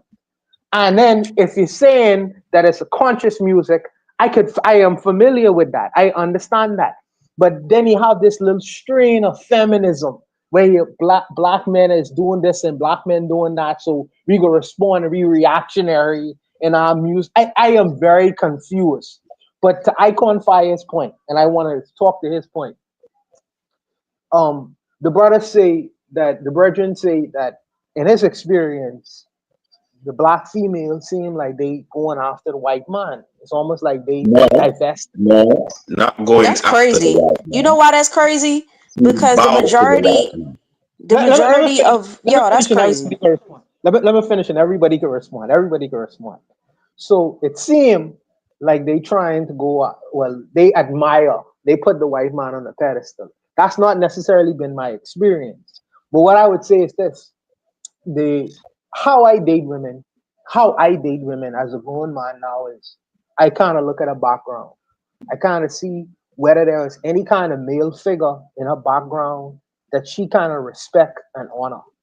And I date women off of that because I recognize that if you going through generations without ever seeing or witnessing how men supposed to properly function in a relationship, I will never be respected. Never, because I consider myself as a man and I function as a man in my relationship. And a woman who has never experienced that or had experience of that, she don't know what I am. I am an oddity to her. You know, I am strange to her. So I try to find female relationships where they had at least had a dad or some brother or some male figure to say, I like him, I respect him, I understand how they function. So if I love a man like myself, I could understand how they function in a relationship to me. So that's how I flow and function. I don't kind of date, and maybe that's prejudicial, but I don't date women who really never see a man in their foundational experience, if you understand what I'm saying. But I'll let everyone else go. I'm done. Oh, can I say something? Yes, sir. Yeah.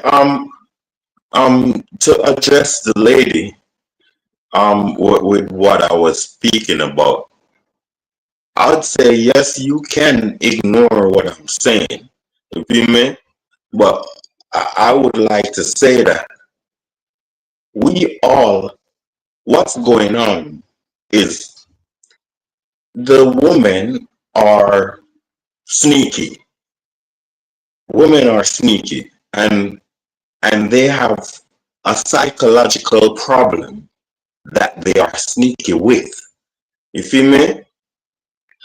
And it plays out in their action, not their words. You feel me? For the most part. Some of them will deliberately tell you, but most black women have this psychological problem that they don't tell people.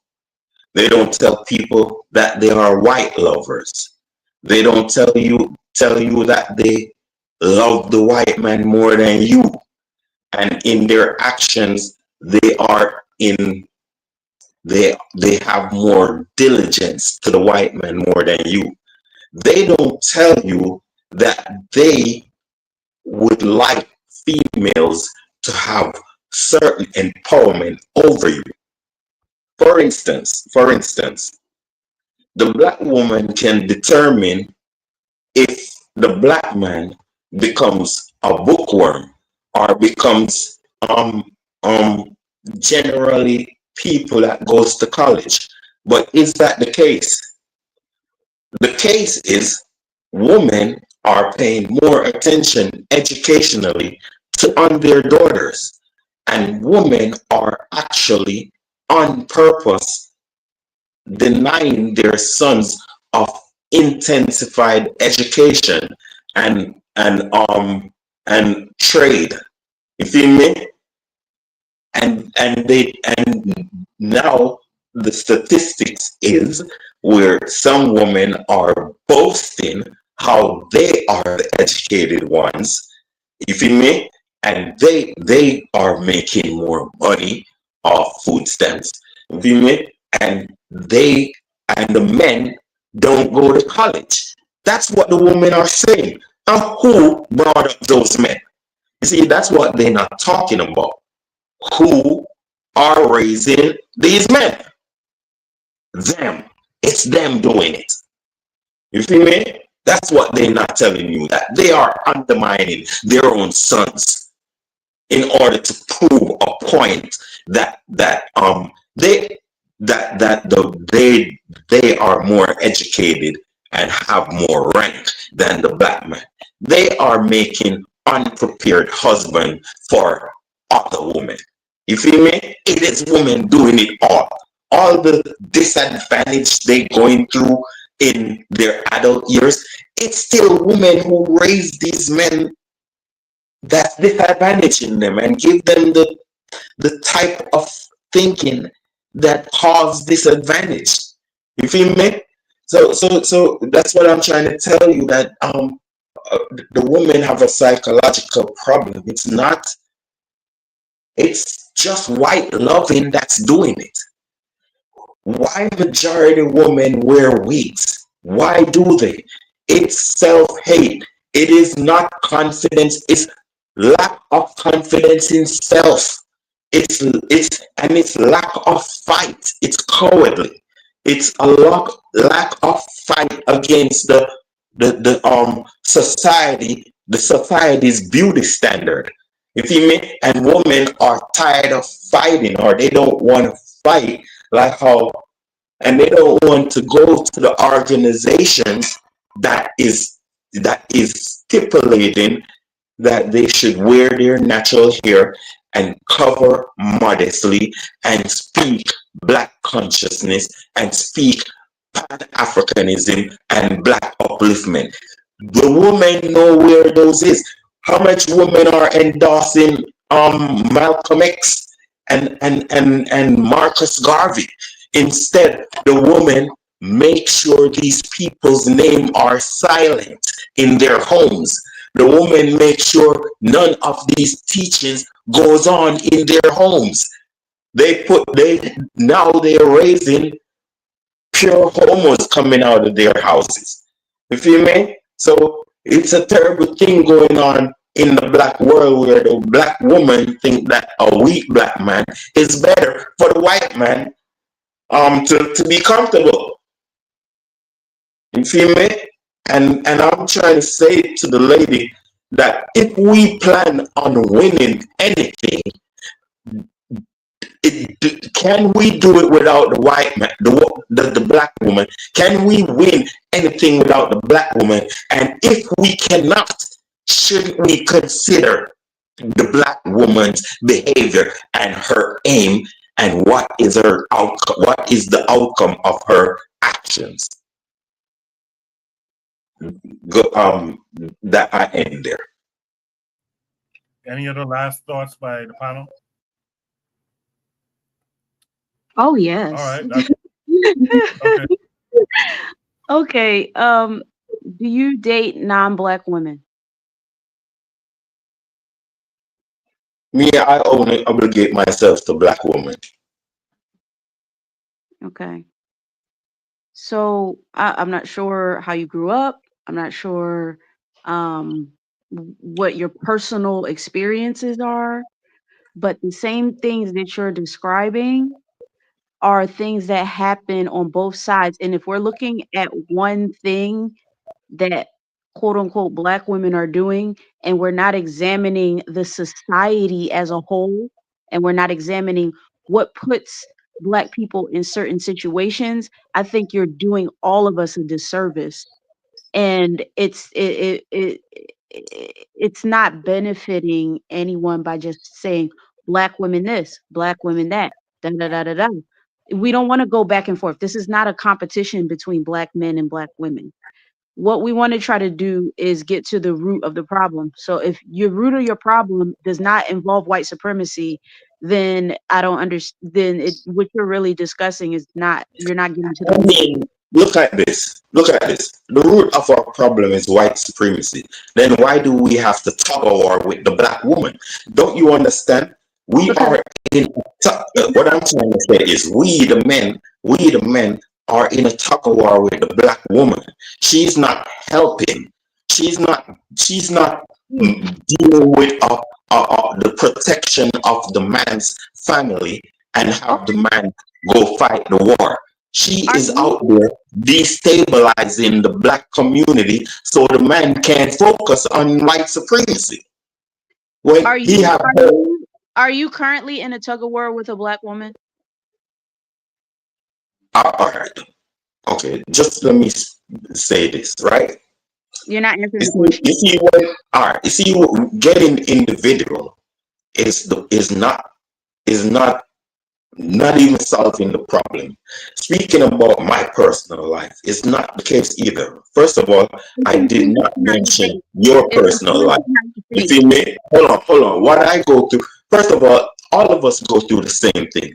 And there are many examples of what I'm saying, right around all of them, us, for black people when it comes to black women. Black woman is a monolith. If you mean, in case anybody didn't know, if you mean, black woman is a monolith. A lot of them feel shame in going against another black woman. I don't know if they want to be friends or remain friends or whatever, but black women seem to have a problem going against the wigs, going against bad attitudes of black women, going against the what you call the rift between black men and women. You feel me? Going against the sudden independence that black women want, since our women in general want, since the man invented the flush toilet. As all of a sudden black women, every woman want independence. But before flush toilet, there was no mention of women wanting independence. You feel me? I mean, like, why do you want this independence after the city is built? That's why I'm talking. That's the thing with you women. Where were you? Where were you wanting independence when there was no city and you had the shit in the bush? Why didn't you want independence then? If you mean, that's the whole thing with you women that you don't understand. If you mean, this is a man's world. We built it for you to be comfortable. But as soon as you're comfortable, you're talking about you want an independence when you can't build a city. Okay, You feel so me? I'm So married. This is very misogynistic. And I'm dying here. I'm dying right now. This is crazy. All black women have to do is work with the black man so we can be reinforced in order for us to build cities for you and manage things that you could be comfortable, instead of you longing after the white man to make you comfortable instead of the black man. Sir, Why are you wait. generalizing all black Can I women? talk? Like, Can I talk? that's very Can I talk? short-sighted. Well, it's 90%. It's 90%. Might as well I generalize. Okay, can I talk? Can I talk for a second? So number one, I'm not sure if you're talking to me or if you're talking to all black women, but I'm married. I'm married to a black man. So you can. I think that's good. But let me just say this real quick, because it's late. We don't want to, overdo this with a back and forth. I'll just say this. Crazy. I think there's a balance to the blame game here.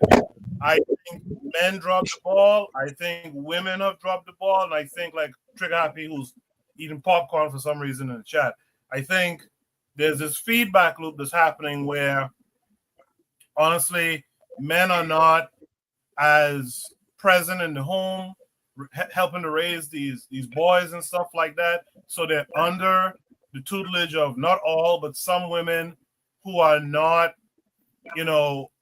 on top of the ideology of consciousness. And so we get boys who are made who are not conscious, and girls who are, and so forth and so on. I think we got to keep that in mind, that it's not one gender to blame. I think it's both of us, and it's important to root this issue in the attack by whiteness as well. But as also, we have to be honest. Us as men have dropped the ball, and I'm not gonna lie. I can probably said something earlier that is kind of true. If you try to go out there and beat the pavement and deal with some of these young fellas out here, you'll get your head sting right off. That's just a fact of the matter. And a lot of them were raised by single mothers. So the blame goes both ways. So let's not do a back and forth about men and women, but instead, let's try to offer some balanced solution to it, and we can sign this off by 1 o'clock. All right. On the next episode of Fresh and Fit. Shirley, go ahead. Next week on Kevin Samuels. It's crazy. It sounds like Kevin. It sounds like he had a bad personal experience, and I know what he's talking about. He's talking about the feminist movement, whatever. All women aren't. All women aren't on the feminist movement. Like he's talking about a very specific sector of women, and it's a, whatever. Maybe he's been done wrong. I know a lot of people have been done wrong, but but that doesn't mean you bash all Black women. I was hurt, right? I was hurt, right? Somebody hurt me. We're not here for that. We're trying to find, this platform is not about, this isn't a Kevin Samuels platform. This is a platform for Black excellence. This is a platform for finding solutions to our issues. This isn't a platform for doing all that foolishness. It's just ridiculous. All right. If we don't have any final thoughts, man, let's go to my oftentimes favorite part of the show. Let's go to the shout outs, man. This is where you get to shout out anything positive in your neck of the woods or in the Black world in general. What would you guys like to shout out? Let me start with Jacadero, because I know he has a party to get to. Jacadero, what would you like to shout out this week? Thanks, Koku. I appreciate that. Hey, give me a moment to think. Let's big shout out to Kenyan President William Ruto. He was, I'd say, the only voice that I had seen during the UN General Assembly this week, the only African voice that advocated for an African or a Caribbean seat at the UN Security Council as a permanent seat. There's never been an African, an Asian, a Latino, but just anything global South. But I'm Black, so advocating for an African nation to have a permanent seat at the UN Security Council, and he was the only one that pretty much had a majority of his speech advocating for that and saying, and pretty much giving a in politics, whenever they give you a threat, it's usually a soft threat, and saying like, what are we doing here?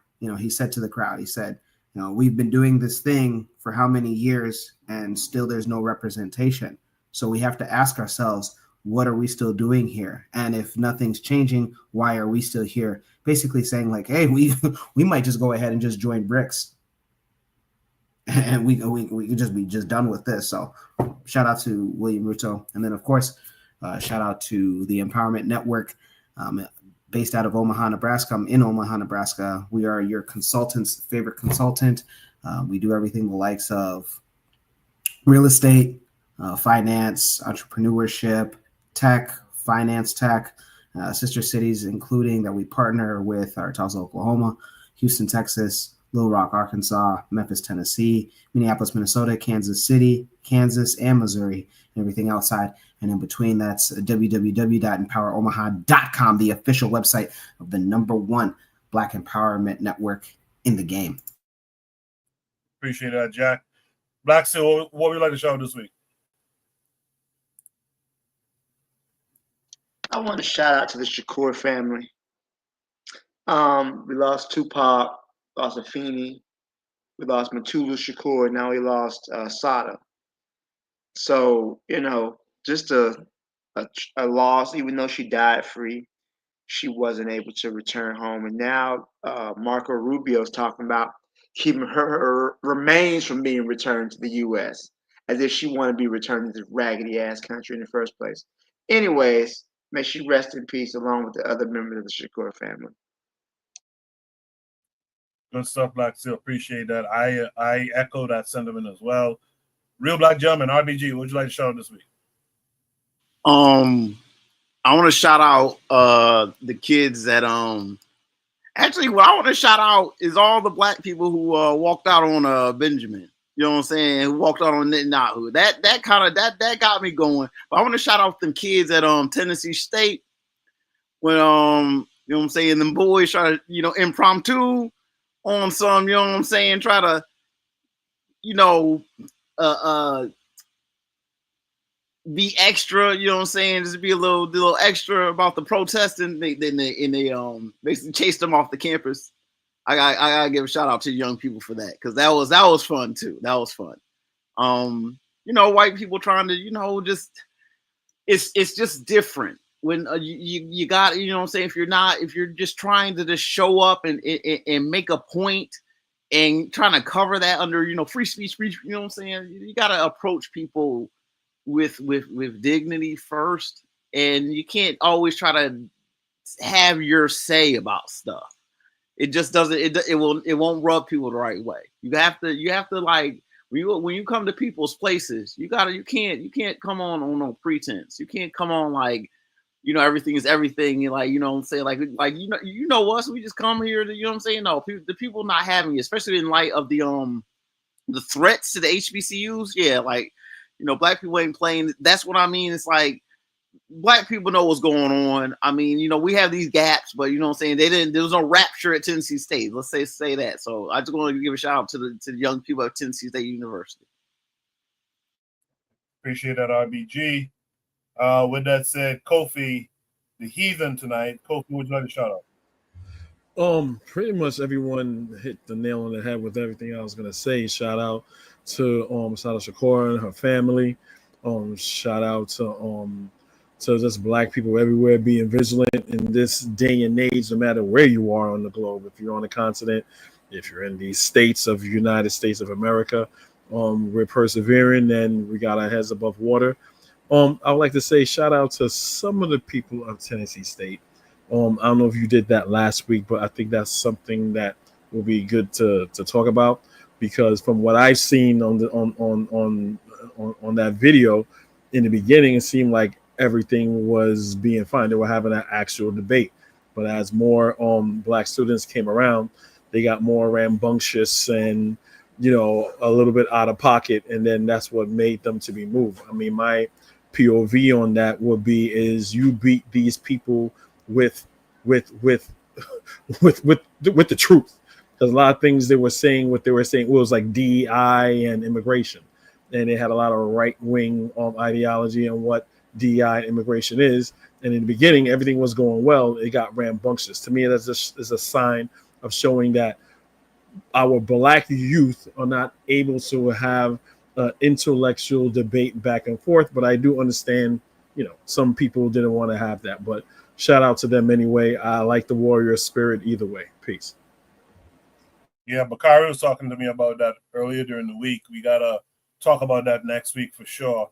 Thank you for that, Kofi. Make sure you guys are subscribed to Kofi's channel. He goes live usually once a week, and usually a very good conversation. So check him out. I Can Fly. What would you like to shout out this week?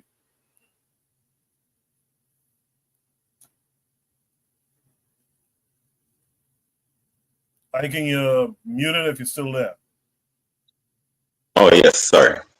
Yes, sir. Yeah, I want to say shout out to all the fallen children of abortion. Also, I want to say shout out to all the fallen soldiers that died in gang violence caused by women. And I want to say shout out to all the male and female who endorse Black consciousness and who endorse Pan-Africanism. You feel me? So, and I want to say shout out to all the people on the panel. Thank you. Thank you for that. I think you're on the Discord. If you are not, click the link in the description, join the Discord, and help some conversations going. I actually like hot takes sometimes, so you know, make sure to join the Discord if you haven't already. What's that? The Discord is like a server. It's a community that we have for the Bitter Medicine podcast where people can post shoot the breeze topics that they want to have discussed, and we also have other little commentary that goes on as well. Kofi was huge. I'm going to talk about that in a second. Kofi was huge this week and trying to stir up some conversation. So Click the link in the description that says Okay. Discord and come through. So yeah. With that said, I know Cheryl was here. I guess she dipped, but there's a icon. If you look in the private chat, you'll see the link for the Discord. Kofi just put it up. Cheryl, if you're out there, you can come back, give you a shout out. In the meantime, Buana, what would you like to shout out this week? Yes, sir. Yes, sir. So it's a few things I want to shout out. First of all, peace to the ancestor. She's with the ancestors now. Asada Shakur, bless her life and all her contributions to the Black world and all the things she contributed to the Black world. She is a real African revolutionary, point blank, and no additives needed. So shout out to her life and all her work. Shout out to Noah Lyles. Noah Lyles. I know the brothers on the panel like to watch boxing and stuff like that. And I like boxing too with Bud Crawford. Shout out to him. But I like track and field too. So so shout out to Noah Lyles in winning the 200. He'll never catch Usain Bolt. Never in his lifetime. But shout out to him for no. Shout out to him for competing. He did a good thing. Shout out to my Jamaican massive. The ladies, I mean, I don't know what they eating in Jamaica because they are killing the game. So shout out to my Jamaican sisters for carrying the torch and bringing them them gold medals back to the Caribbean, of course. So shout out to my sisters. Shout out to Noah Niles for marrying or being engaged with our Jamaican sister. I don't know why Icon Fire didn't introduce me to her before Noah Niles, but needless to say, she's a beautiful lady. And also shout out to all the brothers on the panel who contributed tonight and did give valuable contributions. I kind of was trying to teeter the line in providing that prompt because my thing is to try to create a sense of unity, because I know that on YouTube, man, it's always argument among us. It's always different kinds of arguments going on, and I try to bring us together in a way to try to at least bring a little bit of a oasis with all the differences that we have among each other. But even though we have to have difficult conversations, so I still embrace the difficult conversations we need to have. So I respect the dialogue, even though we disagree. They need to happen from time to time. But shout out to all the brothers and sisters, Shirley's and Matron, and my Bahamian sister who always listening in, and all the other ladies. Marcus Garvey's the way I know she listens as well. So shout out to all the ladies who contribute and listen from time to time, and all the brothers who equally contribute and listen from time to time. I'll just leave it there. Thank you for that, Buana. Cheryl has returned to give her shout out. Cheryl, what would you like to shout out this week? Yeah, I'll shout out Trigger Happy. He sent me a link. I think it was about Kemet versus neocolonialism. I think it was by Shakara. I'll check that out later. But it's pretty lengthy, but I will check that out. Also shout out to Shakari Richardson in the 4x4. She killed it. Shout out to Shelly and Fraser Price. She killed it. They killed it. I don't watch it. I gotta watch that. they destroyed it. It was crazy. But also shout out to Shelly Ann Fraser Price. I think she's like 18 world medals, something like that. But she's great. She didn't get this one, but she got a silver, but she's still great. But yeah. I love track and field. Appreciate that, Cheryl. I just want to shout out. One last person, Coco. One last person. Shout out to Dr. Ian Roberts. Dr. Ian Roberts is a Guyanese superintendent in Iowa, and the ICE going to arrest him.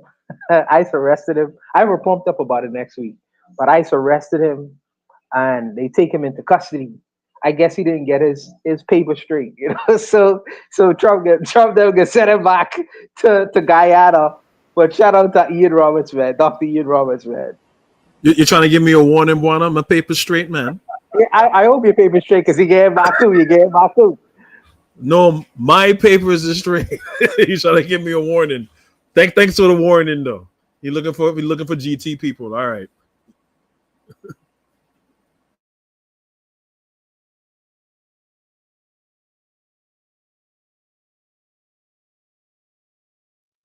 Sorry about that. My computer is kind of running slow. So I mentioned a few times tonight the Discord.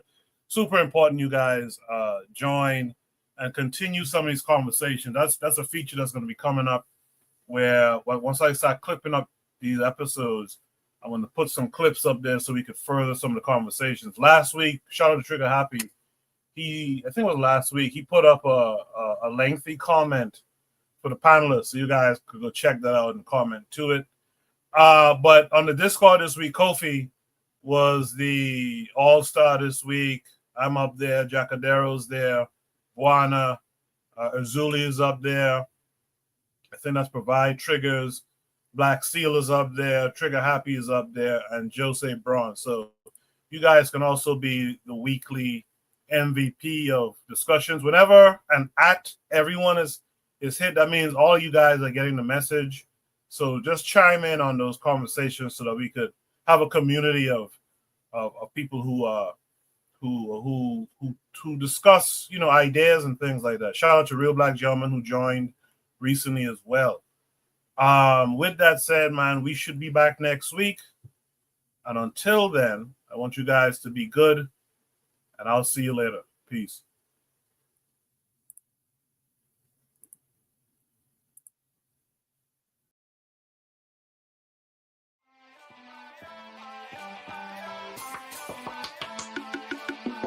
Thanks for listening to the Bitter Medicine Podcast with your host, Koku. If you like what you just heard, we hope you pass along our web address, bittermedicineblogs.com, to your friends and colleagues, and share our show to all your social media. Be sure to check out our archive section on our website for previous podcasts. This has been a KWAZ radio production. Join us next time for another session of the Bitter Medicine Podcast. Follow us on Facebook at Bitter Medicine Show, Twitter, Bitter Meds, Tumblr, Bitter Meds, Instagram, Bitter Medicine.